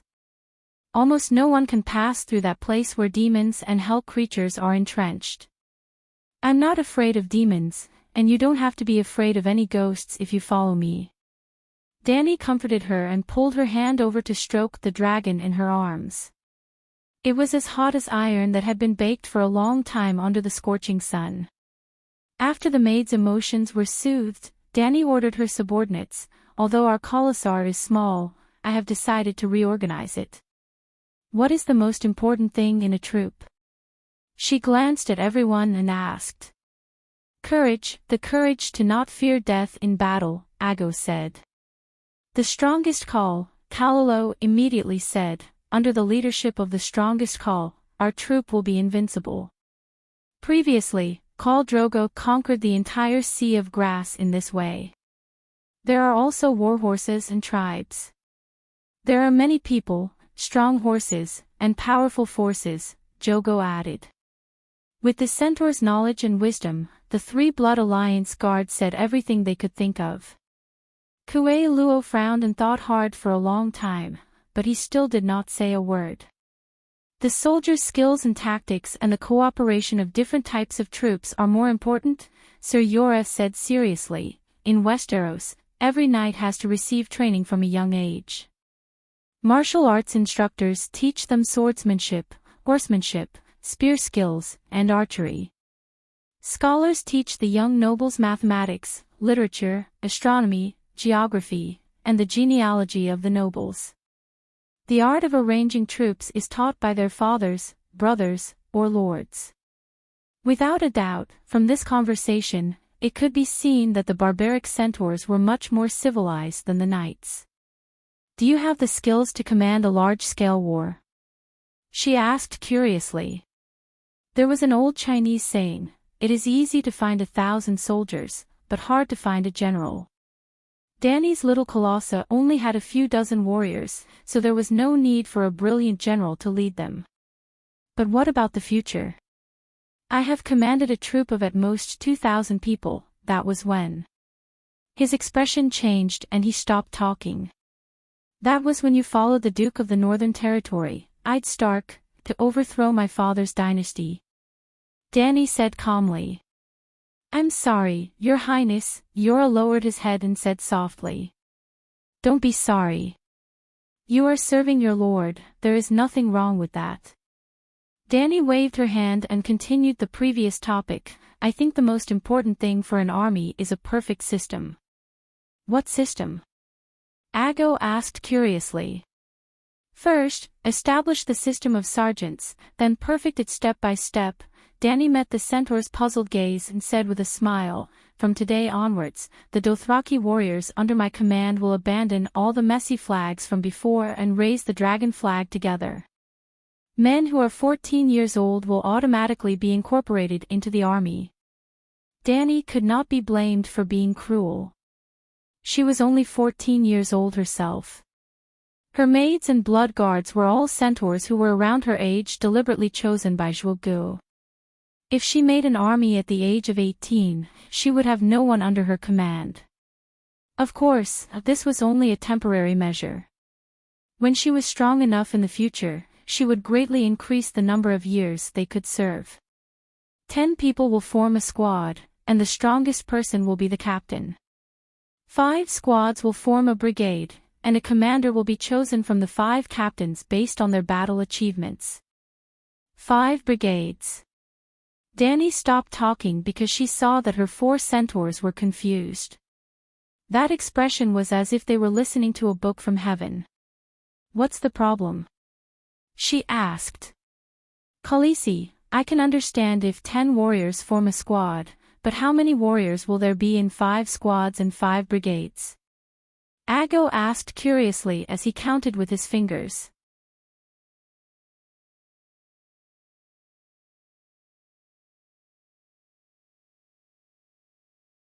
Chapter 18. The Dothraki seemed to be confused by the number above 10 and the complicated management system. Dany frowned. Drogo's 40,000 howling warriors moved in Kars, and Kars were the smallest group under the Khalasar, led by Casco. He only needed to manage a dozen or so Kars. In other words, the Dothraki only had 3 military ranks: Kars, and howling warriors. In fact, Kars and Kars were of the same rank, and Kars and howling warriors were of the same rank. Kars were the most powerful Kars, and Kars were the most powerful warriors. There was only a difference of 2 ranks between the 3. The centaurs were very primitive, so primitive that they almost achieved true democracy. But she did not want this kind of democracy. If the Dothraki were more feudal, Khaleesi would not have ended so badly. Well, she could at least be a regent and empress dowager. Dany's purpose of reorganizing the Khalasar was to let the Khalasar form a hierarchical system. With a hierarchical system, they could quickly transition to a feudal uncentralized society. Because feudal systems had existed in other races for thousands of years, they only needed to learn and adapt, not innovate. Simply put, this world had enough productivity to develop feudal systems.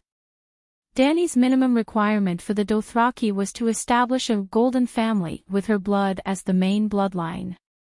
Before Genghis Khan appeared, anyone could be called Khan on the steppe, which was the Kars of centaurs. It did not matter about bloodline, it only depended on one's bravery and power. At that time, the Mongols did not even have a complete system of bloodline and surname inheritance. It was almost exactly the same as the Maamini now. But after Genghis Khan unified the north and established the Mongol Empire, only the Bori could be called Khan. If you were not a Bori, you had to marry a woman from the Bori family as your wife, and your son would still have the blood of the Bori family. These Bori had a loud and great name, the Golden Family. Dany did not think so far about whether she could dominate the world. But with 3 dragons, if she could not create her own Golden Family, it would be a waste of such good resources and opportunities. The Dothraki, who were still a mass of scattered sand, was a gift from the heavens. The Gold family only had one chance. Originally, Dany was a little naive, or perhaps it was an obsession like Morongfu. She had always wanted to return to the Westeros and become a queen. She was tens of thousands of kilometers away from the Westeros. Moreover, the nobles there were all full points for palace intrigue, full points for martial arts, full points for authority and ambition, full points for brutality, full points for loyalty. Negative, all of them were ingrates. That's right, the hostile environment value was also maxed out. Every once in a while, deviant ghosts would come out to destroy the world. Dany wouldn't want that shabby place even if it was given to her for free. Therefore, no matter how difficult it was, the Dothraki reforms could not be stopped. Go, how many is 5 tens? She asked her Blood Alliance guard. Gu thought for a while and replied, is it 50? Dany nodded and asked, what's the sum of 5 50s? This time, he spent even more time. With a bitter face, he counted with his fingers for a while before he said uncertainly, 250. That's right. Dany spread her hands to encourage him. But didn't you say there are still captains and commanders? How many knights are there if we take them out? He asked. Why should we take them out?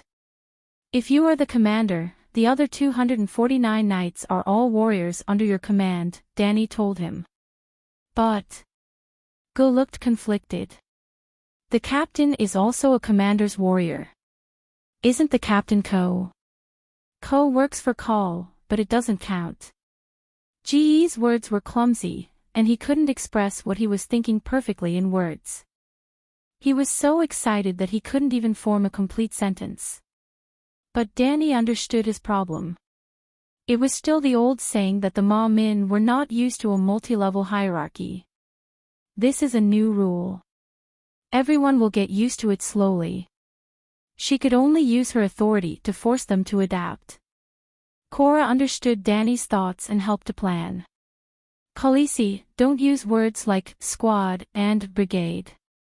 The Ma Min have their own division of teams. Brigade and squad were the words Danny translated from the common language into Dothraki. Cora could understand it, but it was the first time Cora and the others had heard it. Is there? Danny looked puzzled. Why don't I know? What is it? Do you know Staccato and Goldu? Cora said two Dothraki words. Staccato is the hunting team, and Goldu is the banner, Danny muttered and looked at the knights in confusion. This is the division of teams. Cora smiled and said, the tradition of the Ma Min is that the hunting team is usually made up of 10 people. If there are too few people, they can't deal with a beast like a lion. If there are too many people, there won't be enough prey to share. 10 is just right. In fact, in Westeros, when we nobles go out to hunt, we gather in a large group before entering the forest. When we enter the hunting ground, everyone moves separately. There are also about 10 people in a squad. I see, Danny said thoughtfully. Still not down to earth enough. In the future, I need to know more about the people, she thought to herself. As for Goldu. Khaleesi, you know that every time the Khalasar goes out, there are scouts scattered in all directions? Cora asked again. Danny nodded. Her cars had also acted as scouts for Drogo, and it seemed that every cars took turns to do this task. The furthest a scout could reach was a day or two ahead of the Khalasar. It was the most tiring and dangerous job. No one could persist in doing this for a long time. According to the size of the Khalasar's team, the number of scouts sent out is different. There are about 100 people in a group, and the people in the same group hold the same banner. If two Khalasars meet, they don't fight immediately. They judge the strength of the other party by the number of banners, so as to avoid a Pyrrhic victory. So, you can see that Drogo's Khalasar has many kinds of banners. Similarly, they call a team of 100 scouts Goldu. Cora explained to Danny in detail. Danny suddenly asked, could it be that someone is deliberately using false banners to deceive the other party? For example, 10 people using the same banner. Or, they are deliberately sending more scouts to make the other party think that they have more people. Cora was stunned. This is not in line with the horse people's tradition. No one would do that, Ago and the others agreed. Cora thought carefully and said seriously, Khaleesi, look at the camp around us. The traces of life are too obvious. Wherever the Khalasar moves, there are traces of people and animals living. The most obvious is the ashes of the bonfire. Because everyone has to eat, they can roughly estimate the number of people in your Khalasar through the number of stoves. You may be able to deceive the other party by using scouts, but when he finds out that the number of bonfires you lived in is wrong, the Khalasar who was angered by the deception will immediately turn around. Then you must not know that the stoves used to eat can be faked, right? For example, I have fewer people, but I purposely burn more bonfires to scare the other party. Another example, I have more people, but I purposely build fewer stoves, waiting for the angry Khalasar who thinks that he has been deceived to chase after me. I can calmly ambush him, Danny said with a sense of superiority. Not only did Cora and the other simple horse people's almond eyes widen, even Sir Cora, who thought that he had received many years of advanced knight education, opened his mouth wide and was dumbfounded. 7 levels of hell, you can do that. But, it seems that in theory, it is really possible. Cora looked at his innocent little princess strangely. Is she a natural military genius? But, it feels a little dirty, it doesn't conform to the spirit of a knight at all. Sigh, it seems that she who lacked the education of Westeros nobility since young has been led astray by the cunning merchants. Khaleesi, although the Dothraki sea is huge, you have deceived the first Khalasar. The others will soon know about this matter, Kuei Luo reacted and said. There are still many 36 stratagems, using all of them once. Even if the Dothraki sea is vast and boundless, there probably won't be many Khalasars left. That's enough, Dany waved her hand and made the final decision. The 10-man team is called Nyolu, the 100-man team is called Gushin. Yes, if Staccato and Goal were replaced with words that the people of the Celestial Empire could easily understand, it would be Nyolu and Gushin. Clearly, they wanted to build the Mongol Empire, but they had carelessly resurrected the Qing dynasty in this fantasy world. Alright, let's not talk about other things. In the early days of the Qing dynasty, the military and political establishment system were still relatively dynamic. Moreover, the situation Dany was facing now was more like Nurhasai's than Genghis Khan's. Nurhasai relied on 13 sets of armor to make a fortune. Dany was slightly better than him. She had 3 dragons as a guarantee. But that was only a guarantee. In this fantasy world, dragons did not mean invincibility. From now on, all the flags will be changed to a uniform black flag, representing the black dragon in my arms. Women cannot be Khal, so I will recognize myself as the banner master. All the soldiers and servants who serve me will be bannermen. Currently, there were only so many soldiers, so it was impossible for the 8 bannermen to think about. Let's first set up the system and slowly replenish the personnel. The few of them discussed in the tent for 2 to 3 hours. After the system was confirmed by Dany, they started to implement it immediately. First, they separated the soldiers and the people. Including the elderly and the half-grown children, Dany finally gathered enough people to form a Gushin. She recognized herself as the banner master and received a Nyolu. There were 9 Nyolu left. Excluding Agra and the other 5, there were 4 left. Just as Dany was reorganizing the old, weak, women and children's household registration, the centaurs on the other side of the open space became noisy. A few of them even pulled out their scimitars. Dany hurried over and let her Nyolu separate the troublemakers. She rode on the little silver horse and looked down at the red-faced Dothraki warriors below. What's going on? She asked. Khaleesi, I'm stronger. Let me kill that bastard, a centaur said loudly. The centaur he pointed at with his scimitar also shouted, Kill me. Don't stop me. I'm going to peel off his skin. Both of them were old members of Dany's Kars. They had protected her together for more than a year. At this moment, they turned hostile. It was very Dothraki. Korra explained, they want to compete for the position of the leader of the Nyolu. But we only have so few people left. We can't afford to waste them.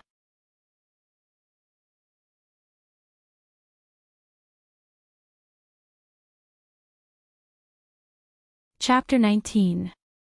The Dothraki worshipped the strong and despised life and death. Regardless of others or their own, they had no entertainment and fighting was a common occurrence. They would often draw their swords to determine life and death over trivial matters. Are there any competitions between knights in the Westeros? Dany asked Korra. Korra nodded and said, We all have armor. Even in a group battle, there are very few casualties. However, we can learn the sword duels of the knight apprentice level. Let them change into full leather armor and duel with unopened blunt swords. This kind of duel was definitely not as fair as real swords and spears. Many centaurs walked the path of agility, killing with a single blow was their goal. Blunt swords and leather armor required more strength and stamina. But in order to not die, Dany could only accept Korra's suggestion. In the evening, the newly drawn black flag fluttered in the wind. Her Khalasar began to move slowly towards the south. With the sun and the stars as a reference. Before leaving, Danny even ordered people to go to the crematorium and dig out the melted gold. This is what Drogo used. He took what he needed to the Night Kingdom and gave the rest to us as a reward. Facing the hesitant centaurs, Danny tricked them. Drogo's dragonbone bow was also retrieved. The dragonbone in the dragonbone bow was not a metaphor. It was a dragonbone. Not to mention the dozens of dragon corpses of the Targaryen dynasty, the ancient Valeglia civilization had only been dead for 300 years. At its peak, the Freedom Bastion of Valeglia could mobilize 300 megalosaurus to form a conquering army. Dragons also had a limit to their lifespan. They would die and leave behind indelible dragonbone after death. Hence, many dragonbone bones were passed down to the world. The dragonbone was rich in iron. As the iron content increased, the color darkened and eventually turned black. Ordinary flames could not harm them. Even a young dragon could withstand the high temperature of firewood, what more the bones of an adult megalosaurus. Other than the gold and dragonbone, the centaurs also found a pile of cracked rocks in the ashes. Fossilized dragon egg. Piecing the rocks together, they actually restored 3 dragon egg. Dragons don't come from stone eggs. The centaurs looked at each other in dismay. Then, as if they had thought of something, they shouted in fear. Calixi gave birth to a 3-headed dragon. The prophecy of Dosh Kalen has come true. Khaleesi has given birth to the steed of the world. Dany, who was alarmed by the centaur's cry, was also shocked when she saw the stone egg. What kind of existence is a dragon? Doubt arose in her heart. No matter how the dragon came to be, they had to leave. After gathering the remaining charred remains of the crematorium and burying them in the deep pit, the team set off. On the first night, Dany's Khalasa only traveled 10 kilometers. 5 kilometers away from the encampment, they encountered the stream where Drogo Khalasar collected water. After being tormented by more than 100,000 people and hundreds of thousands of livestock for 4 to 5 days, the gurgling stream was only left with a layer of mud. Dany changed her route and decided to follow the wetland. After walking for another 5 kilometers, they encountered a new shallow puddle. Dany asked the Krauza to stop. They would rest here for a day or 2. Those 87 cows and sheep must all be killed. Dany told her tribesmen, the deeper we go into the wasteland, the less water and fodder there are. We can't leave them to compete with the horses for resources. After Dany's reorganization of the Khalasar, the allocation of manpower became more rational and their efficiency increased. The mutton was made into jerky. The outer layer of the sheepskin was not even processed. The centaurs dried it in the shade and sewed it into a cloak. The wasteland was too hot. Wearing a cloak could avoid the sun during the day and reduce the evaporation of the body's water content. At night, it could also be worn to keep one warm. Yes, the Dothraki were nomads. However, even nomads could not guarantee that all of them had fur coats and cloaks. Dany's original 100 or so Kars did not lack clothes. However, she now had about 200 more people. 80% of them were the old and weak who had been abandoned. Most of them did not even have a Dothraki vest to change into. Dany also had her own cloak. When Dany Rise first came to the Dothraki Sea with Drogo, he had specially hunted a white lion for her. It was a lion taller than her little silver horse. The terrifying lion's head formed a hood that covered her head. The lion's skin became a natural cloak that hung from her shoulders to her back. On the evening of the 3rd day, the Khalasar started moving again. This time, they walked through the night and did not stop until the sun rose from the horizon the next day. In 10 hours, they had walked about 150 kilometers. At this time, Dany was in trouble. More than 10 scouts had searched the surrounding 5 kilometers but still could not find a clean water source. Along the riverbed that was as dry as bones, they could occasionally see dry and stagnant pools that were exposed to the scorching sun. However, these were pools of death that even animals would not drink. They were filled with all kinds of germs, mud, and rotting animal corpses. There was even a strong smell of sulfur. Danny was more and more curious about this world. This place was surrounded by mountains to the east and west, grasslands to the north and the sea to the south. However, it was actually the Gobi Desert. Forget about the Gobi Desert. Where did the sulfur come from? This was also not a hot spring. Thinking of the hot spring, a thought suddenly flashed through Danny's mind. She asked Sir Yora, I heard that ancient Valeglia was built on 14 volcanoes.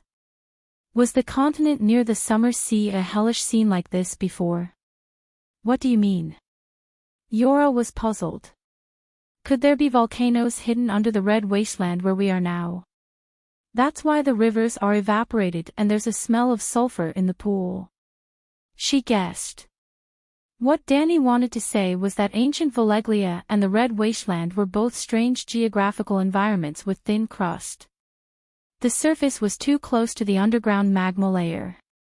Because there are demons here, that's why there's a smell of sulfur, the maid Doria interrupted. Although she was hiding in the tent, she was still so hot that her face was flushed red like a steamed prawn. Sweat flowed down her neck in small streams. Her exquisite figure was fully revealed under the thin silk clothes. You saw a demon. Danny snorted.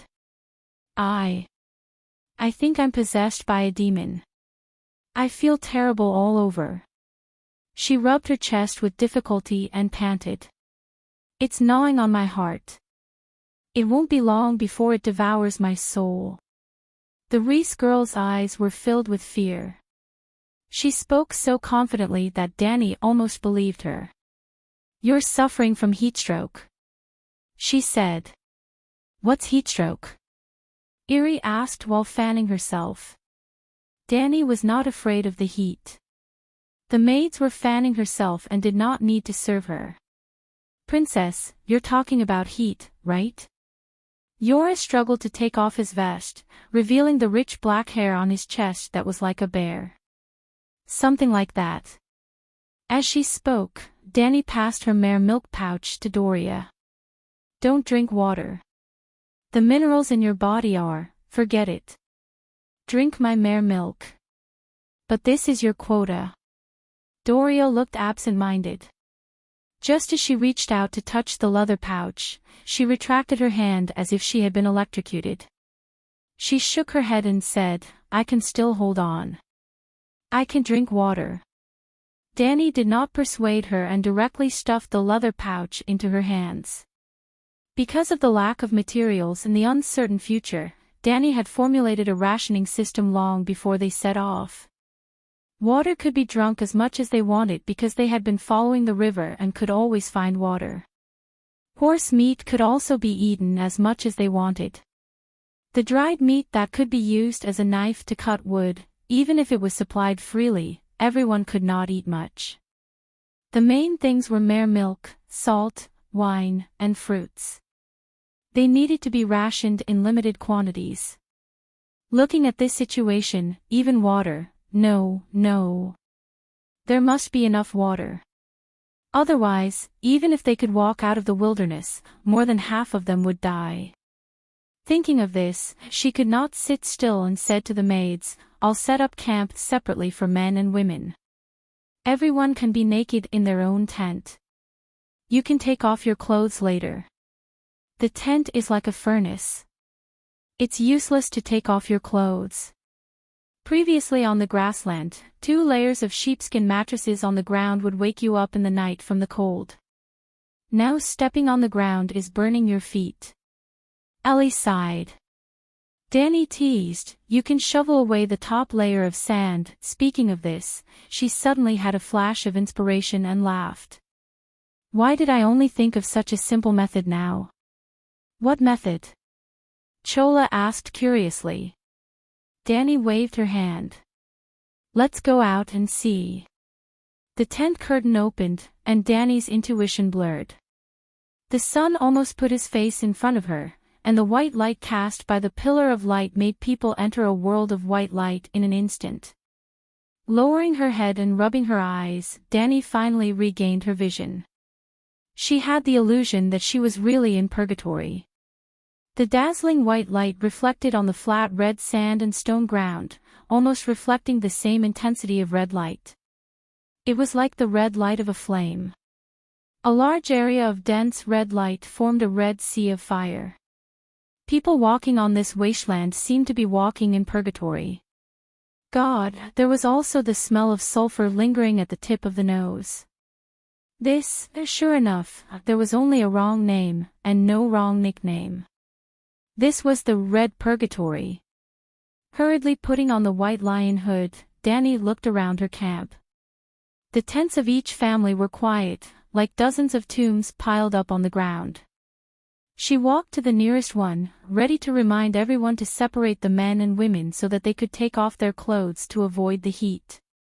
But just as she walked to the entrance of the big tent made of cowhide, sheepskin, and horse skin patches, she heard a stifled gasp. The kind where men and women mix together. Danny's mouth opened wide, her face full of disbelief. Until she quietly took a step forward and opened the corner of the curtain. Seems like I thought too much. Why would the centaurs care about the difference between men and women? Moreover, they were not Doria. They seemed to be very adaptable and very sturdy. Quietly taking a few steps back, Danny did not disturb the passionate centaurs. Stepping on the hot sand and stone ground, she walked to the edge of the riverbed. 40 to 50 unsaddled healthy horses with their ears drooped under the scorching sun, scattered around the open area. They were chewing hard on the tough yellow-brown devil's grass that grew from the bottom of the rocks and withered trees. Calixie, you are here. A small old man popped out from nowhere and suddenly appeared in front of Danny. Afanti, can the horses recover their stamina before the sky turns dark? Danny asked a question that even she herself did not believe. This small old man who helped Colossa herd the horses was the doyen of many dynasties, who had served the 12 calls. Now, Danny was the 13th. Ugh, that was a little inauspicious. Afanti was short and skinny, his back was slightly hunched. His bald head of white hair was barely tied into a braid that was not even as long as his dick. His reddish-brown face was filled with dried wrinkles from the years, looking like a sun-dried orange. Only a pair of deformed eyes that no longer looked like almonds were still filled with the divine light that symbolized life. He opened his toothless mouth and smiled fawningly at Danny. It was a very ugly smile. Calixie, if there is enough clean water and the devil's grass that is unique to this wasteland, they can at least last for half a month.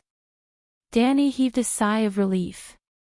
If her team did not take any detours, they should be able to pass through this desert in half a month. But, all the horses here are healthy, Afanti told Danny worriedly.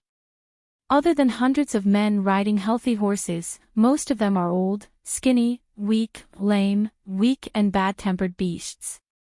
Even in the sea of grass, with rich fodder, they will not be able to last for long. Everyone knows that such horses should have been killed long ago for their meat. Our Colossa from before used them as food. I understand. There will be other arrangements when the time comes. Danny said calmly.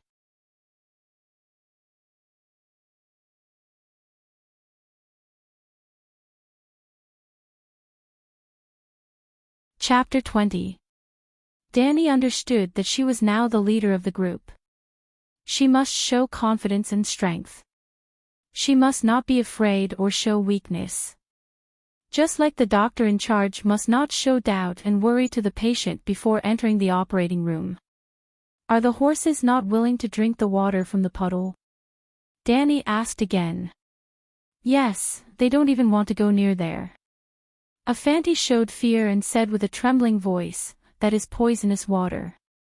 The water that animals can't drink is poisonous water that has been cursed by demons. Everyone knows that. Everyone knows. A voice came from behind Danny. It was Ah Gu. Danny's blood oath guards came out with their arms bare and only their silk pants. Although Ma Min was ignorant, their survival wisdom was still worthy of recognition. I will tell you a little trick to solve this problem. Soon, Danny was busy. She ordered her men to carry her big red copper basin out of the tent. It was a bathtub that was bigger than a modern family's bathtub. It was used by the 2-meter-tall Zhuge to bathe. It was a big guy that weighed more than 100 pounds. Then she dug a trench at the edge of the puddle and put the red copper basin in it. The basin was too high. It was not convenient to put water on the ground. Then she covered the basin with a sheepskin blanket. In the middle of the blanket, she dug a bowl-sized hole. The sheepskin prevented the water in the basin from evaporating under the high temperature. The next step was to build a 2-meter-tall triangular frame above the basin. The frame was divided into 4 layers. Each layer hung a cotton bag. From top to bottom, the first bag was filled with a thick layer of thick sand. The second bag was filled with fine sand. The third bag was half filled with cotton wool. The fourth bag was full of coke. Finally, because the weather was too hot, Danny arranged people to build a tent on top of the triangular frame. Now, go and get the water from the puddle. Pour it into the top wide mouth bag.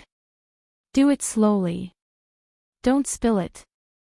After a while, the water droplets penetrated layer by layer. Drip, drip, drip, drip. At first, it was only dripping. Gradually, the filling of the bag was soaked. At the bottom of the bag, the transparent water droplets almost formed a silver line and flowed into the basin. Ah Gu was crawling at the bottom of the wooden frame. He cried out in surprise, "The water is so clean. It's even cleaner than the water we took from the Shepherd's River." This.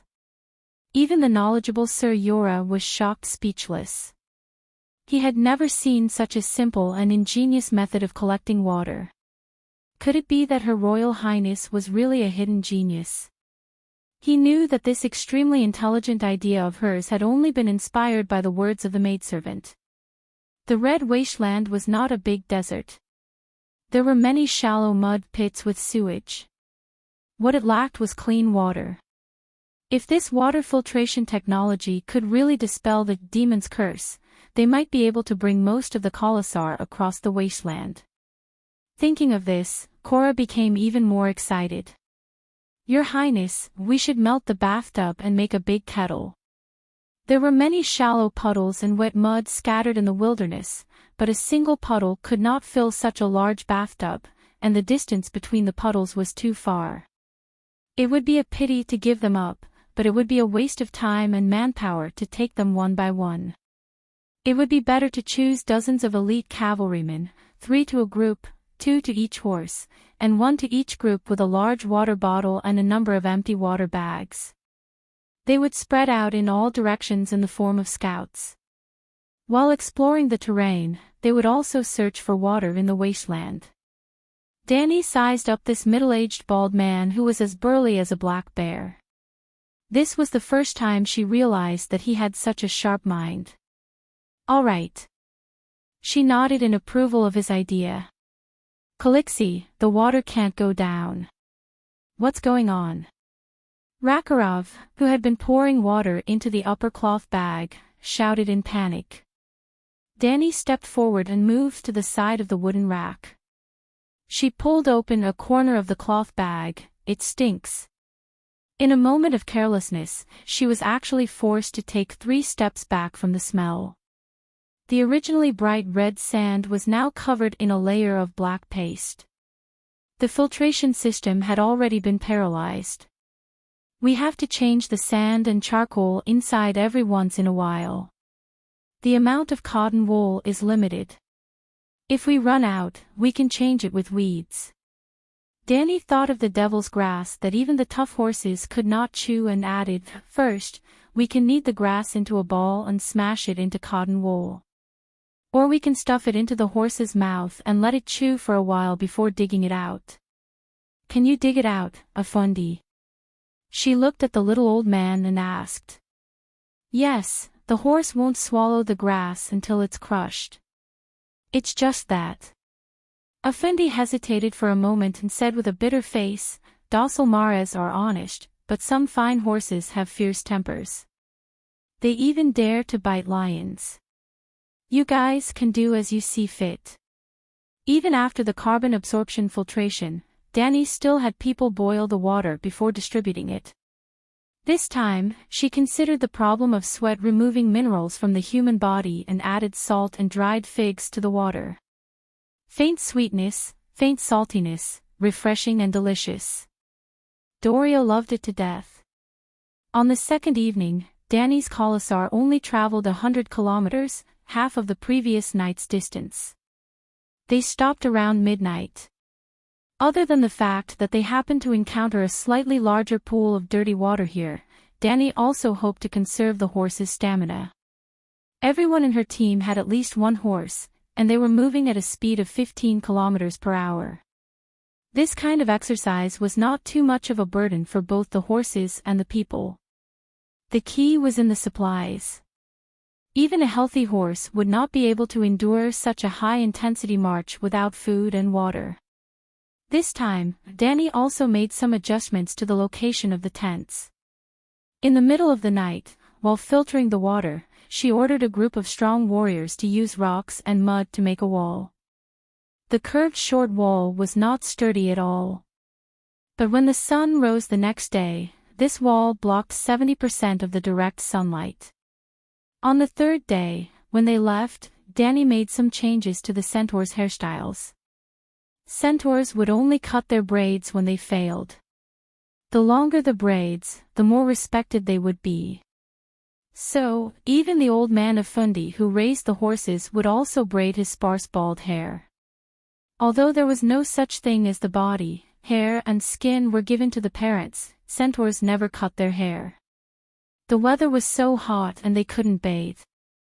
Not to mention the fact that it was easy to get sick from bacteria, that greasy hair. Even if the centaurs themselves were used to it, Danny who was beside them could not stand the smell. If not for her heat-resistant body, she would have cut off her silver blonde hair. So, she suggested that Ago get a bald head. The bald Cora did not need a haircut. He did not have many strands of hair to take care of. If I cut off my braids, everyone will look down on me. Ago shook his head like a rattledrum. Then I'll get everyone to shave their heads, Danny said. Everyone knows what braids mean to the Dothraki. After we leave the wastelands, what will the others think of us? Defeated cowards. Slaves from Slaver's Bay. Jogo was also resolutely against it. I heard that centaurs would rather be killed by their slave masters than have their hair shaved, unless they were Dothraki slaves who were raised from infancy. Long braids and the bells on the braids are a clearer symbol of the Dothraki than the Iraq scimitar, Cora persuaded. Danny hesitated for a moment, then gritted her teeth and said, then let's have a moon-shaped hairstyle. Sigh. Her last sigh was filled with sorrow and helplessness. Other than herself, who else could understand? She seemed to want to revive my great Ching in this great world of innocence. Cora pushed the dagger with great difficulty between his fingers, as if he was shoveling feces in a toilet without a squatting hole. The blade stuck close to his scalp, scraping off a thick layer of black dirt. It was a strange mixture of hair oil, sweat, dandruff, dust and flea eggs, fermenting for months. Ago, who had his hair shaved off, was like a tortoise shedding its shell. That was really a layer of shell that had been hardened together. How do you feel? LaCarlo asked curiously. Feel? Ago showed a refreshed expression as if he had been completely released after being constipated for half a month. He muttered, I feel like I've taken off a sheepskin blanket that I've been warming for half a day on a hot summer day.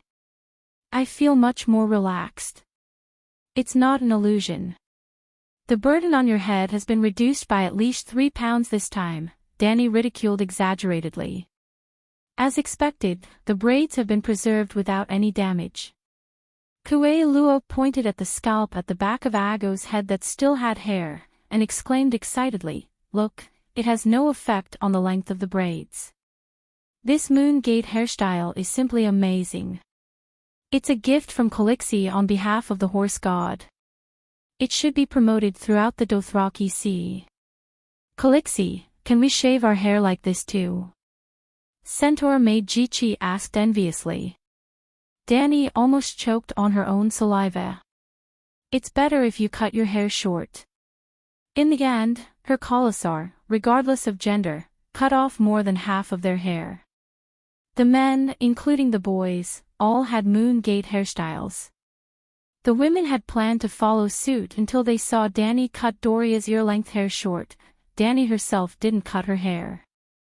She didn't need it. Firstly, she was heat-resistant. Secondly, it was easy for her to clean her hair. She only needed to barbecue herself in the fire. Dandruff, oil, lice, and bacteria couldn't withstand the burning of 1000 degrees Celsius. Every time she bathed in the fire, her 3 young dragons would flap their wings and follow her, like dolls following their mother into the female bathhouse for a bath. And every time they saw Danny playing with the 3 dragons in the fire, her maids would show reverence as if they were facing a god. It was also because of the fiery bath with the dragon babies that Danny knew how to feed them. You're tuning into the LoveLore Library YouTube channel. We're so grateful for your support, and don't forget to subscribe to join us on this incredible journey through captivating stories. Your generosity through donations truly makes a world of difference, as it's the primary source of revenue that allows me to expand and enhance this channel for you. Thank you from the bottom of my heart for being a part of this adventure.